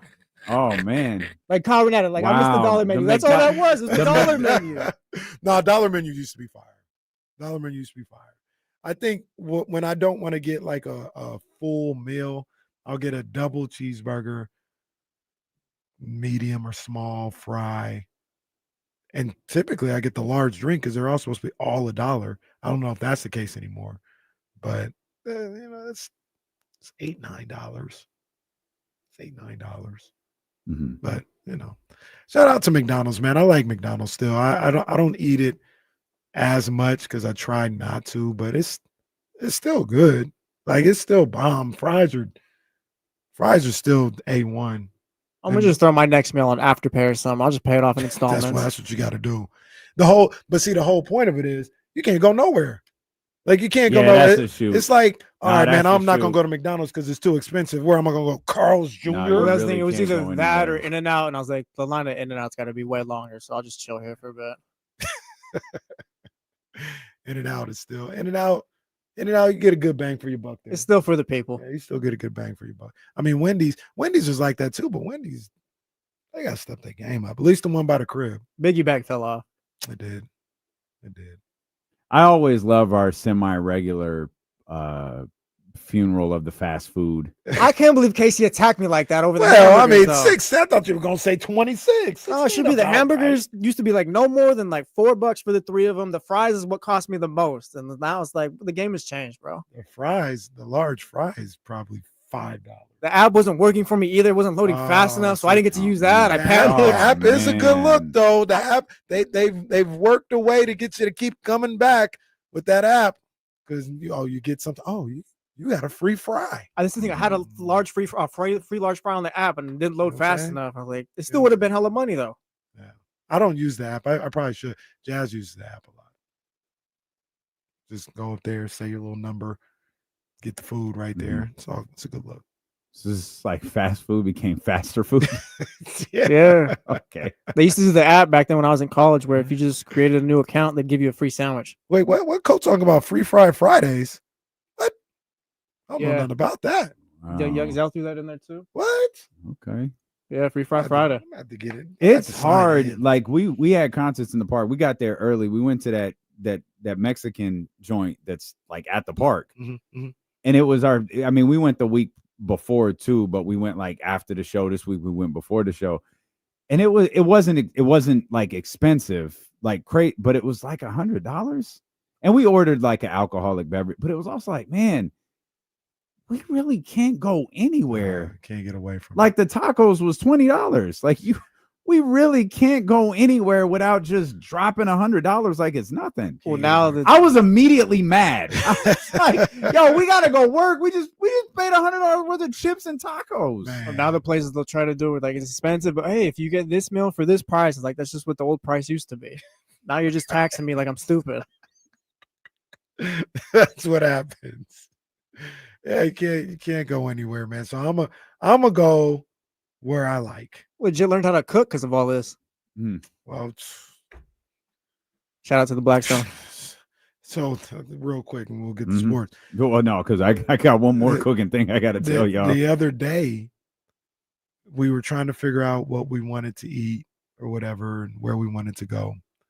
And Jazz was like, oh, man, instead of spending all this money on a fast food place, why don't I go to Safeway, get some sandwich bread. We make some subs. We'll cook in. We'll make some subs. She got everything that we needed, like whether it was chips, the sandwich bread, whatever we needed. It's like $65. $65. We trying to do the right thing. Go to the grocery store. Don't eat out. Why not at this point? Just why not? Hey, I just got it right here. You know how damn bad we are that Chili's is like the one. Hey, what's the meme where it's the lady with the umbrella? Like, hey, I got you. Come on. Yeah. Like that's Chili's for us right now. Shout out Chili's. They're doing their thing. Applebee's does their thing too. See, here's the only problem is they put this stuff in the styrofoam when you get it to go. Yeah. And it sogs and salt makes the fries soggy and stuff. And it's you gotta hit the air fryer after that. That's a good point. It's just the way It's the a game good goes point. now. It's a good point. That might be the move. Chili's might be the new fast food. Oh man, That's Their what. burgers, Hey, their hey, burgers are bomb though. Chili's. we're down bad, bro. Like I know you don't have these problems. We're down bad. Babe, you want to go on a date? Yeah, all right, we're going to Chili's. Chili's is bomb, bro. Chili's. I enjoy the food every time I go to Chili's. I don't get a steak, so I don't know how that tastes. But the burgers, yeah, I'm with that. Shout out John Poles. You guys are sick. Never said I was healthy when I went to McDonald's either. Look, I'm old as hell at this point. I'm just fine. Still standing, still strong. Good. I told you I was gonna cook over the weekend. Mm-hmm. Boy, your boy did that. Mm. So I was cooking for the family in Io and just had some kids over and it was perfect, right? Well, Io, he's late for everything. Mm-hmm. So I had put the ribs on the grill and I was like, hey, you hear from Io? He was like, yeah, they're getting ready now. I'm like, well, we probably got about 2.5, 3 hours then. I'm going to try to make these ribs this way I was reading about. So I pulled them off the grill. They had a nice little look to them. Put some butter and some sauce on foil, put the ribs on them, wrapped them in foil, put them back on the grill. And put the thermometer in, was waiting for 205. Thermometer goes off. Io and the crew arrives. Take them off, let them sit. Everybody's eating the little appetizers. And I'm like, all right, we're just about ready. The chicken's done. I'm going to go put everything out. And I'm going to cut these ribs up for everybody. Open that foil, went to cut the ribs, and the bone just pulled. I was like, yo! Started, I was like, oh, they just fell apart. One of the best sessions on the grill I've ever had. That joint just fell apart. I like put it that. in there, poured the sauce back over. Oh yeah, absolutely killed it. I like that. Absolutely Shout out D-Lo. Shout out D-Lo, the grill master. Now, I had some ribs yesterday, and I don't know if this is a bad take by me or not. I'm not saying I don't eat the ribs with the barbecue sauce, but I'm not hyped about ribs with barbecue sauce. Give me the rubbed ribs 100 times. Yeah. No, for sure. Yeah. No, I got you. That's a. I wanted to do a couple slabs of each, but I lost confidence. Like I was afraid I wasn't gonna be able to pull off the dry rub. Okay. Pause. No. I know you can't. You're gonna what? Where's my flag, Casey? Hey, I got you. No. you. Hey, No, too I got much you. time has passed. I got you. Man. Come on, man. Wow. Flags all over. Wow. I hit you with the kitty. What I said, Pull pause. off nothing, bro. What I Don't said, pull off pause. nothing. Anyway, Oh man. I lost my confidence. So I went with the sauce and the whole deal. I don't want to say I don't like the sauce because like I said, they made some specifically for me yesterday. They had the dry rub joints, and then they had the ones with the barbecue sauce. And I went for seconds, and they had. I was like, that's good, but it ain't. Let me get extra It ain't barbecue like- sauce with mine. No, not for your boy. Not for your boy. Dry rub, boss. Oh, all right. What did you want to talk about DeMar first No. or the tanking teams first? No, let's talk about the tanking teams because Okay. like I said, I had this in Bump It or Dump, but it's topical right now. I don't Okay, even want to mess okay. with it. I saw an article that's titled basically "The Pacers refuse to tank and it's paying off," and they kind of talked about the history of the Pacers, and they talked about how between Tyrese Halliburton now and Reggie Miller in the past. I watched Winning Time over the weekend. That was really good. I'd seen it before, but that's a good. You 30 for 30. rewatched it? Yeah. Oh, Winning Time, the yeah. 30 for 30. Yeah, Got it. That was some good stuff. Yeah. They said the Pacers are separated by about 3 decades between those two. Herb Simon, the owner, has been the team's owner through both eras. Simon purchased the Pacers in '83, 4 years before the team selected Reggie Miller with the 11th pick. Under Simon, Indiana has avoided tanking or bottoming out in the standings to get a high draft pick. The Pacers have won under 30 games just once since 1990, 4 seasons ago. The same year they traded for Halliburton midseason to become their new centerpiece. The Pacers have not selected in the top 5 of any draft in the same time frame. They didn't even have a pick in the single digits until they selected Benedict Mathurin, number 6 in 2022. Think about what we're seeing right now with this Pacers team. It's not a tanking team. Think about what we're seeing right now with the New York Knicks. We've broken that down before. It's not a tanking team. I'm not here to tell you tanking doesn't work. We have our thoughts about it, but the thought process, the idea of tanking, I get. But the fact that people think that's the only way to get where they want the Kings to go is just false. And there's a number of different teams that show you that. And that's where I come from when I talk about Scott Perry and Doug Christie. They can work this roster and work to get it to where they want it to be, still trying to win and be successful. Like the roster as is right now, yeah, you may not see any hope. But these guys can work the roster, and that can include Levine, that can include Sabonis, that can include Malik Monk, and adding the right pieces around where this team can be successful damn near as is. Like obviously like the outer pieces got to be worked on. But it absolutely can happen. And I'm like I said, people label me as optimistic. The Pacers are showing you. They made a trade for Halliburton, but they got Miles Turner. They built around they built. Remember, not only did they get Miles Turner, they re-signed Miles Turner when everyone thought Miles Turner was going to be traded. They re-signed him, I assume, with the idea, because if my timeline is correct, I don't think I'm off on this. They acquired Ty. They signed Miles Turner that offseason. I think so. Then acquired Pascal Siakam that February or that trade deadline period. Yep. So they had committed to Miles Turner already at that point. Now maybe they didn't know that they were for sure that they could get Pascal Siakam. Maybe that was a vision of theirs. Maybe that was a guy that they wanted to target. Maybe it was whatever. Maybe it was something that they saw along the way during the season is like, this is a move we need to make. But it feels like they had it.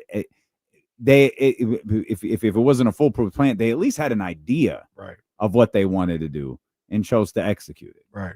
And clearly, 2 Eastern Conference Finals appearances in a row, it's working. John Bull with a has real chance to win an NBA championship this year. John Bull has it right here, and I'm more worried about the last part of his statement. He says, like, you talk about tanking being a math problem and all that stuff. He says, if your talent evaluation bad, it doesn't matter, and that's literally what it's been for the Kings. That's all. And that's we all ran it down is. the picks this morning. Like, you didn't need to tank to have an opportunity to draft De'Aaron Fox and Bam, or De'Aaron Fox and Donovan Mitchell, Luka, insert player. Like, it's literally simple as just making the right decisions. That's all it is. That's all it is. You look at this Pacers roster, you got guys like Nembhard. Nembhard's a 2nd-round pick. TJ McConnell was, I think, undrafted, and he had been on multiple teams. They went out and got him. Aaron Nesmith was given up on in this league. You look at Ben Shepherd, he's a late 1st-round pick. Like, if you know what you're doing, you can put a team out there that can compete and be successful. And Ben Shepherd with an elite mustache, by the way.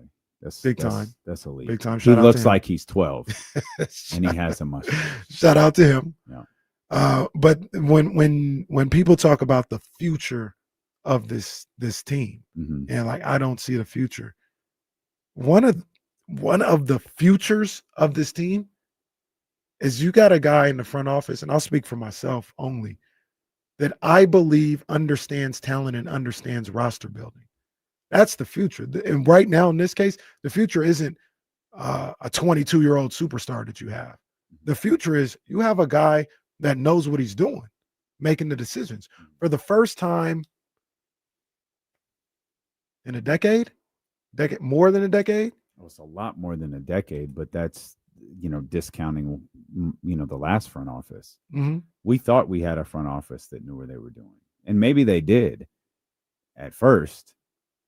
Like maybe the front off, maybe the Monty McNair regime boils down to making one move.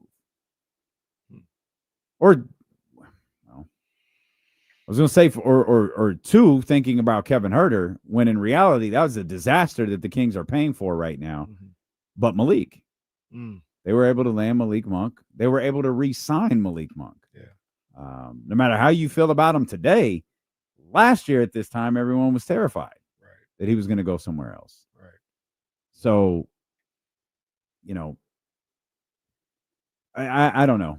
I guess it just depends on how you feel about that front office. But regardless of whether it's the first time in the last decade and a half, or you just believe Scott Perry is at a higher level than Monty McNair and Wes Wilcox, it probably doesn't matter. Yeah, and that's just something that I saw that was pretty interesting. I knew the Pacers had a story history of staying competitive and staying relative, but I didn't know it was like that. Like they literally do not tank, and they've gotten to. I mean, if you go through what he's talking about, the writer was talking about, they've gone to 5 conference, maybe even more than that, maybe 5 to 7 conference finals during that span. You have your Reggie time. Then they went to a conference finals with the Paul George, Roy Hibbert, and now they've had back-to-back conference finals with this Halliburton incarnation of the Pacers without ever tanking, without being a big market, without signing like these super duper free agents. It can. That's a 26 year, 7-year period. It can happen if, once again, like John Bull pointed out, Jesse pointed out, you've said a number of different times, you just get guys in here that's knowing what they're doing, and that's the hope with Scott Perry. Let's see what TC's talking about here. 916-909-1320. TC, what's happening, baby? Yes, sir. What's up with my two brothers? What's up, big dog? How you doing, man? Oh, man, just vibing, tapping in with the homies, listening to a bunch of food. Before we get started, though, on the Kings, Kenny, you a fool. You only like the rub, man. Hey, you got to have barbecue. So, well, you know what? I take that back. If the ribs is falling off the bone, right? Yeah. If they falling off the bone like D-Lo talking about, D-Lo, you have some bomb ribs, bro, I get it, the rub. But you need barbecue sauce in them things, man. No, I don't need no barbecue sauce. And they were falling off the ribs yesterday. Shout out to Jazz. Shout out to my mom. They was falling off the rib yesterday. They were falling off yesterday. Yeah, well, I'll let you say. You wilding out right now. I'm going to tell you that right now. CC, you just got tossed. What's up, man? Hey, look, hey, check it out though. So, and then the Jrue Holiday, that's what we talking about. I get it. The defense, we want the defense, right? Trae Young, Kings fans, look, like we not in a predicament to say like what's too much for a player. It's really about where he needs to get to, or getting whoever where they need to get to, and getting the pieces back to Sac. I know it sounds super cliche, bro, but that's how it is, man. It's about getting the players we need to get in. So if we got to attach a first to DeRozan to get the guy in that we want our guys in, we got to make that move, bro. That's all I'm saying. I feel TC. Appreciate TC, man. I feel him. I'm not crazy about the idea of attaching a first. That's where I always that's my breaking point, so to speak. Because I think one of the things that Scott Perry, BJ Armstrong, Doug Christie, all these guys need to start doing is starting to accumulate assets. And it might take you an offseason, this offseason, maybe a trade deadline, maybe next offseason, to start to accumulate the assets that you need, like a gang of second rounders, maybe 1 or 2 more future first, all this other stuff. And that's how you go get the big fish. And I'm not crazy about moving on from any first right now, this offseason. I don't think you need to do that for Jrue Holiday either. Nah, I don't think so. We're helping you out. Call it what it is. You need to do that for Colin? No, he's expiring. Okay. Just checking. You know how Danny gets. Not Danny in San Francisco, Danny Ainge. Yeah. Like on an expiring contract, you can't do that. No, I agree. I agree. Unless it's one of those Siakam situations. Unless you know that's your guy, and I don't think there's any situation where that's the case with Colin Sexton. But unless you know that's your guy and you're going to offer him exactly what his agent is asking for, and you know he's going to be with you for the foreseeable future, then you could trade your first round picks. It may be a little wink winks. It may be pie in the sky. This might have been a questionable rumor out there, but do you think you have to attach a first rounder for RJ Barrett? Because we heard his name float around as possibly somebody the Kings might be interested in. I'm gonna say no. I think you do, because I don't know why. Like, what's the benefit in Toronto taking on DeMar if you're sending out RJ? Like, I guess unless you're just trying to shed money again. Toronto, you're going back home. Well, we had talked about DeMar is back. We had talked about this during the break about like the other aspect of all these trades is like, is that somewhere DeMar wants to go? Like, send him to New Orleans. Like, yeah, he's sending DeMar DeRozan to New Orleans. I don't think you send him to Toronto. I don't think so either. Let's see what Ishmael's got to say. He always got good stuff to talk about. Ishmael, what's good, baby? Hey, what's going on, guys? What's up, man? Good. And I wanted to just touch on the point of success without tanking. I mean, we've seen a lot of great players that are mid-lottery picks, SGA, Halliburton, Kawhi, Paul George. So you don't need to be pick 1, 2, and 3, obviously, and, reset everything to succeed.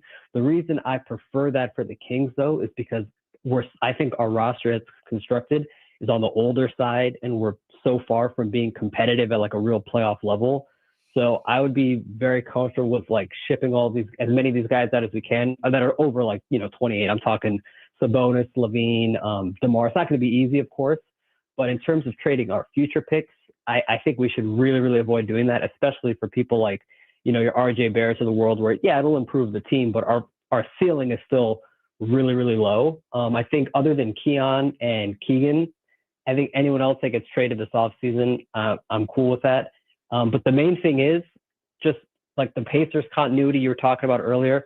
Their GM's been on the job for 8 years. Sam Presti's been on the job for over a decade. I think if we back Scott Perry and he's allowed to maneuver knowing he's not going to get, fired or anything. Like Monty McNair, he drafted Halliburton, then he trades him for an older player. Is that because he felt pressure from management, playoffs or bust, and then had to do it, or was that his own free will? So I think if we back Scott Perry and treat him, with respect, be like, hey man, this is your team, take your time, do what you have to do, then I don't think we have to tank or anything like that. I think he can then build a team at his own pace. But I'd be interested to hear what you guys got to say. I think it comes down to continuity from the top down above anything this offseason. That and Ish, I agree with you. And maybe we'll touch on it a little bit more. But Sam Presti and whoever's in Indiana, they're good.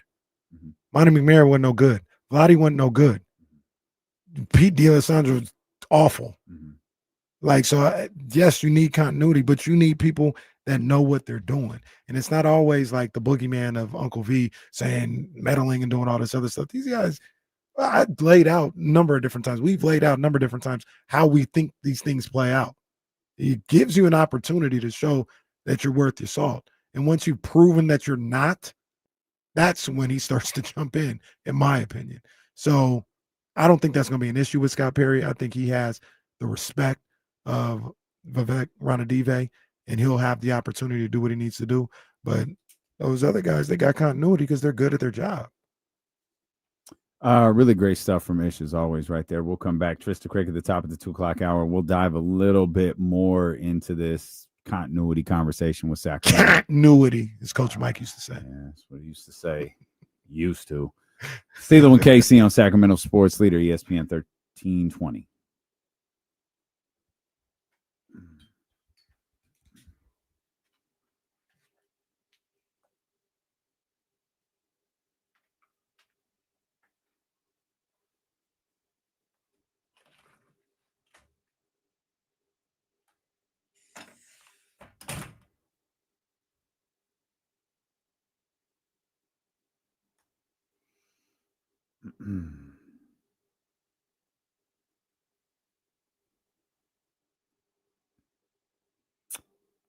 That F guy 916, I don't think it's a crazy narrative. I just think it's a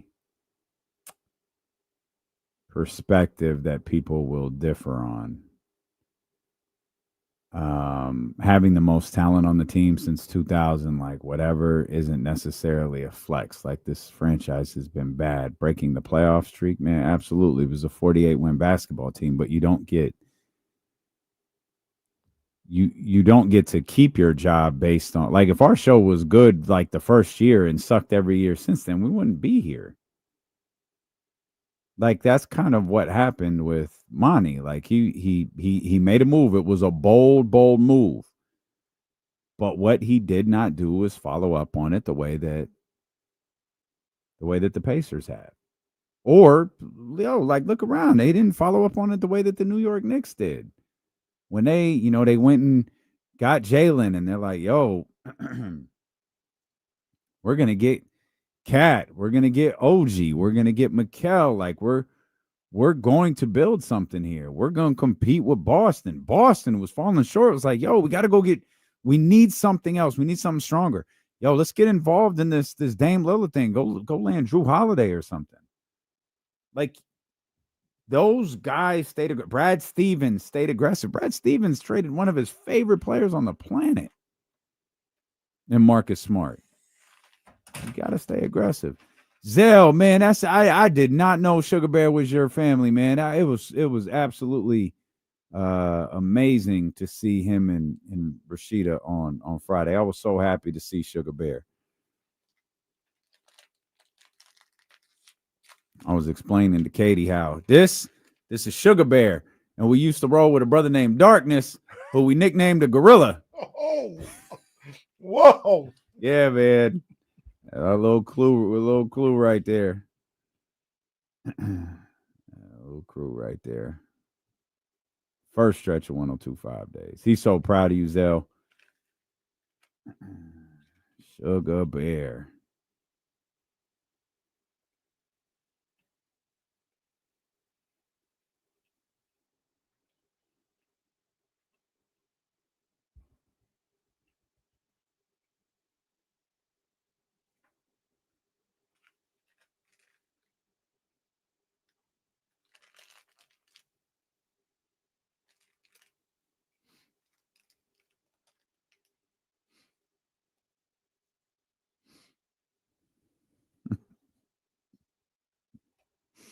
Paul Heyman hitting him with the death row picture. Yo, I cannot. By the way, trying. I cannot get That's a solid excited. faction. Is it? Yeah. Bronson, what's his name? Bronson Reed? Bronson Reed. Like, Bronson Reed was dope when he was jumping on everybody or whatever. The tsunami move, I think he was calling it. Like, Seth is dope. And I think Braun Breaker's next, but man, they're that trying. almost got me to tune in. Braun Breaker, who's really good. Is he just what's old boy's name? Braun Strowman? No. He's way better. You know what? You know what I'm gonna ask. You know what I'm gonna ask. This is why I think Jacob is the one. You got to be able to get on that mic. You got to be able to get on that mic.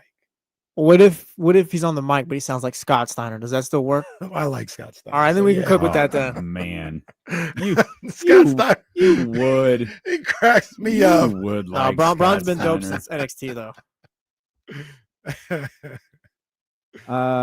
Shout out to Caitlin Clark. The WNBA threw itself through the barbershop window over the weekend. She came up with a hamstring injury. The TV schedule is now in shambles as she, not a hamstring, a quad, yeah. as she, looks to be out maybe 2 weeks. Yeah. Maybe one of those things where she's reevaluated. Did you see the end of the Liberty Fever game? I saw the very last play. Yeah. So you said, was she fouled? No. Okay, I saw it from like the TV angle was like, I don't know how, like, she's really pissed. Mm-hmm. Then I saw it from the fan angle.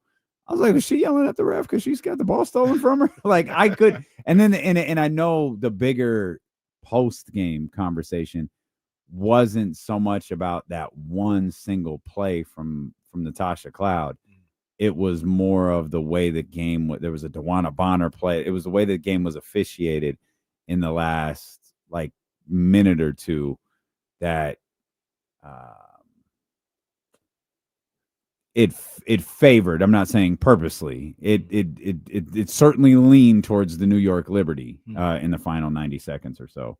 But I saw that last play and I was just baffled. Like I kept watching it, like, oh, I can't even see what happened. Did like Tasha must have hooked her.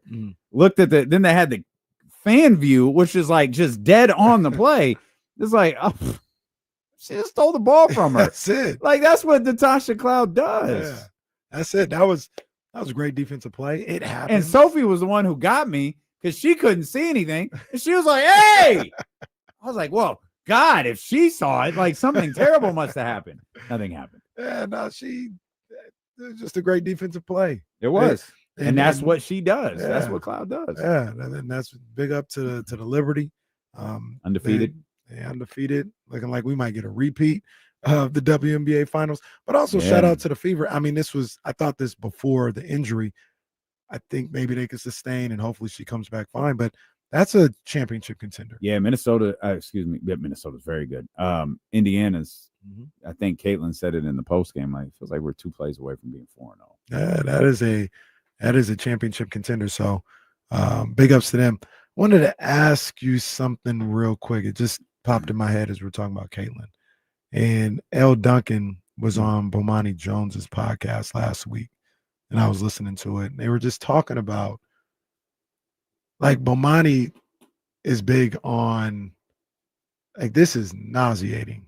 All the things you got to deal with when being on WNBA Twitter and, you know, specifically the Caitlin fans. And we know her play and the attendance and the attention that she brings to the league is great. Is there a potential that it actually hurts this league, everything that surrounds Caitlin Clark, not her, but everything that surrounds it, potentially turns people away from like getting invested in the WNBA? I don't think it turns people away from the W. It might turn people away from her. Might turn people away from the Fever. I don't know. Maybe it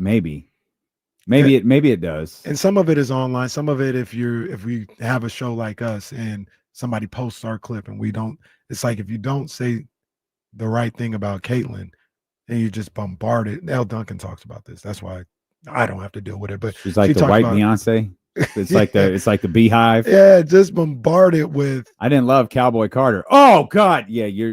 Don't ever tweet about Beyonce. You're dead in the water. But it's like, same for you get to the people who are covering the sport, or like an L. Duncan, who I don't think she'd shy away, but just somebody or Bomani Jones who's like, and every time I say anything basketball wise about this young lady, I got to deal with this. Like, oh, I'm out of here. It's not that different than Angel though. It's like people have. It's what's the term called? They do tribalism. We have taken these extreme stances with 2 very different players who were linked together in college and now are linked together in the pros. One's black, one's white. It's like the ultimate, powder keg here. And Angel's got to develop a touch. Like she's got to shoot better at the rim. Oh, what are you, a Caitlin fan?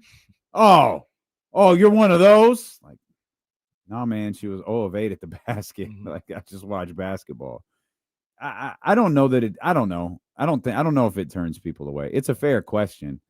It may keep you from commenting on it though.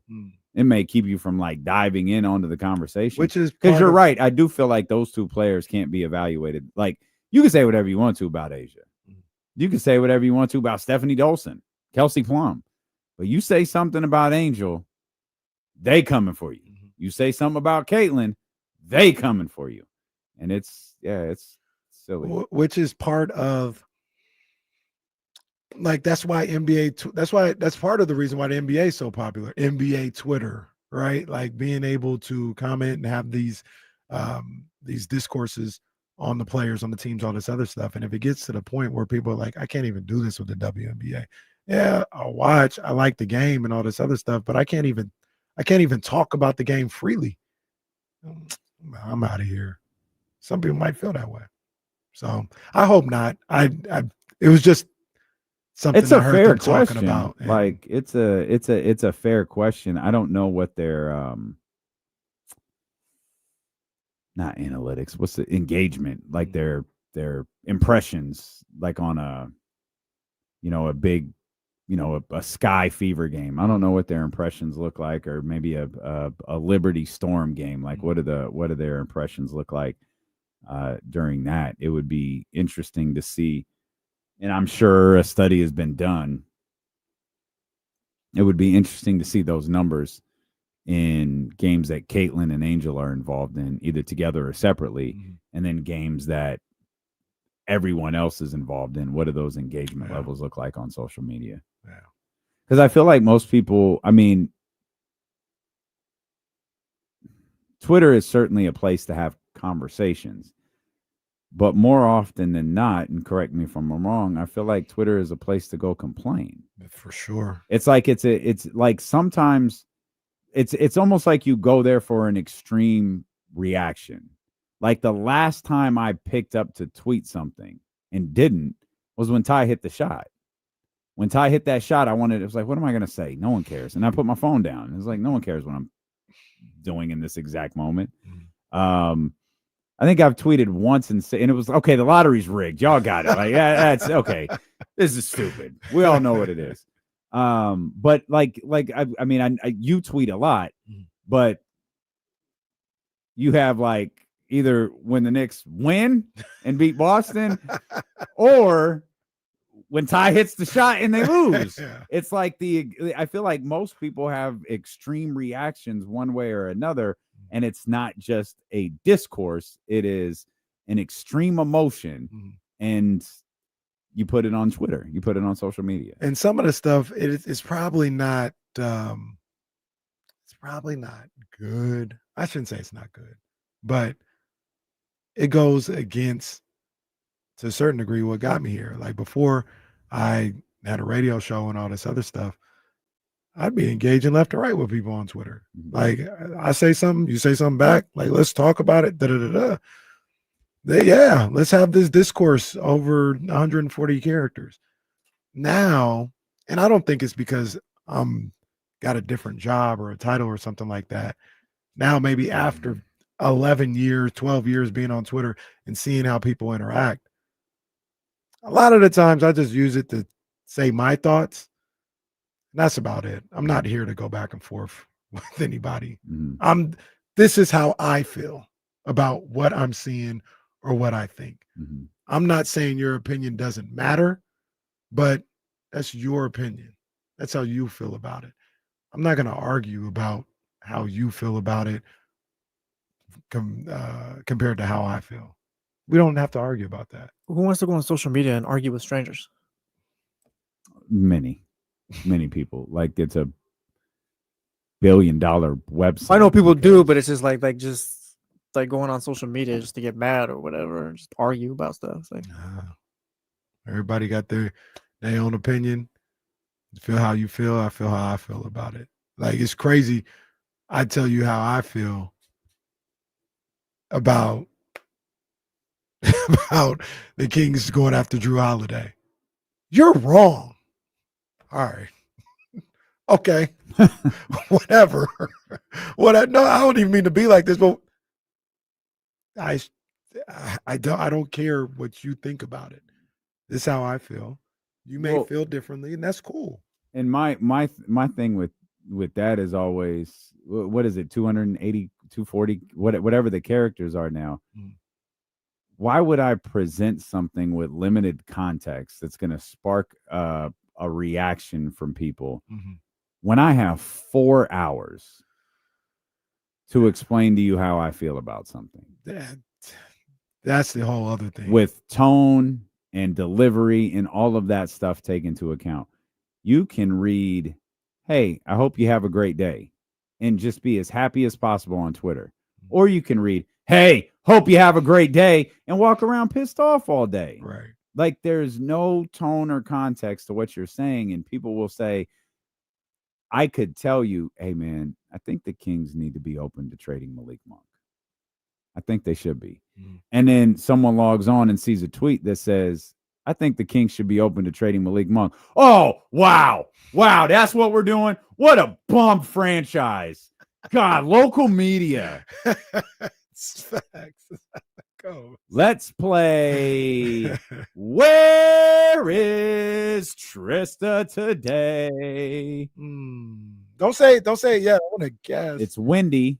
I think she's in Southern California. I think still. she's at home. Where are you? Home is in Portland? Yeah. No. But not home. Because the wood is too good in the background. Well, yeah. We don't talk like that on this show, man. But that's what made me say no to It looks a little too Portland, 'cause bougie back there. What she's doing, that looks finished. Yeah, this is the workspace. Oh, okay. So the podcast studio is being booked right now. So I Okay. walked over there and it was completely full, and I have no idea when they're going to be done. So I said, you know what? Let's get a little raise. It's 80 degrees today. Don't they know who they dealing with? Don't they know your name? Don't they know it's just my podcast? Johnny out of his little spot. Trysta Krick is here. And then let's be honest, they're probably not doing anything. Well, I want to know how many followers this individual has. I want to know how many TikToks they've made. Same. What's it? NBA thread. What's it called? Threads. I want to know their followers. It's probably just some B2B stuff. Let's be honest. It's probably like how to build software in the gig economy. If it's a YouTube video, that helps me out a lot. Well, I go to YouTube to figure out everything. Yo, the accessories are popping today, by the way. They're good today. That's one. Can you confirm? That's one giant necklace, right? Yeah, this is one piece, and then there's some stuff underneath here that came. This was all sold together. But there's even jewelry underneath the big piece of jewelry. Come on now, man. Okay, good. I'm just getting ready. You know what it was? I was inspired. I was looking at what I'm gonna wear to Vegas because you inspired me last week. Okay. And I got online and I was like looking at what I was gonna do, and then I was like, you know what? Let me stop effing around. Let me put some stuff on. Even if I just have a t-shirt on, I can still look good. Oh yeah, you can make a t-shirt. You gonna go blazer no shirt too? Because that's what I'm doing Friday night. Is blazer no shirt. I got a bedazzly what is it? Like a bustier sort of thing, like a bandeau. And then I'm gonna wear something, and so that's just basically like a outdoor bra, like a bra for the world. And then I'm gonna put like a jacket over it. And some leather pants. Oh, we're breaking out the leather for Vegas. You're going to be sweating uncontrollably. But it's going to be UFC. But UFC is very cold in there. Oh, okay. So I'm going to do that. And then I've got some more gauzy dress. Inside, it's always cold at all these casinos. It's always so. That's the hard part about Vegas is you kind of have to where am I actually going? Am I just going outside to get into my Uber? And then what's the temperature at the destination? Because if it's not pool and it's not being at a hike, then I probably should just dress like it's, spring or winter. Yeah, inside. Yeah, just pumping in the AC. Yeah. By the way, Ollie's chilling. Hey, there we go. There we go. He's coming to Vegas. Oh, my. Okay. I know, it's bad. He couldn't. I left him for an hour with my mom when I went on a bike ride on Saturday. And he cried the entire time. Oh, poor baby. And scratched at the door and ate the little door thing underneath it. He's teething. I just don't know how he'll do. He's the most attached, anxious dog I've ever met. I don't know. You're gonna obviously put Sprout at the boarding place, right? Oh, I would never. My mom will come over and take care of her. Yeah. Okay. Well, same. UFC is Friday night or Saturday? Saturday night. So I fly in Saturday. Oh, okay. I leave Monday. Okay, got it. So for the chatty house, I'm gonna move out of my hotel room and I'm moving in to La Casa, the full hotel complex where Damien's gonna be, so that we can link up so much easier. Yeah, we turning up for sure. So I can use the pool or whatever it is that y'all parlaying, and I won't get kicked out anywhere. Oh, first of all, you never get kicked out anywhere. We all know that. We were just having a conversation. Casey brought this up. He said L. Duncan and Bomani Jones were talking about it. The discourse around like Caitlin Clark and the W, and I worked in Angel Reese to this. Like, they were talking about both of them. Like, yeah, it wasn't just Caitlin. It was just they make their living. They make their living talking about those two, don't they? Bomani Jones really does. But hey, I usually enjoy his work. Do you think the discourse has gotten so difficult surrounding those two players that it's actually turning people off and turning people away from the league? No, I think people are still going to watch, but I think people are scared to talk about it. I think people are afraid to give whatever their opinion is on either one of those players because of how nasty the commentary has gotten online. I think you can talk about it with people, human beings, one-on-one, small group settings. Once you bring it to the internet, I think anything you say, for example, Angel Reese has one of the lowest percentage field goal percentages 8 feet in the WNBA. That is a fact. Mm-hmm. Now, if I was to tweet that or to put that on the internet, that will incite racist trolls to come and pile on. If I talk about Caitlin having a rough sophomore slump or turning the ball over more than usual, or maybe her injuries, or if I go and give her praise and accolades and say she, until this injury, was minus 200 to win MVP, even though Nafisa Collier is averaging 30 points per game, that will also incite racist trolls to say positive things about Caitlin. And then you also have counter Caitlin, which is the sort of the response, the heavy pushback to the racist trolls that's so on the other side that now they kind of villainize Caitlin or diminish Caitlin because they're tired of the over positive rhetoric around Caitlin and the over negative rhetoric around Angel. So it's just in general kind of an unhealthy place as it relates to those two. And I think in general, you're seeing people not really know how to handle it, even on TV. They just, I think what we're seeing from even the WNBA coverage on ESPN, I don't really like the way they're talking about it. I don't like the way that ESPN and Bleacher Report are putting headlines out. I don't like that they're making up fake stats for Angel Reese, like most amount of like bricks in 9 games. It's like, that's not a stat, okay? Like, that's not a real hurdle or a stat that we're keeping tabs of. That's just you finding a data point so that you can say something negative, overly negative about Angel. Or like Bleacher Report put something like Angel Reese disappoints fans in a preseason game against the Lynx. Okay. Or it's like on the other end, it's like Caitlin Clark struggles to her first missed 3 in all of her career, and they kind of like downplay that. So the coverage isn't equal. The way it's being covered even by the individuals doesn't feel fair or balanced on either side. I honestly feel like I'm taking crazy pills because I always feel like somebody kind of has an agenda, and I kind of know who they are, like what their agenda is based on, like if you say RG3, I know what RG3's agenda is, right? Like if you say even people who I like and respect, Bomani Jones, I know what Bomani Jones's spin is on this, the lens that he has on the world. So yeah, it's awful. It's awful. Mm-hmm. So the thing about it, and that's kind of what we talked about, like, does there become a point, because I don't see any of this ending. Like, Caitlin and Angel are second-year players. They're going to be linked forever. They're going to play for a long time. Does it get to a point where, I don't think any three of us will, but the person that's just trying to go in, give the W an opportunity, try it out, see, the league, see how it works, see how WNBA Twitter goes and everything. Does it get to a point where it's like, I don't want to deal with none of this. Like, I'm out. Do you think it has an adverse effect? I think it has an adverse effect in terms of like having discourse on social. And I think we're seeing that discourse on social is important in growing a sport, right? Like the buzz around something matters. I think you also, my other take is that I think WNBA fans are soft, like generally very soft. do not allow humor around the W.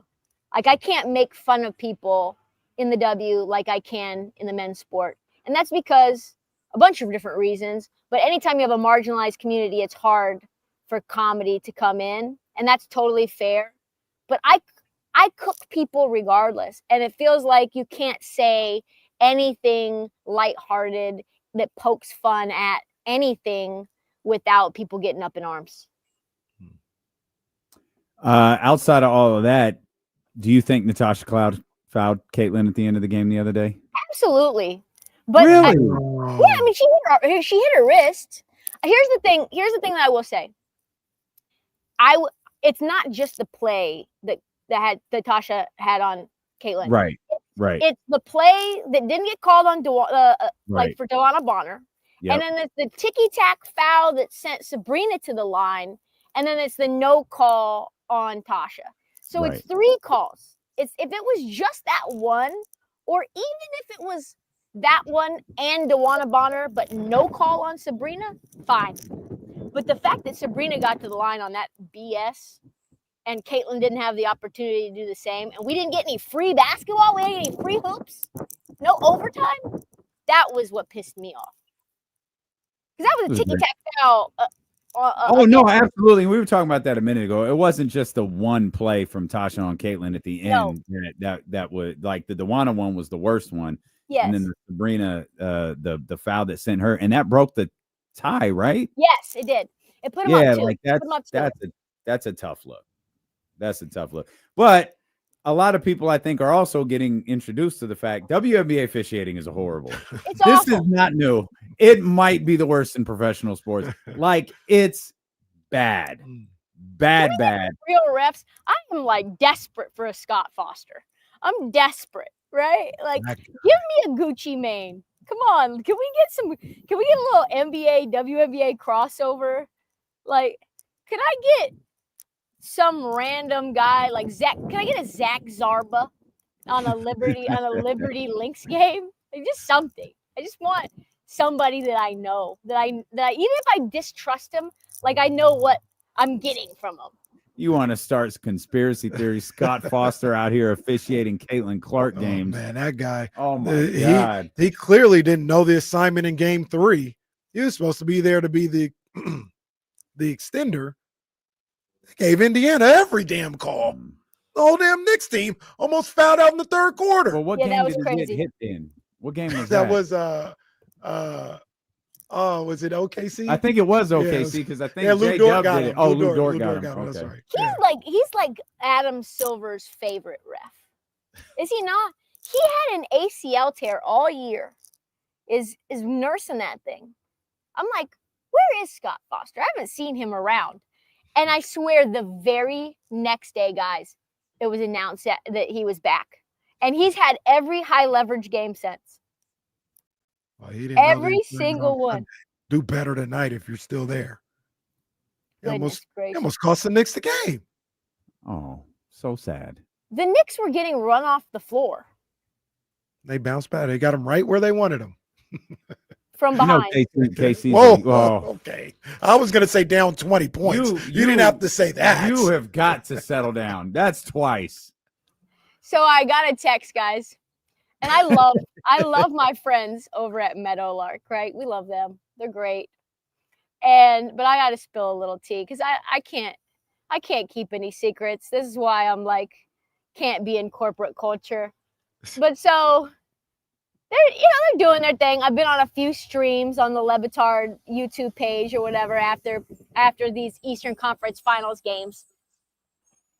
And with Juju, who does, he has a podcast called Alley Oop, and it's like Juju and friends, right? So it's like me and Zach Harper and like Tony Tende, who's on the Dan Levitard show. I don't know if you guys know any of these guys, and Juju.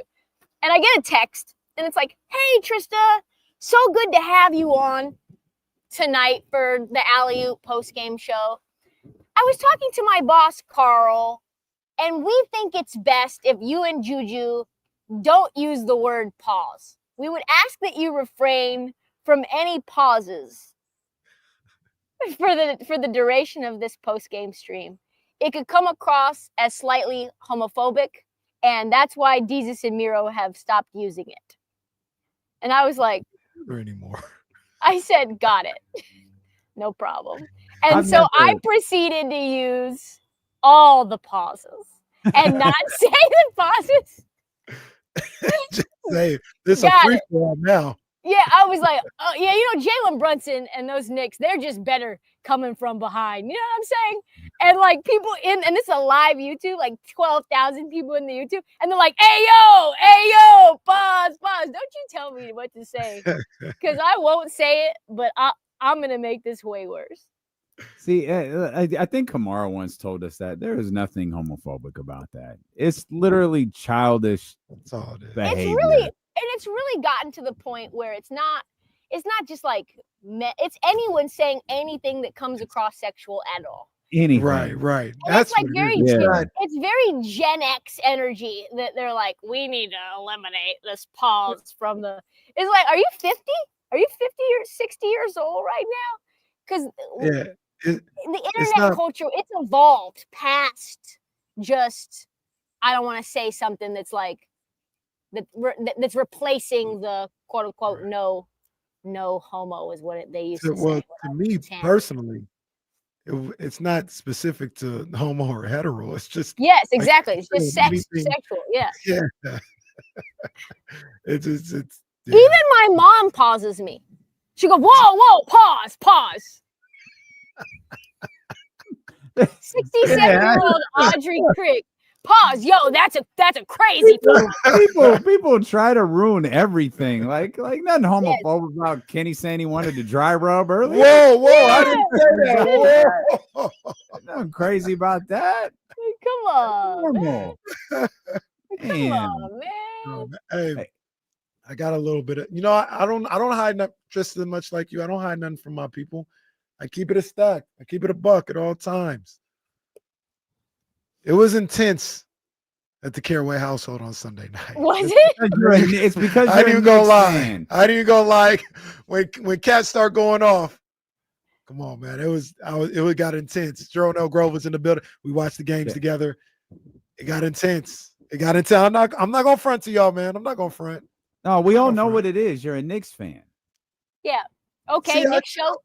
Okay, the only reason why I don't say that is because I feel like it's disrespectful to the real Knicks fans who live and die with the team. I don't live and die with them. Let me tell you what we did last week.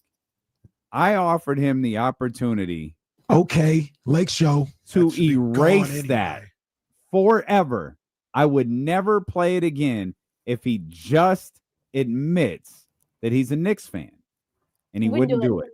So, TK, you've been around hundreds of Knicks fans. I'm not like them, right? Like I feel like it would be disrespectful to the true Knicks fans to sit up here and say I'm a Knicks. I'm not. I'm a Knicks supporter. They're the people on 7th Ave. They're the real Knicks fans.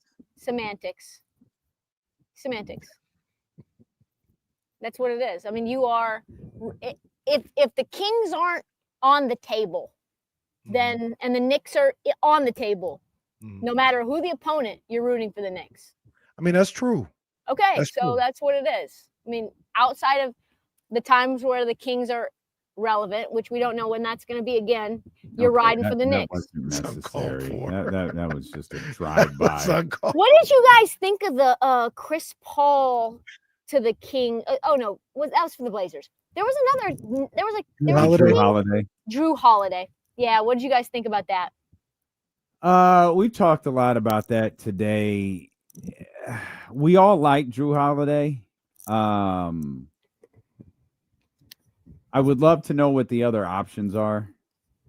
Maybe I don't like. I never care what a player makes. Like I just don't. I do not have to pay that man a single penny. I do not care. Well, you don't. You don't care in the sense of like roster building. You can do. How difficult it is to build a roster. No, it does. It affects what the team can do, but like. That's not my job. You've got to figure that. Trysta quit. Great. Kings can't have Jrue Holiday and Trysta quit. Maybe Vivek heard the Kings joke and zapped Trista's feed and took her out. Why is it always funny when someone drops out? Well, I think she was adjusting the dog in. He stepped on the mouse pad. He stepped on the mouse pad and it was on the little X leave studio part. Relax. I think we all like the idea of Jrue Holiday, but so I'll present this to you. We were looking at timelines, looking at age, looking at different things. If I told you, this is a multi-layered question here. The Kings can go acquire either Jrue Holiday or Colin Sexton. Who would you think works better for Sacramento? Jrue Holiday. I feel like Trysta. I like him. Colin Sexton, the young bull, the bull in a china shop. I'm not a huge fan of Colin Sexton's game. He's not somebody that I feel like I'm like big time winning player girl. You know what I mean? Mm-hmm. And to me, especially when you don't have players that I know are tone setters, are leaders, are builders, are the guys that keep everyone accountable, can do everything on both sides of the floor, like high character. You have pieces of those guys, each one of those different qualities on your team if you're a Kings fan, but you don't have that one I look to you. The vocal leader, champion, Olympian. To me, what is Colin Sexton gonna do? He's honestly like a build-a-king. Like if you were gonna just say like this guy's the Sacramento King, I'd be like, yeah, that makes sense. That tracks. Like just flashy, has very much roller coaster moments, some amazing moments, some what the hell are you doing moments. It's so bad that like players I love go to the Kings and they turn into those players. Like DeMar DeRozan turned into that for me, where I'm like, what the hell are you doing right now? What is this? Guys are draped around. You got 3 dudes on you, pause, and you're backing them down, pause, and you're bricking to nowhere. What has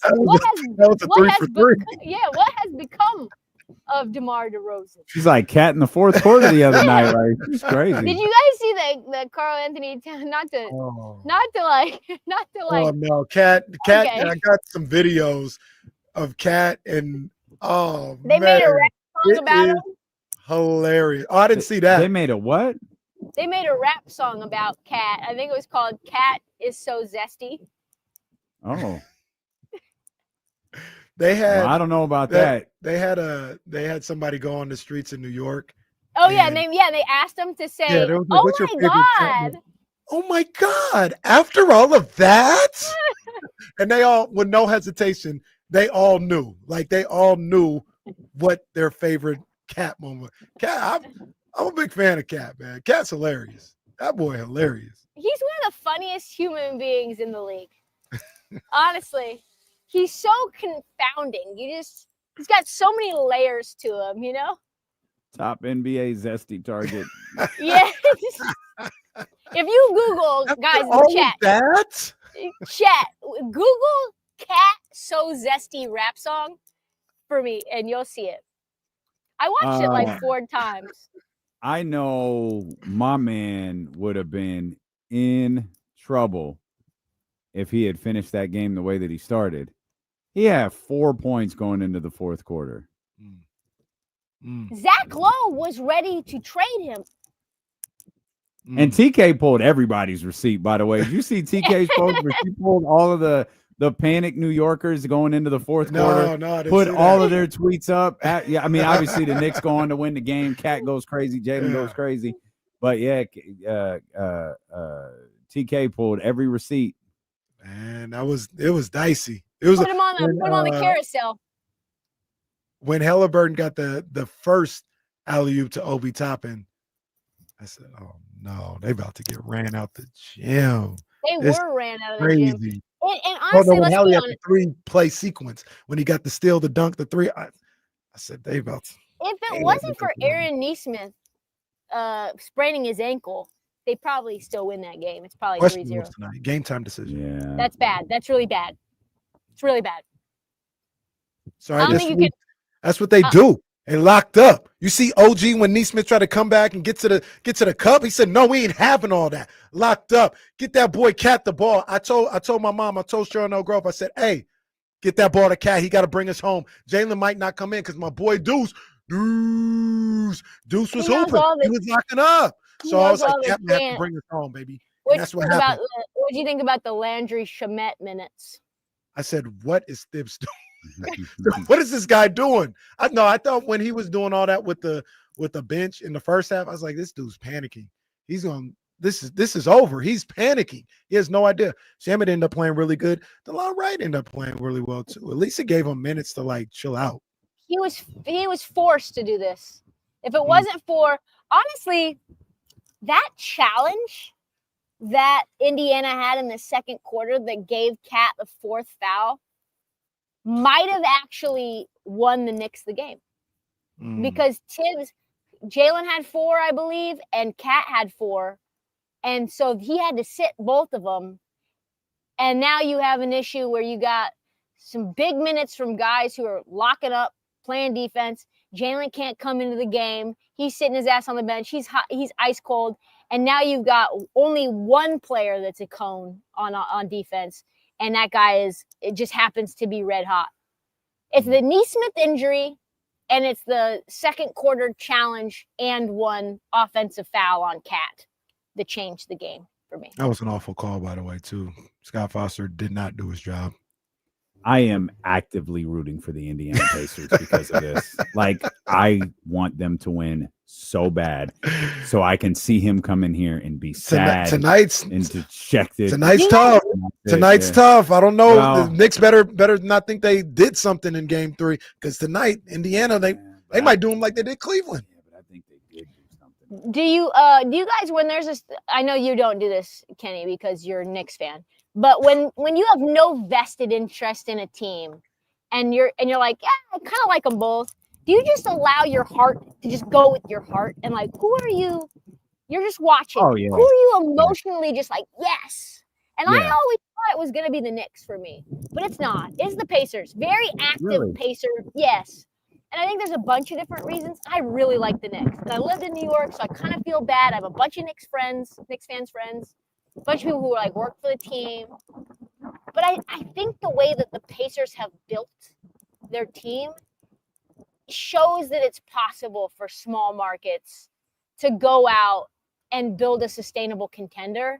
Mm-hmm. And there are a bunch of guys that were kind of discarded. The Knicks were a little bit as well, but big market, MSG. But like you've got guys like Aaron Nesmith who literally they traded Malcolm Brogdon for, and everybody didn't even think about Aaron Nesmith in that trade at all.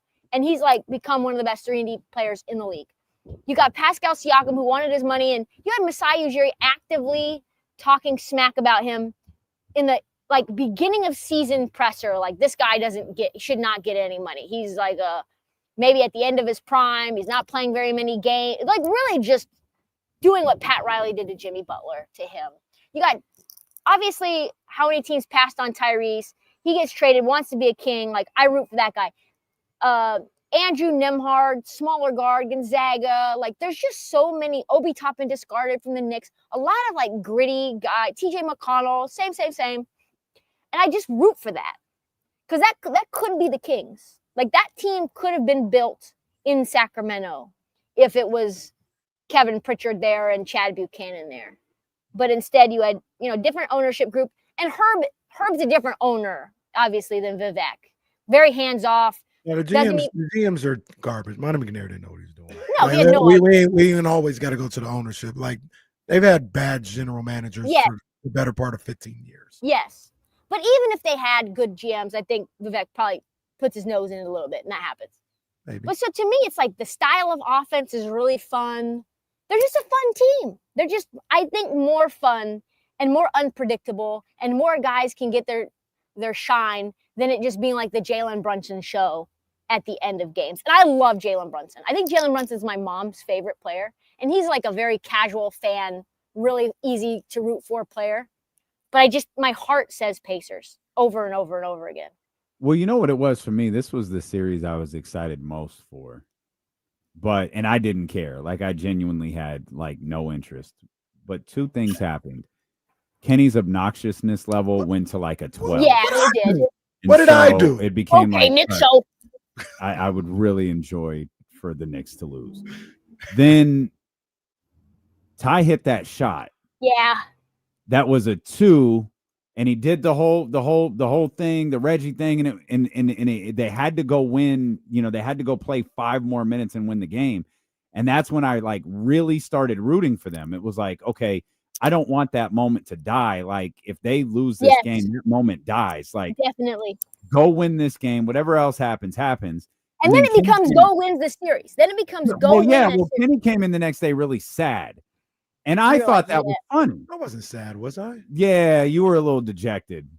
You said you didn't talk for like 8 minutes. No, yeah, I was a little pissed off. Look, I was pissed off at concerts in the park. Oh, he was. Friday night, game 2 is going on. He comes over to me. He goes, we're about to go on stage. There's 9,000 people there. He looks at me and goes, they lost. What? Yeah, they lost. It's like, by how many? I was like, 4. It's over. It's over. He's dejected. Literally like, emotionally dejected. Absolutely distraught. Distraught.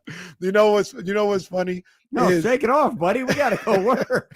I saw a clip after they won game 3, and they were like in a New York bar, and they were like, yeah, man, this is really cool how the Knicks have brought New York together, and everybody was chanting, and they did the Jrue, I'm from New York. It was a really cool moment. I was like, yeah, it reminds me of like what people in the Bay Area say about the Warriors. They're like, yeah, you like the Giants or the A's or the Raiders or the Niners, but everybody loves the Warriors, and that unites the Bay Area or whatever. And then I said, wait a minute, there's a team in Brooklyn. They have 2 teams, and we talk about uniting New York. Nobody cares about. They should move the Nets. Nobody cares about the Brooklyn Nets. Send them back to Jersey. At least Jersey cares. Send them to Seattle. They can do that too. Them being in Brooklyn is cool. Between Brooklyn and New Jersey, right? At least people in New Jersey would care about the Nets. No, they wouldn't.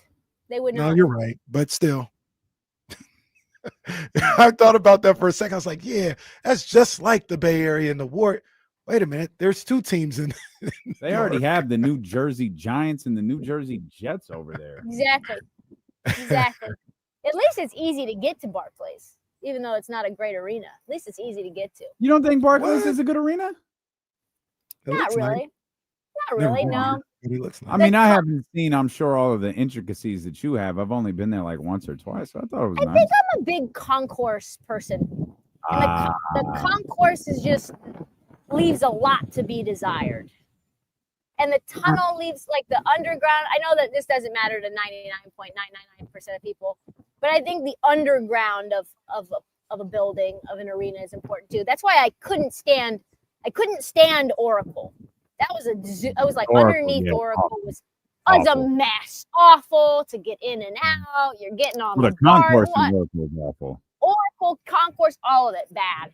Even what are your best concourses in the NBA? Oh, I mean, King's concourse is so great. The Golden One Arena, come on. I think it's like one of my favorite places I've ever been for an arena. I think Little Caesars is good. Little Caesars Arena in Detroit is good. What else? And that's really in good? Downtown Detroit, right? Like that's actually in Detroit. It's in it. It's right across from where the Lions play. It's right in that little like city center. That's really good. What else do I like a lot? I think MSG is really great. It's really? The only thing that's bad about MSG is that you have to take. Well, there's a lot of things that's bad. Like obviously, sometimes you get there's bad seats in the house because you'll get like the wall above you where I was in game 1. You have to take escalators up just to get in there, which stinks. That just stinks because like getting out is a mess. I think it's just the iconic nature of MSG that I like. Those are the 2 that I can think of. You walk out onto a massively crowded street where there's also thousands of people coming from under the arena who have absolutely nothing to do with the basketball game whatsoever. And they're all converging at the same exact time. It does. MSG is just a great vibe. And so if you walk out on the wrong street, it just smells all to hell. Oh, jeez. Oh, it is just so gross. Like the back of Madison Square Garden is disgusting. Awful. Damn. Chase is okay. It's not my favorite, but it's okay. Chase is okay. It's just that for a brand new stadium, it's not good. That's probably more so. Like if it was a 20-year-old stadium, be like, that concourse lacks. Yeah, it does. It lacks amenities. People are everywhere. It's kind of crowded. Yeah, I think goal one might be one for me. Is OKC that good, or is Minnesota sketchy? I think a little column A, a little column B. I think it's a bad matchup. Ant is really hampered, and I think you've got a lot of role players that you don't know if you can rely on a night-to-night basis. If we got what we got last night from the Timberwolves every night, and then we had a good Ant performance, we would have a series. Like you got Nickeil Alexander-Walker, the flamethrower, with 20-something points. You got Dante DiVincenzo hitting open. I mean, these guys are hitting open threes. That's all we need you to do is just hit open threes when they don't rotate or when it's just like driving kicks. Like Naz Reid, just get crucial rebounds like he did last night. That's just not what they were doing in game 1 or 2. So I think that's really what it is like OKC forces you to turn the ball over a lot, puts a lot of pressure on the bench. What do they get? 15 plus turnovers for game 1 and game 2 each, forced turnovers. And then obviously the disparity in the foul calls didn't help Minnesota at all. Last night I thought it was pretty fair. I think Shea was hunting fouls. I don't know if you guys saw that last night. He was looking at the ref trying to get a foul at the sort of like third and fourth quarter, and they were not dealing with his BS. But game 1, game 2, you could barely graze him, and he was going to the free throw line. Shea was Dellavedova levels tired yesterday. He was exhausted at the end of that game. He was hooping though. He was doing his thing. Hooping. J-Dub hooping. He did. He hit some big time shots. Chet, my boy Chet, was hitting some big time shots too. I think I was very critical of Ant, Randall, and Coach Finch earlier because I thought Ant was bad, like just bad. I thought Julius was awful, and I thought Finch was awful as well with their performance yesterday. And you're not gonna win if Julius Randle's even just shooting the ball 7 times. Like, and that goes on Randall and the coach. Like, you got to find a way to get him some shots. I don't know what to make of Randall, honestly. He's had some awesome games, awesome series. Obviously, the Lakers one was incredible. And then you go to this series, and he's had 1 really good game, 1 pretty good game, and 2 awful games. And he's in a contract year. Minnesota's got to shed salary. All those guys, I think it's Naz Reid, Nickeil Alexander-Walker, and Julius Randle are all in contract years. And I don't know who you keep. Honestly, I don't know who's the most important, consistent player of those 3. Who would you guys keep? Well, I would keep. Give me the 3-player. I know you said Naz Reid. Julius, Naz Reid, and Nickeil Alexander-Walker. I'd keep Naz. Or excuse me. I'd keep Julius. I think I'd keep Naz Reid. And I'm a bigger, I like Julius Randle. I like Naz Reid too, though. It's tough because they all do such different things. You need a backup big when Rudy's atrocious. But, man, Naz has been awful this series, especially game 1 and game 2. He was on a poster. But I feel like on a milk carton. Been awful this series. That's the problem. Like, these guys are having their worst. And maybe that's where Oklahoma City comes into play. Like, maybe this is where the Thunder deserve credit for being the best defensive team in the league all year. It's just they're taking out everybody. Like, it's one thing, man, they really zeroed in on Ant. Oh, man, that's impressive. Like, that's tough. Man, they zeroed in on Ant and Julius. Wow. They were able to take both of them out. Now Naz Reid stinks. Now they're getting 20 from Dante DiVincenzo to survive. Yeah, that's bad. That's really bad. Now you need 20 from Dante. It wasn't supposed to be. It wasn't meant to be a shot at Dante DiVincenzo. Oh, funny. My mom hasn't been really locked in on the NBA for a couple of years now. This is her first year back really into it, watching it every single game. And she goes, Dante DiVincenzo, wasn't he a king? I go, he was a king, Mom. Is that the last time you watched the NBA? Lots gone on since then. Lots changed since then. And that is a very specific time period that she watched. That's not even like Oh yeah, stretch it back. That is one very specific time period that she saw to know that. Yeah, I know. It wasn't even like that long of a stint. No, not at all. No, not at all. Yeah, that's crazy. 64. If I'm adding that right, and God knows if I am, 64 points from the bench yesterday. At least they got some bench points. Just to stay in the game. Game winning game 2. Those boys couldn't get anything. Anything. I think they had like 4 bench points in game 1 or something crazy like that. And Ant was horrible. I don't know. I think Minnesota's pretty good. I think they're pretty good. I think they're having a bad series. And I think also OKC's one of the best defensive teams I've ever seen. I'm alone. I'll just die on the island alone. Which is what? I don't like Minnesota. I know you don't. I know you don't. What do you not like about them? Just don't like the role players? Just don't like I don't feel like they're consistent. No, they're not.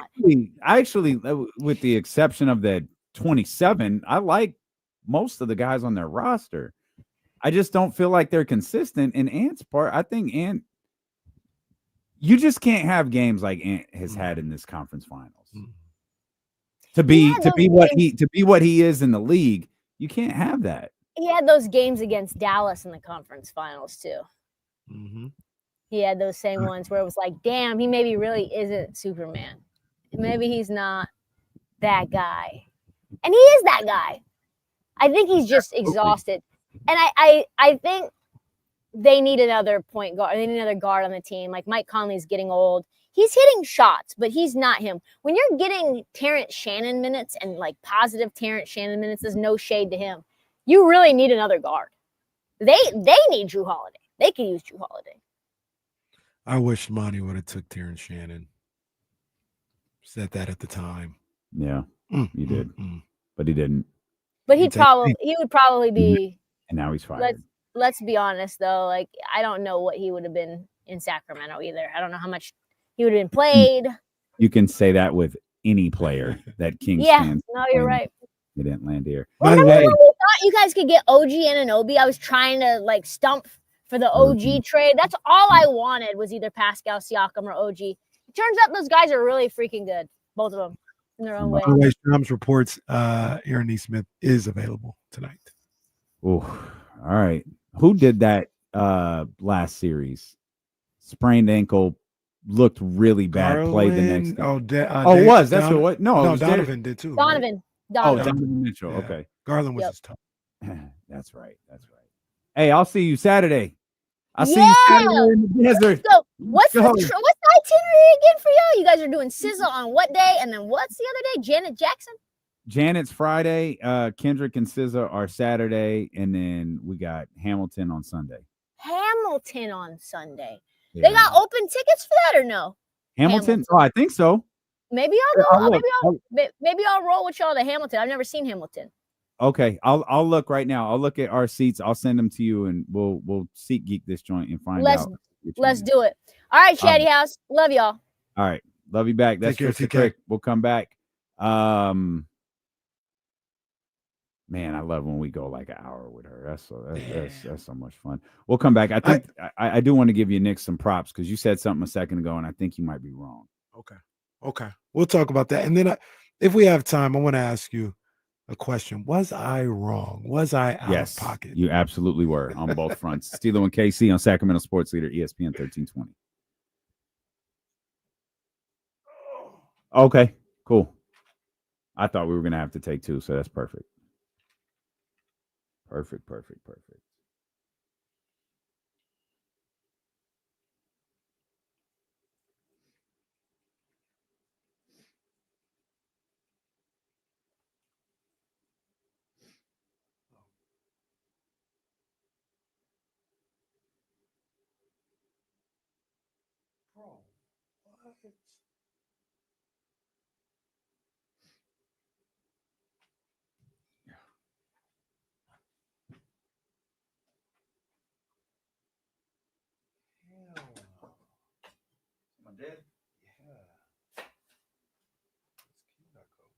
Oh, wait, for real? Yeah.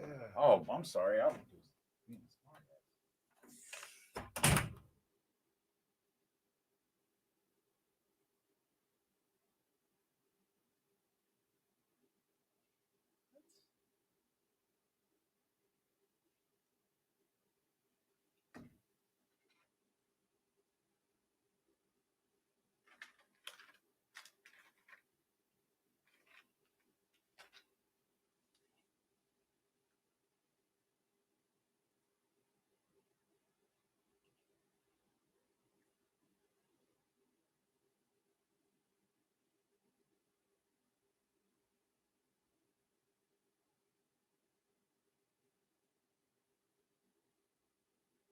was playing Road to the Show the other day. I got traded from the Pirates, bro. I wasn't even looking for a trade. I got traded to the Reds. These organizations ever tell you they're like working for you, don't believe them, guys.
I'm sorry to hear about your people.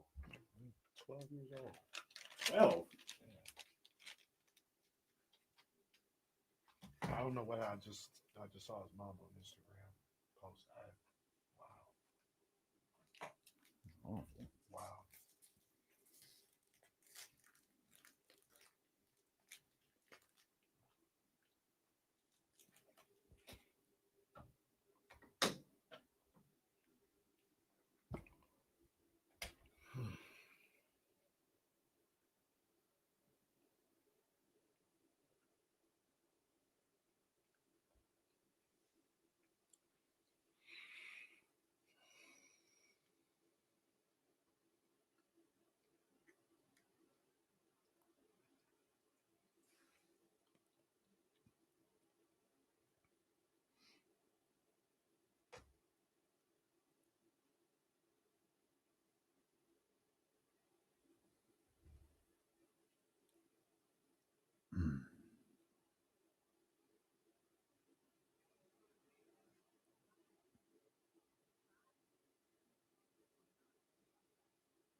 Shout out to Trysta Krick.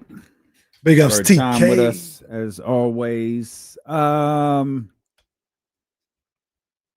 got a couple of things I want to talk about before Jason Jones joins us. Most of it surrounds your beloved New York Knicks. Beloved now, so you guys are going way off the deep end. I don't think that's true. But you posed the question, was I wrong? And I instinctively said yes. But I am curious as to what the question was. All right, I'll bring this to the air, man. I'll bring this to the air. This was a social media situation, but I'll bring it to the air just because maybe I was out of pocket. Maybe I was. I don't think I was. Okay. But maybe I was.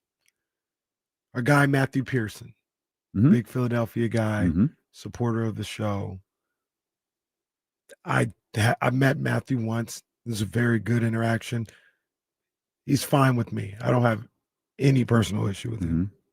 None whatsoever. But he's been big on the whole anti-A's in Sacramento thing. They should be in Oakland. John Fisher is the worst. You know how Matthew gets. So like he gets stuck on something and it's like every day. And he talks about like, look at the crowd. It's awful. He says it's Fisher's fault and all this other stuff. But be like, look at this crowd, and then like send the tweet to Last Dive Bar or the people in the Bay Area so they can put it out there and do all this other stuff. Not that it's what he's trying to do. I understand that.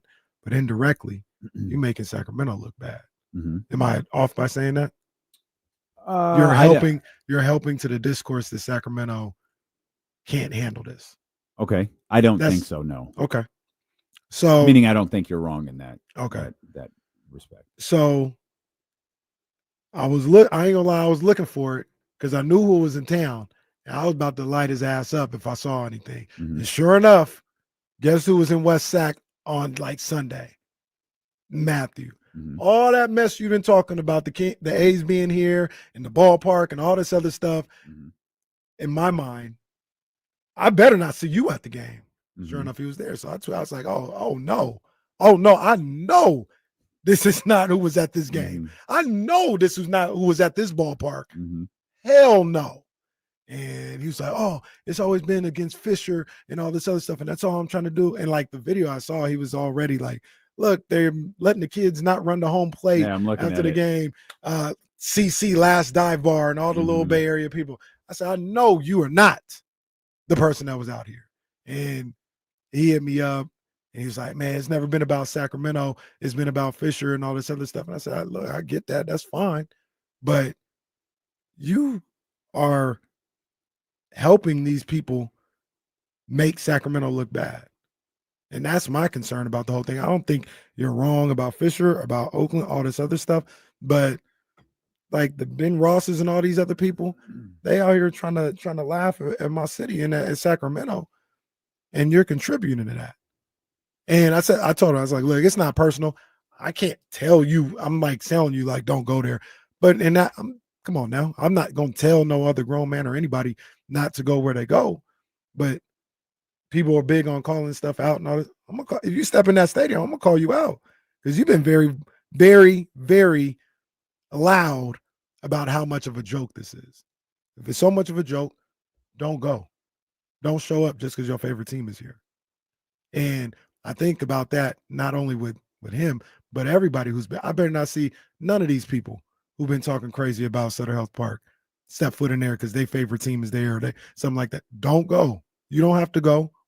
You don't have to go. Don't show up. Leave it to the people that want to enjoy the experience, want to have a good time, want to see professional baseball. We'll go. Once again, I'm not making anybody do anything. I don't have that authority, but I'm just saying. Figuratively. Yeah. Like don't go there then. If it's that bad, if it's that much of a joke, don't show up. The Ben Rosses and all the media people, Susan Slusher, don't show up here. Don't come here. You don't like the tent and the seating and all that. Don't come here. Do not come here. Period. Was I doing too much? No. All I did was call him out too. I was just like, oh, I know you're not the one there. I can read it to you. It says, oh, hell no. I know your ass didn't step foot in that stadium with all the stuff you've been talking. Question mark, question mark, question mark. Hell nah, bruh. That is verbatim. Hell no was capitalized, as was your ass.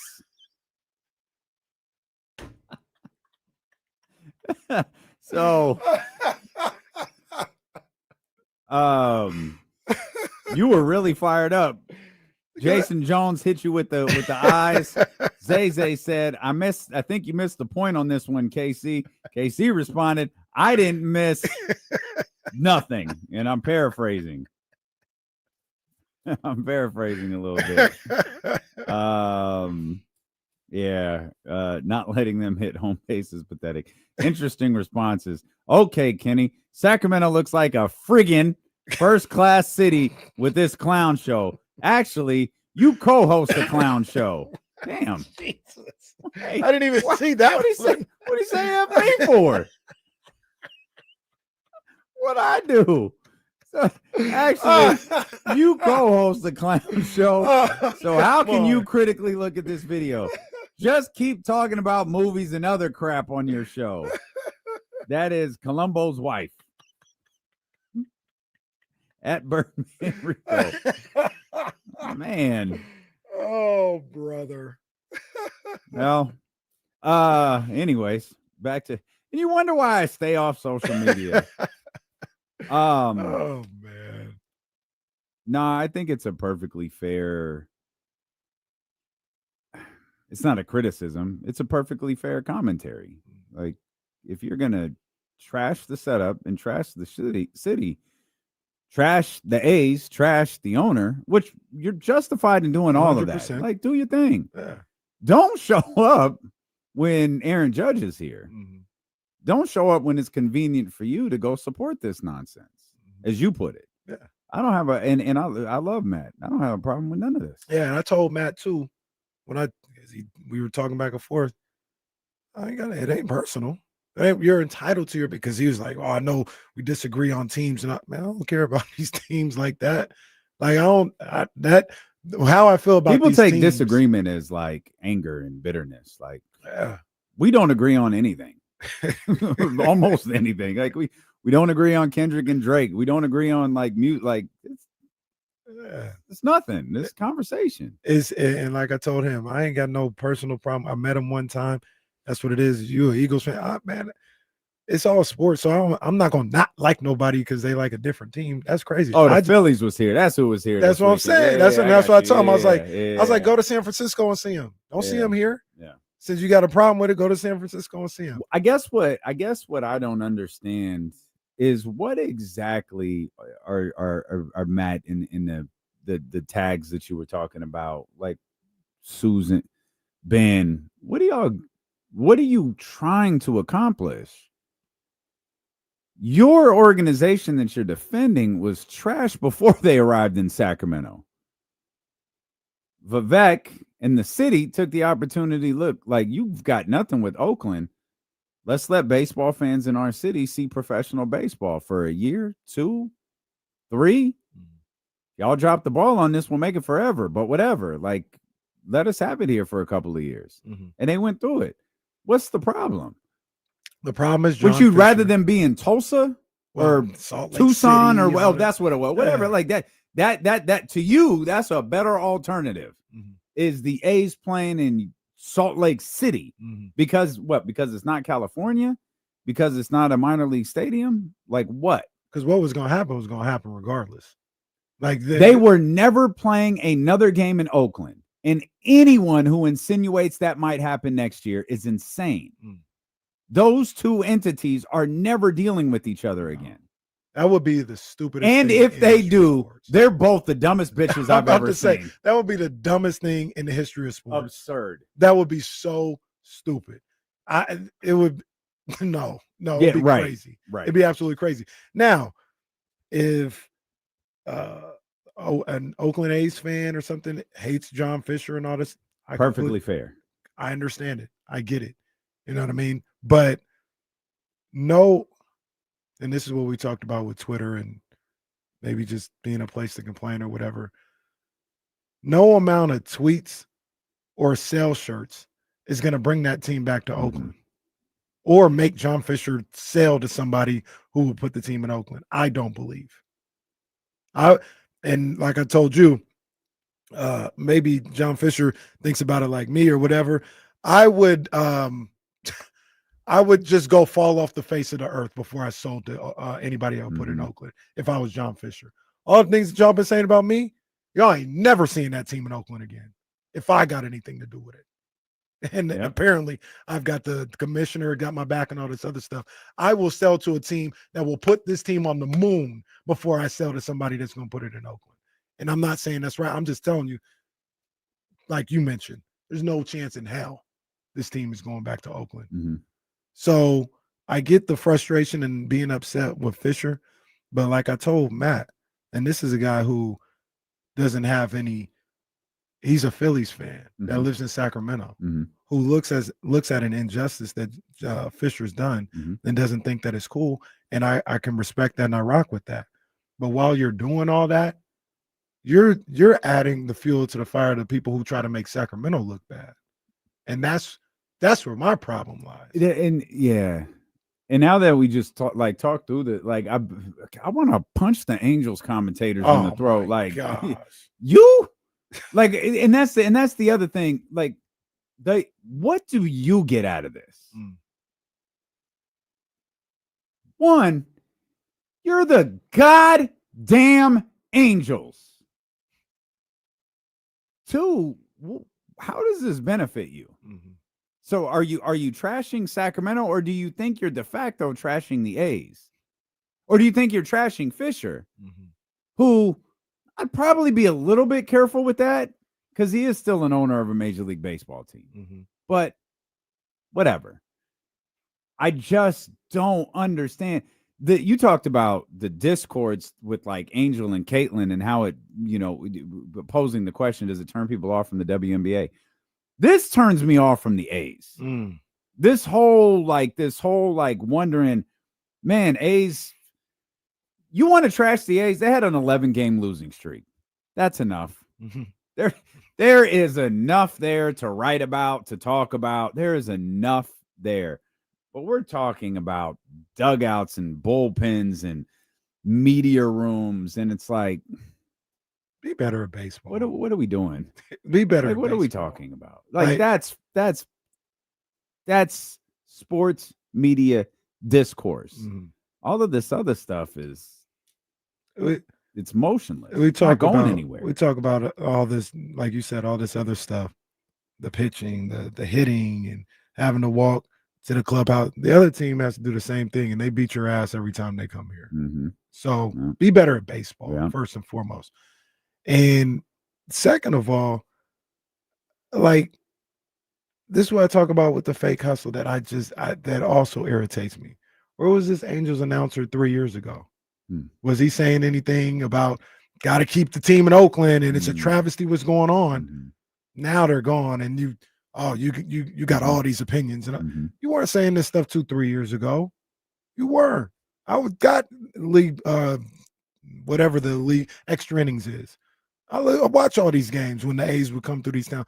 Wasn't nobody talking about Fisher. Wasn't nobody talking about the A's having to stay in Oakland. If anything, they would talk about the sewage in the Coliseum. It takes shots at the Coliseum. So that stop. There's a lot. There are some people who have been on it for a long time, and I salute them. But there's people now who are just jumping on the bandwagon when you had nothing to say. It's X cool. amount of years ago. It's cool to trash Sacramento and the A's in Major League Baseball in the city. Like, it's fun. It's topical. That's what we're gonna do. It's like comedians. They jump on what's topical, right? They make jokes out of it. Sports media is no different. Let's trash the Kings. Or trash. That's what I'm used to saying. Let's trash the A's. Let's trash baseball. As Michael Jordan once said, you don't want to watch baseball like that? Don't watch it like that. Break. Okay. All right, man. I don't know who the hell that was. That was Mike. What are you talking about? Yeah, Mike. That was clearly Mike. Mike, you're not gonna play with this team. I'll tell you that much. Mike, what he told, he said, "You didn't want to play basketball that way? Fine. Don't play that way. Get a break." It is not Michael Jordan, sir. That was Michael Gordon or something. That's not Michael Jordan. Scooter's right, man. Take a lap. Yeah, that's wow. Just go for a.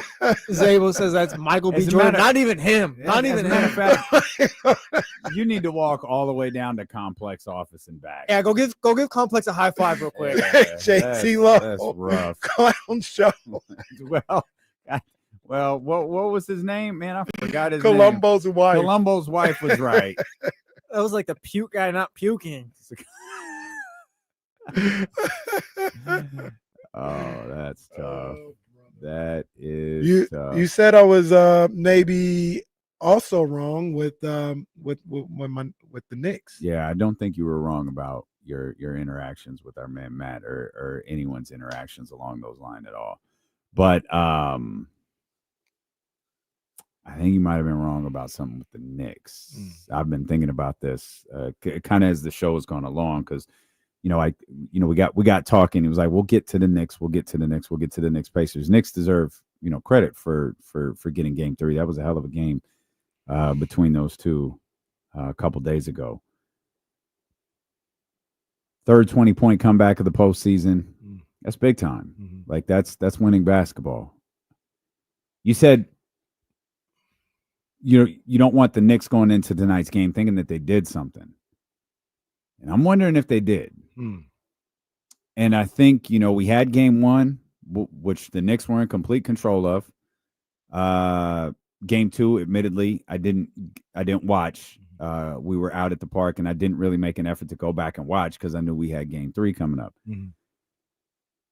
I was like, man, this is 3-0 Indiana. This is crazy. Like I could see Indiana winning this series. I could see them winning the NBA championship. I couldn't see them going up 3-0 on the Knicks. They were dominating them. My crew was at the house. We were watching. Katie's like a Pacers fan all of a sudden. Like they're running the Knicks out of the gym. And then you just like watch it.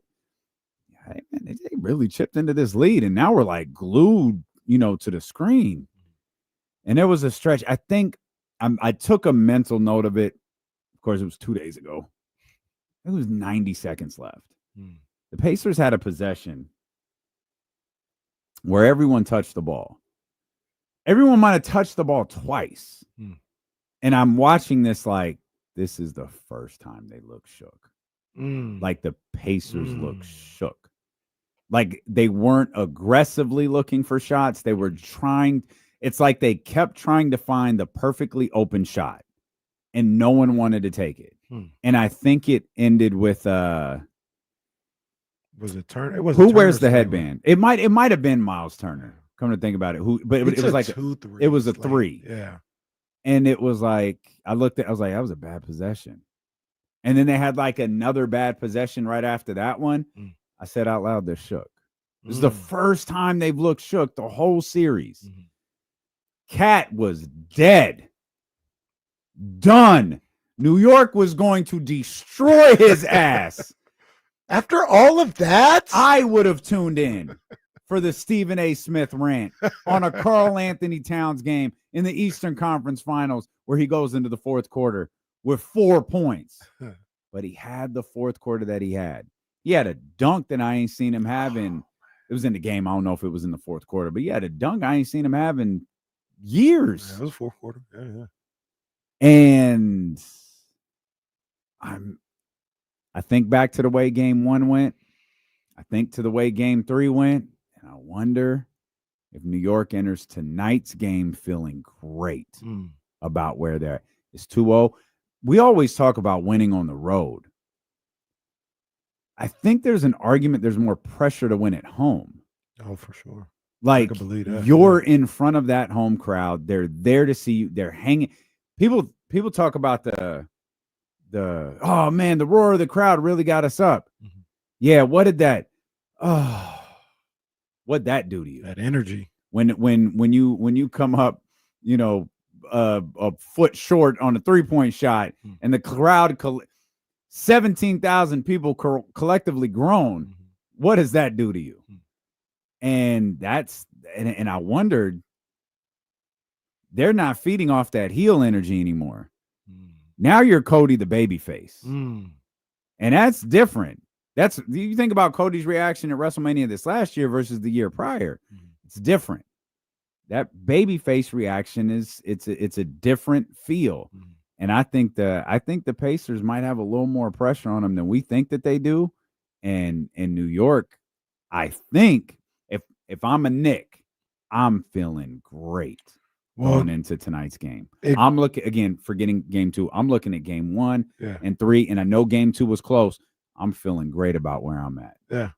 I mean, I completely understand that. And it's almost, I don't think the Knicks are like their ceiling isn't as high as that Celtics team. So I don't want to make it like that, but it's kind of what people talked about in the Celtics series. And I remember Charles and Shaq and all those guys specifically talking about it after the Knicks had gone up 2-0, going back to the Garden, the Madison Square Garden. They said, boy, game 3, you better get if you're the Knicks. They're like, you better get that.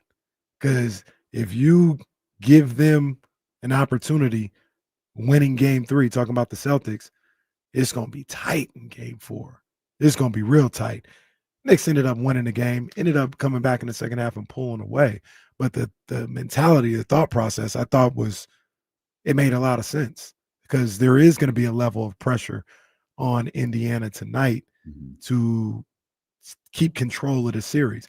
Because, look, it's not over or nothing like that. But if it'll feel like if Indiana loses this game tonight, just wasted everything that we gained in those first 2 series. Now we're back to where we started this series, which is great for the Knicks, but the Pacers, it probably feels like a complete missed opportunity. Absolutely. Absolutely.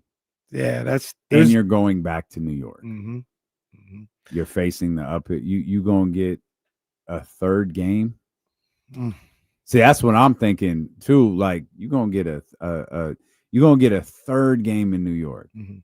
Getting a third game in New York when up 3-1 versus tied 2-2, very different in my opinion. That's facts. Very, very different. That's facts. It almost, and I was trying to think, we were on the air. I don't even know how our responses to this was, but remember that Clippers Maverick series when the road team won the first 6 games? That'd be crazy to see something like that. Oh my God, that'd be insane. Yeah, and I think that was a little different because there was COVID crowd, so it wasn't everybody. There were people in the crowd in the arenas, but it was COVID crowds. But if we get these first 4 games where the road team wins all 4 games, first of all, I'd be happy. Second of all, that'd be crazy.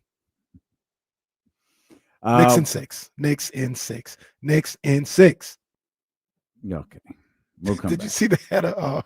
I'll tell you during the break. I'll tell you during the break. Sorry, radio audience, you just don't get to find out. Well, I can tell you when Jason Jones joins us too. Yeah, Jason will enjoy it. He'll enjoy it. Steelo and KC on ESPN 1320.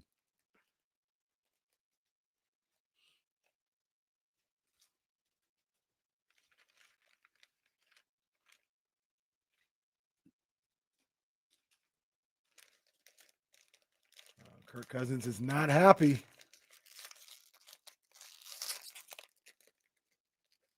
Oh, $27.5 million. Falcons comfortable with him being the backup. Falcons are a pretty dumb team.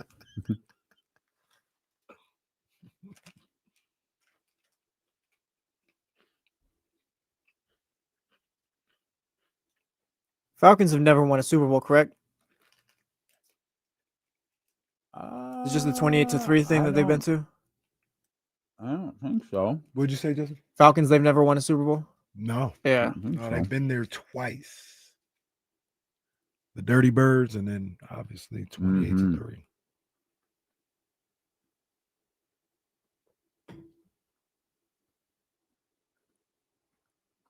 Hey, maybe when I'm in Vegas, I can run by the A's new stadium. Good luck finding it. Take some pictures or something. The game was lit on Sunday. Yeah, Jesse was there. Yeah, it was fire. Crazy considering there's no That's one there. That's the one they won, right? Yeah. They keep saying it's dead, but I mean, it was dead good on Friday and Sunday. And one of the things that I look at sometimes with that stuff is like,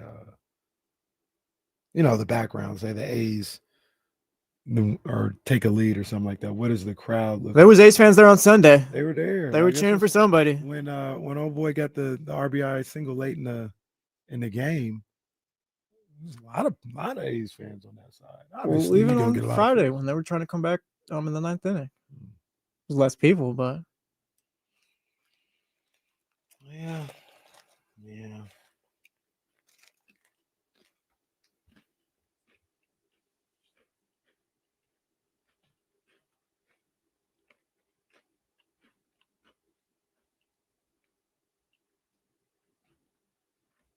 Securing the Bagley, got to credit him on this one. He had the crazy stat. I don't know if you saw it in the chat. The Pacers are 0-3 in game threes in this playoffs, 10-0 in every other game. Oh, my God.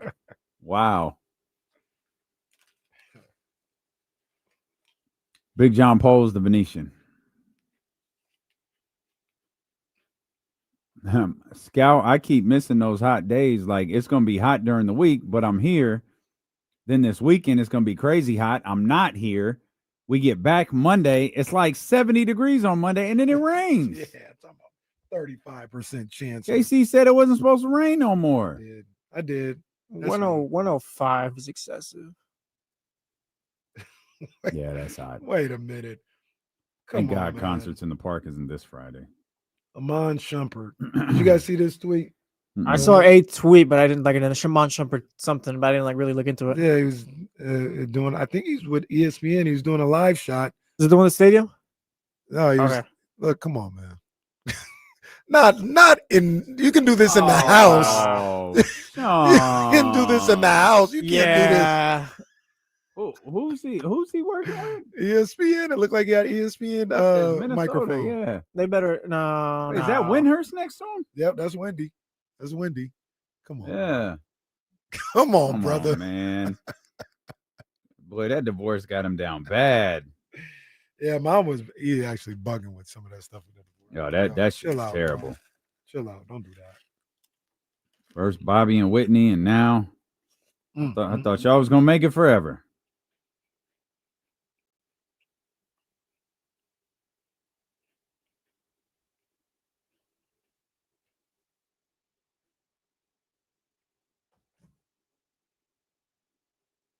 Can you imagine someone drops the camera and it catches that?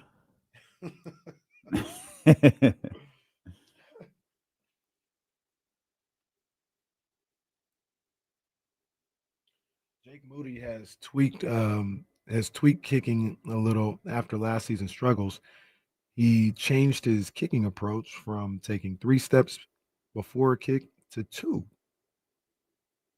I'm sorry, why is he still in the 49ers? I was gonna say, go ahead and take 20 more outside the stadium. Yeah, what the hell? What the helly?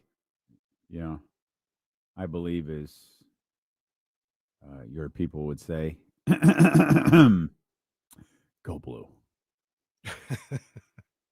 Half of that probably was me. I was solo on Friday.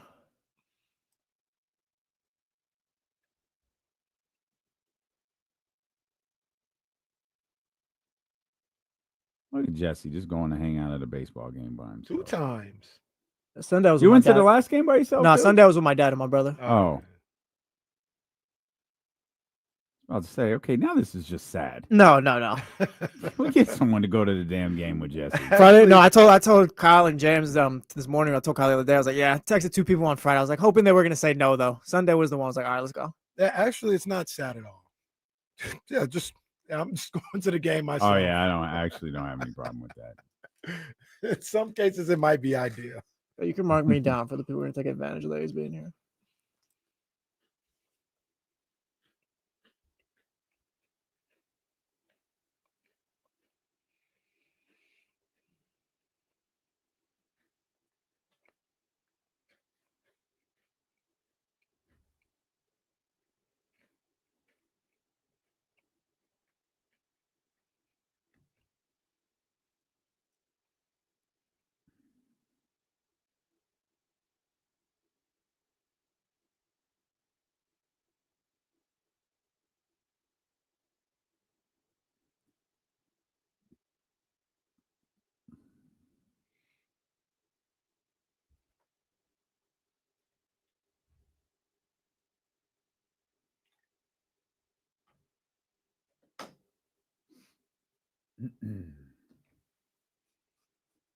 Danny Green getting them reps in.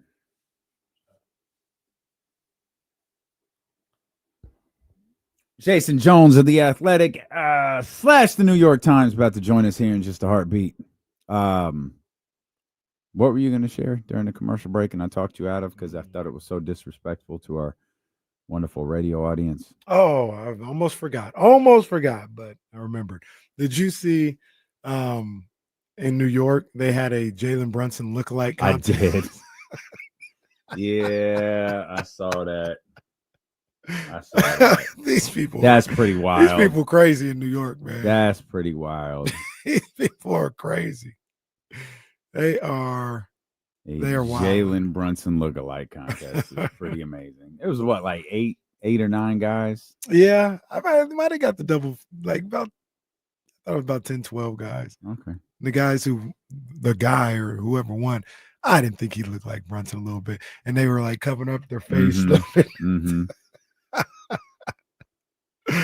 Oh man, we say it all the time, man. Why is New York like that? They were so hyped after. I don't know if you like paid attention for Inside the NBA, but they were down 2-1. You hadn't done anything yet, and they just took over the behind the inside set. Oh yeah, that was crazy. This guy hadn't even done anything. Might be your only win of the series. We were having not a lengthy debate. It started the conversation as I was watching that. I was like, are they inside? I was trying to figure out if they because like, you know, they normally do the thing on the outside of the stadium. And I'm looking around. I was like, I know Indiana a little bit. I've been to that stadium. I think they're inside. And then no, it's outside the arena. Oh, wait, there's a door. No. And then we realized, no, they're very much inside. Yeah. Speaking of concourses, they're in the concourse. Yeah, they definitely were. As we welcome in our man, Jason Jones of The Athletic. Man? Why are we wearing this damn hat all the time? I wear it every week. I don't wear it every week, but I mean, I don't understand what's wrong with the hat. I mean, where's something from the Qs? Where's something you, from the you, Qs? You've got the same hat. I don't know why you do this. Now he's just coming on starting. I mean, it's getting ridiculous, as DeMarcus would have said. You know, everyone sees it. Everyone sees it. What are we talking about? We see you posted up in front of the Dodger store. No, those pictures were circulating on the internet last week. Yeah. Oh, yeah. Yeah. We saw that last week too. No. Are you guys finished?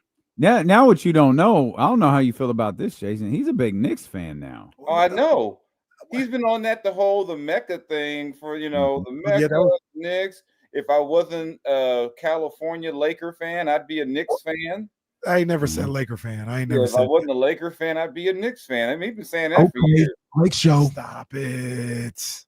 That was one of the early J Street vibes. That might even been throne room breakdown discussions about whether or not the Mecca is in New York. Do you know how many times Complex has asked me, hey, what's J Street vibes? How does he even see that? Because somebody somewhere is still listening to that podcast. Somebody somewhere just last month. That podcast got a couple hundred downloads last month. Why? I don't know. But every once in a while, Complex goes, hey, what's J Street vibes again? That's hilarious. AC and Jason Actually, Jones. I'd thought about J Street vibes. Right. The money got to be right, though. But the money's never going to be right, so you can let it go now. That's true. Yeah. No, there's the hard way. There's an avenue. There's an avenue. Got to actually be money received for it to be right or wrong. Oh man, yeah. They can't say it's wrong if they never paid me. Oh my God. We actually never heard from Danny again. I love Danny. Never heard Danny's from this guy Danny's again. a con man. Like Danny. That was the biggest so many run times. around. I was like, well, fill out the application. Did that. Where's my money? You got to do this. Where's my money? Oh, well, we just realized we can't pay. What? Come on, man. It's only been 4 months. I'll never forget when Jason told me, I didn't know. And we just happened to be talking after one of the shows. He's like, yeah, I'm still waiting to get my money. I was like, you mean from like this pay period? He's like, ever? I said, what? I was getting so many different things. Well, it's a new year. Well, we changed this. Well, your podcast was actually not part of our system. And because like the name wasn't part of what we came up with, we had to do this and this and this. And did you fill out a time card? I said, what time card? I couldn't believe it. I couldn't believe it. I was like, man, it's only been 3-4 months, and it was. Oh yeah, I said that night. I told Jason, I said, I might see you on Tuesday. I might not. If you say no, I understand. Like you let me know, because if you say nah, I'll be like, yep, I'll talk to you on the. I'll never forget. I'm sorry I didn't get back to you. I was like snowboarding on vacation. I was like, you owe me. Like it's only been 2-3 months. Where's my money? It wasn't even a lot of money. It was just the principle of you're supposed to pay me. Yeah, 100%.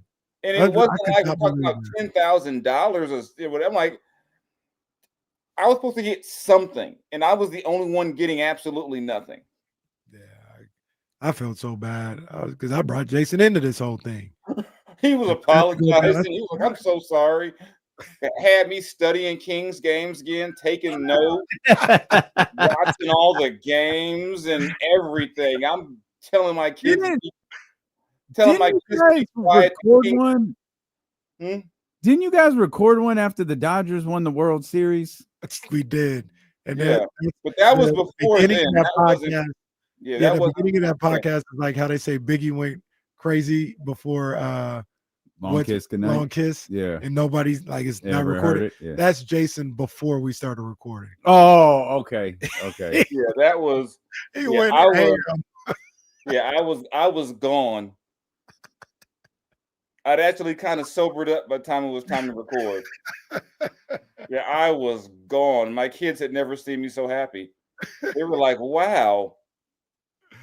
Oh man, that's amazing. That is absolutely amazing. Where are you at with this Knicks Pacers series? You think the Knicks did something with that Game 3 win? I think they did, but I think they got to win tonight. They definitely do that. Yeah. I think if they don't get this one, they lose in 6. I just to be down to win 4 or 5, even though I mean it's not unfathomable. I just think that for whatever reason, this whole Tyrese, Rick, Carl, if Neesmith is right, I think Indiana's still going to win the series. I think that's where that game changed. I know they blew a big lead, but that game changed, when Steph Neesmith couldn't play for a few minutes. Steph Neesmith. He was Steph for about 15 minutes in game 1. Yeah. But that's a very interesting series to me, just for a lot of reasons. I've always been a big Tyrese fan, and it's funny watching people who claim they watch basketball just discovering Tyrese Halliburton in the last 2 weeks. They're like, "Oh my God, he's really good." Yeah, he's been good. Yeah, you think? I thought somebody somewhere like, I had no idea Sacramento drafted him. Oh, I was just like, "Oh God." Nick, do you realize the Warriors passed on him? You realize like 9 other teams passed, like 10 teams passed on him? And really only one team got a player you would probably say is better than him, and that's, Ant. It wasn't like he got, so I mean, it's funny how everyone just jumps to all the Kings and fumbled. It was like, I'm like, I think the Warriors would be a much better place if they had taken Tyrese Halliburton and not James Wiseman. Yeah. Oh, I think I saw a clip. I think it was Tyrese Halliburton. I could be wrong, but I think it was him talking about the draft process. And he said he thought he had his best workout with the Warriors. He's like, I saw that. Yeah. So was Tyrese. Yeah. He's like, I had my best workout. Like I wanted to go there. I was killing. I thought I was going to go there. And they're like, no. The other funny Tyrese one, the Wizards called them and said, "We're taking you," and then they took someone else. Come on, man. Like, hey, we're taking you. Hold up, this other dude's available. Oh, we're taking him and oops, that's got The Kings would never. I mean, it's just crazy just watching some of this stuff now. The best thing that came out of it was that whole Urkel thing they did with him. That was funny. That was crazy. I was like, that was crazy. I can't be offended because I keep laughing at it. This is hilarious. That was hella funny. You can't be offended when it's that accurate. Yeah. Then what is it? Free pops until it's backwards. I mean, Tyrese is like becoming. I mean, he's going to be beyond like a star beyond basketball, win or lose this series, is because a lot of people who don't follow the NBA closely, if you didn't follow them in Sacramento, if you don't watch the Pacers, you don't. I mean, those of us who have been around Tyrese knows he has his personality and he's fun and all that. A lot of folks in America are just learning about him now. Mm-hmm. So that's just been fun to watch, just because he's doing WWE like video game add-on like things. He's middle of the series. Yeah, I'm downloadable on the game now. It's like just yeah, he's hilarious. Denny was the player that Washington took in that draft. Okay. 3 spots ahead of Tyrese Halliburton. That was that was Ant-Man's draft. Ant-Man. Yeah, actually got some good players in this draft. There's Anthony Edwards, LaMelo Ball. Obi. Would you take Tyrese? LaMelo was 2. Mm-hmm. Would you take Tyrese before LaMelo? No. Jason? I'd take Tyrese over LaMelo. I think I would too. And I like based on availability. Well, there's that too. Yeah. You know, I mean, LaMelo might end up being okay now. He got out them shoes, but them shoes was setting his brother back. Yeah, for sure. Yeah, but I think LaMelo's, LaMelo's a star player. But I was a Tyrese fan from early on with the way he played in Sacramento. Mm-hmm. That team wasn't even very good, but remember his rookie year when he got hurt and how that team just like seemed so lost. And it was like vital to the success of the organization. They were like winning 4 out of every 10 games, and without him, they couldn't figure anything out. And I was like, I don't know what it is, but that kid has something that's different because you got all the vets going. Yeah, we just missed Tyrese. And the word they kept saying about him was he's a connector. Mm-hmm. They kept saying everyone I would talk to, he's a connector. He's so he's one of those guys where you can't quantify what that does to a team. But yeah, I remember when he got hurt that rookie year, it was like these guys just looked so lost and confused. It was just a weird thing because whenever De'Aaron would get hurt, they would start winning. Oh. No, but remember that stretch a couple of times early in De'Aaron's career where they were on these winning streaks when he got hurt. I'm not saying it to say it was De'Aaron's fault. It was just one of those weird things about the team. It was just weird. Just a little weird quirk. It's just a weird, Maybe it wasn't weird. That was just, Maybe not. It sounds like I'm hating on De'Aaron, but I'm not hating on De'Aaron with that because the times I was talking about before Tyrese was even there. Yeah. So we had a discussion about this game 4 with the Knicks and the Pacers and just the mindset of who might have more pressure on them. Obviously, Knicks, you don't want to go down 3-1, so they probably got the most pressure. But Indiana trying to keep their advantage, and then you've been in these type of environments, the energy of the home crowd, whether it's when something's going really good or things get tight. They get tight all around the arena. Who do you think has more pressure in this game 4? I still think it's the Knicks because they haven't won it. I mean, I because they're down. But if you're Indiana, they have that weird numbers flip where like some of their best guys don't play as well at home during the postseason. They need a real. I mean, like, and they've gotten they got blown out against Cleveland at home, and then they blow a 20-point lead at home. And they need to me a really good home win though. because I don't think you want to go back to New York, tied, and go into all that and that environment like that. I think, you know what? Indiana needs to win. Forget it. It's Indiana. I think Indiana, because what good is those 2 wins at home on the road? You come back and you lose 2 home games. Yeah, it's a massive momentum swing. Yeah. You get both of the games in MSG. You come home and lose both your home games. Then all that talk about no team has ever lost the first 2 games at home in the conference finals and won doesn't mean anything, because now it's tied all of a sudden. So I think Indiana does not want to go back to New York tied 2-2. This series has been great. It's had everything. Really. And it's only been 3 games, but it's had big leads, weird, crazy bounces, plenty of cat memes now. I mean, it's got everything. Cat, Tyrese, SEC. What do you mean? He's got to be trolling us at this point. Cat has got to be trolling us. You got the Jalen Brunson foul bait, the one clip of him grabbing Neesmith by the arm and hitting himself in the face, smacking himself.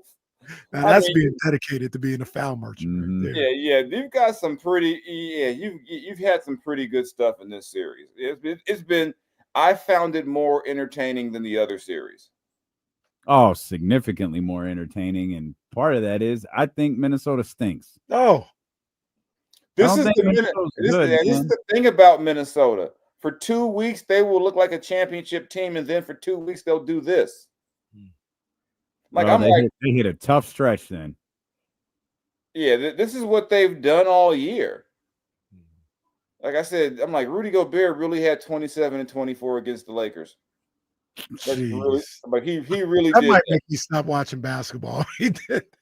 If he did that, I don't think that man has had 27 points since that Lakers game. I'm just like, that's a bigger indictment on the Lakers than it was about how good Rudy Gobert is. I mean, they're doing the AI cut-ups with Julius Randle. I'm like, that man was unstoppable for two, not even 2 rounds, even the first part of this series. And then I've always wondered, could Jalen Williams be like a solid, complimentary scorer?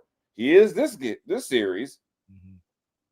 Chad Holmgren finding his game, Alex Caruso being, we all know, I know what Alex Caruso is. Why that's your boy. I forever will have beef with Rob Pelinka over that. So Taylor Horton Tucker over him. God.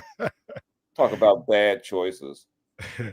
I think the Timberwolves are a good team, but they're very inconsistent, which is problematic, obviously. And then last night, like, who do you put the onus on what we saw last night? What I'm talking about is Anthony Edwards' lack of shooting and his just shot attempts. Same with Julius Randle. I think Chris Finch has something to do with that as well, but it starts with the players for sure. But what do you kind of attribute that to, and who should be looking at that like that's unacceptable? I think part of it is this is kind of now that you're playing a good defensive team, this is exposing one of their flaws on the roster. They don't really have a playmaker. Like Mike Conley is not a playmaking, get you 10, 12 assist point guard. It really comes down to what Ant can create for them. And I think what you're seeing is, I think, we forget how young Ant really is as a player sometime. What is this, like year 5 for him? He's still, and he came, did a year of college. He's still a really young guy. And I think it's just really exposing the fact that they don't have another real playmaker on the perimeter. I mean, they've got a lot of nice pieces, but against a good defense like that, now, this is where you see how the whole matchup thing is a big deal. The reason why teams like the Lakers did good against OKC in the regular season, they had multiple guys who could make plays, who could create. Against in this series, you can pretty much just load up on Anthony, and if he doesn't go off like he did in Game 3, who on that team is going? Julius is not going to. He's not a creator. I don't know where they go, and and then even statistically, this last game, Minnesota was like leading most of the categories. They still lost. I just think they've run into, one of the best, which it has been all year, one of the best defensive teams in the league.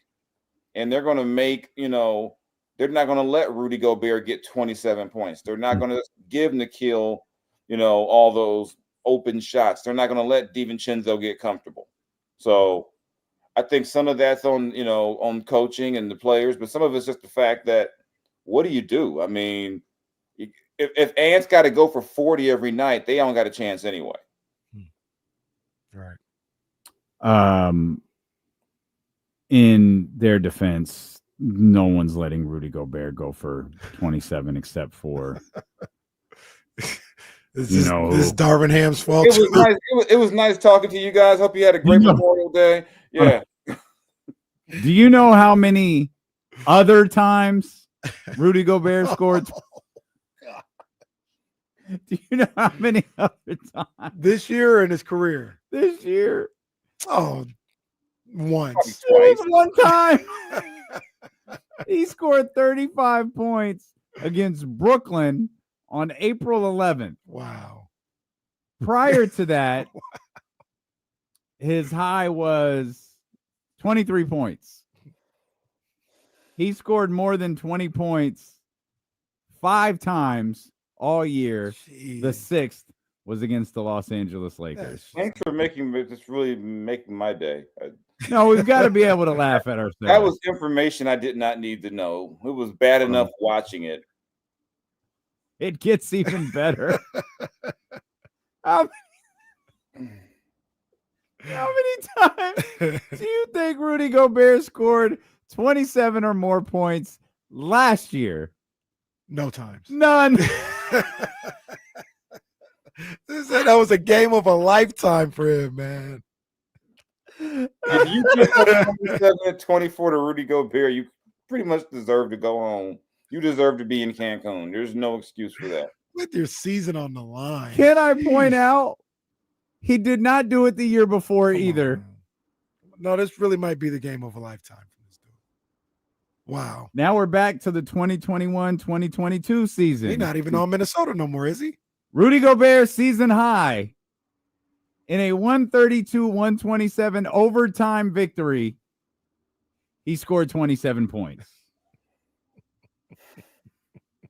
He didn't have 24 rebounds that year either. I'm sorry, Jason.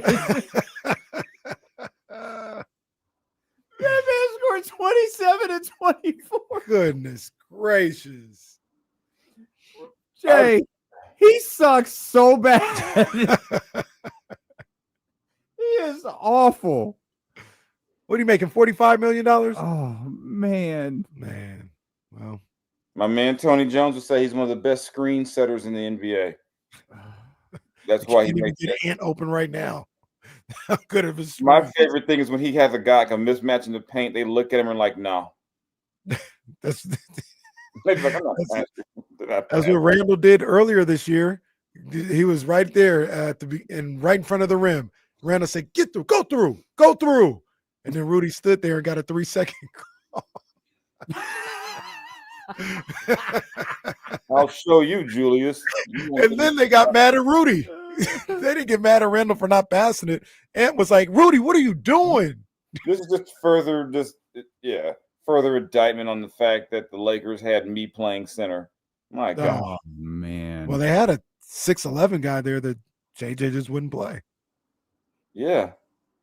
He once had 24 points and 28 rebounds against Lakers in a loss to the Warriors. Oh, damn.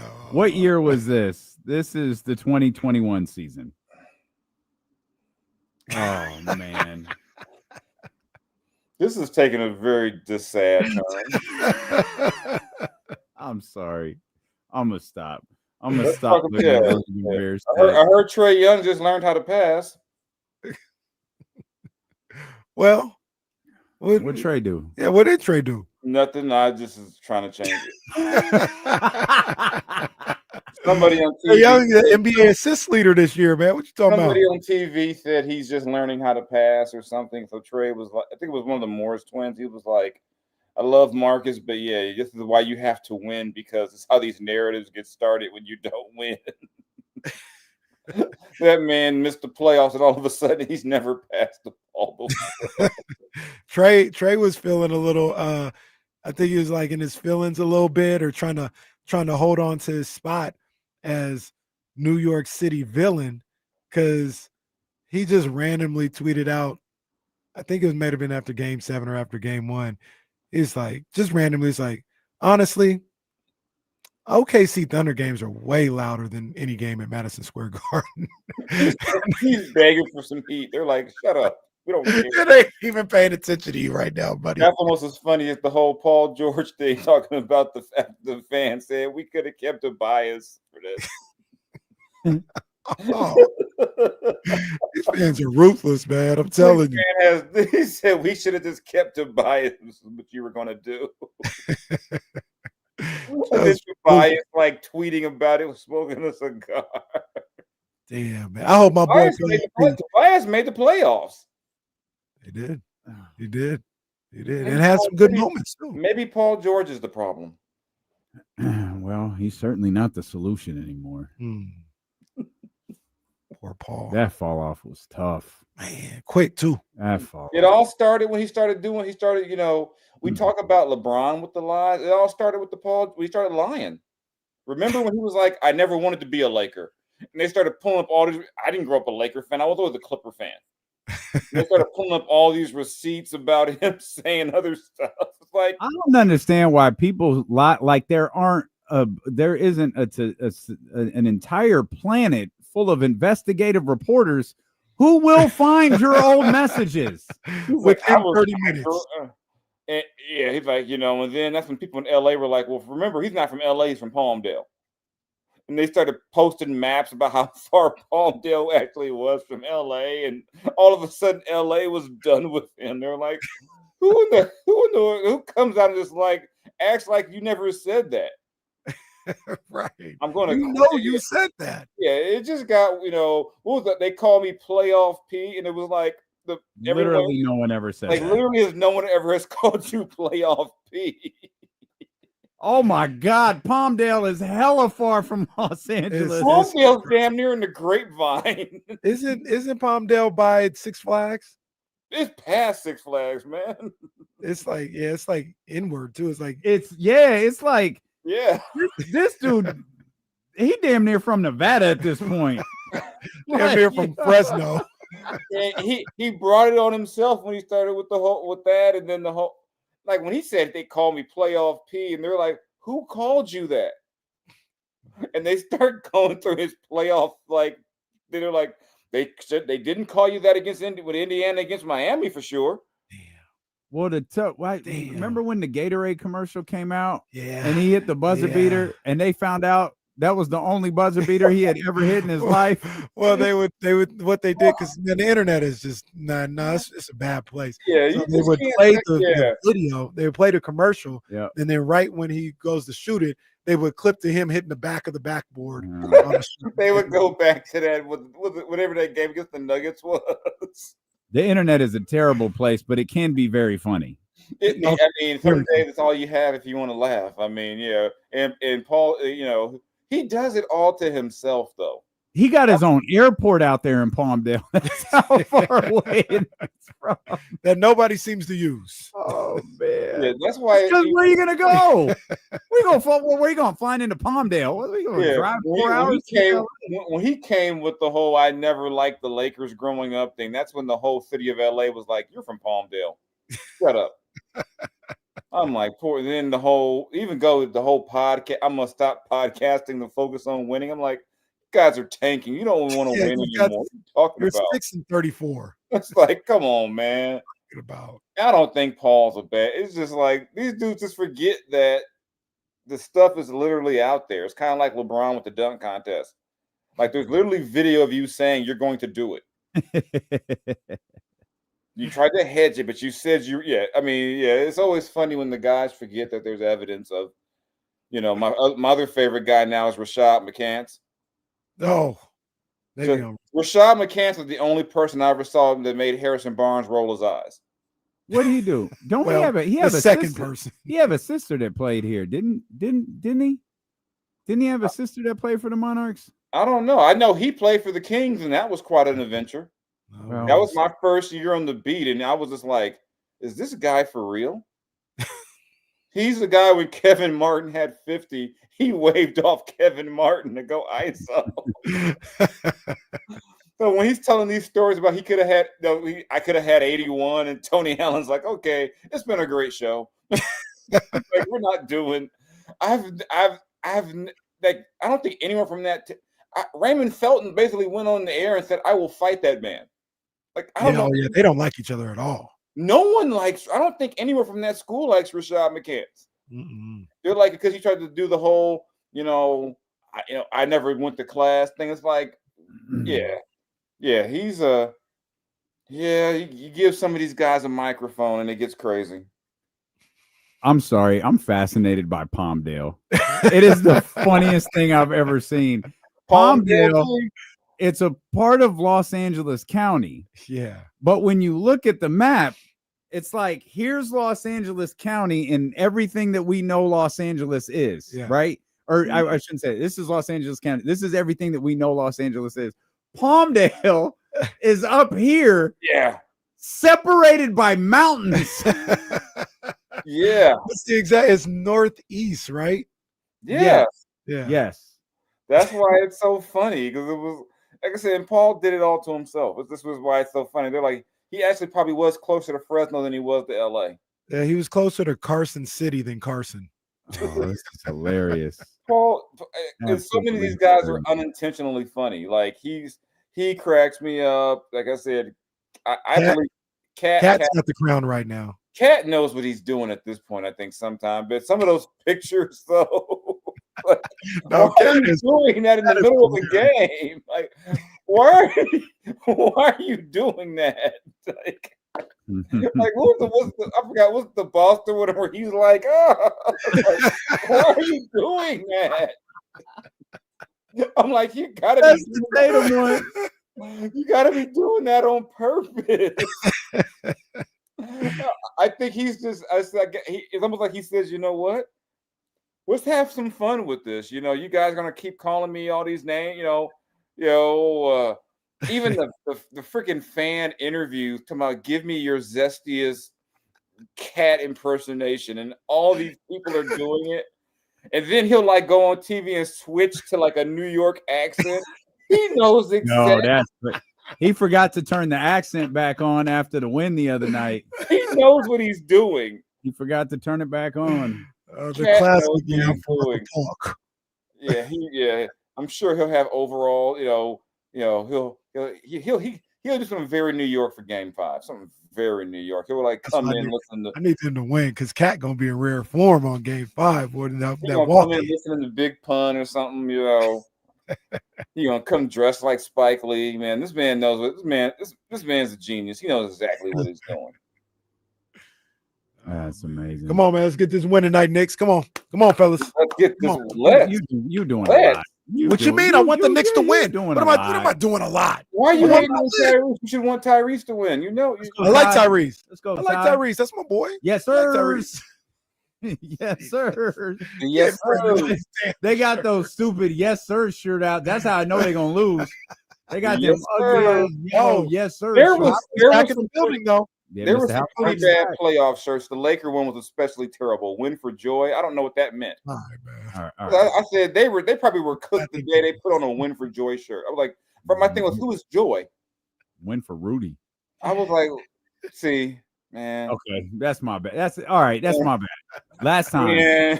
If he don't go get him 2 centers to deal with that, I can't believe I'm talking about. You got to sign someone to deal with Rudy Gobert. Damn. Well, according to Kenny, only Victor Wembanyama can contain him. Well, we're done. Yeah, well, we're finished. We appreciate you, doing Jay. a good job. Thank you as always, my brother. You just need someone taller than 6'3" to guard him. You'll be fine. We need someone other than Austin Reeves to box him out. Well, there you go. All right. We appreciate you, Jason. Thank you, brother. Right.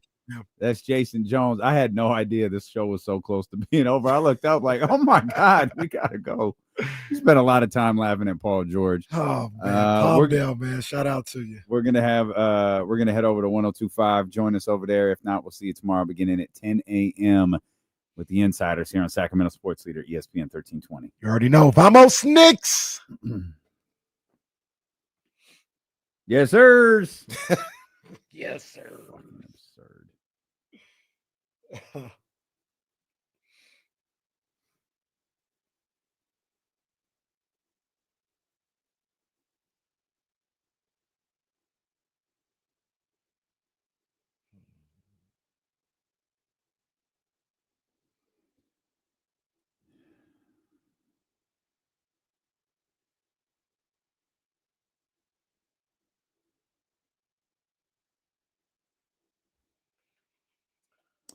All right, y'all. We have got to go.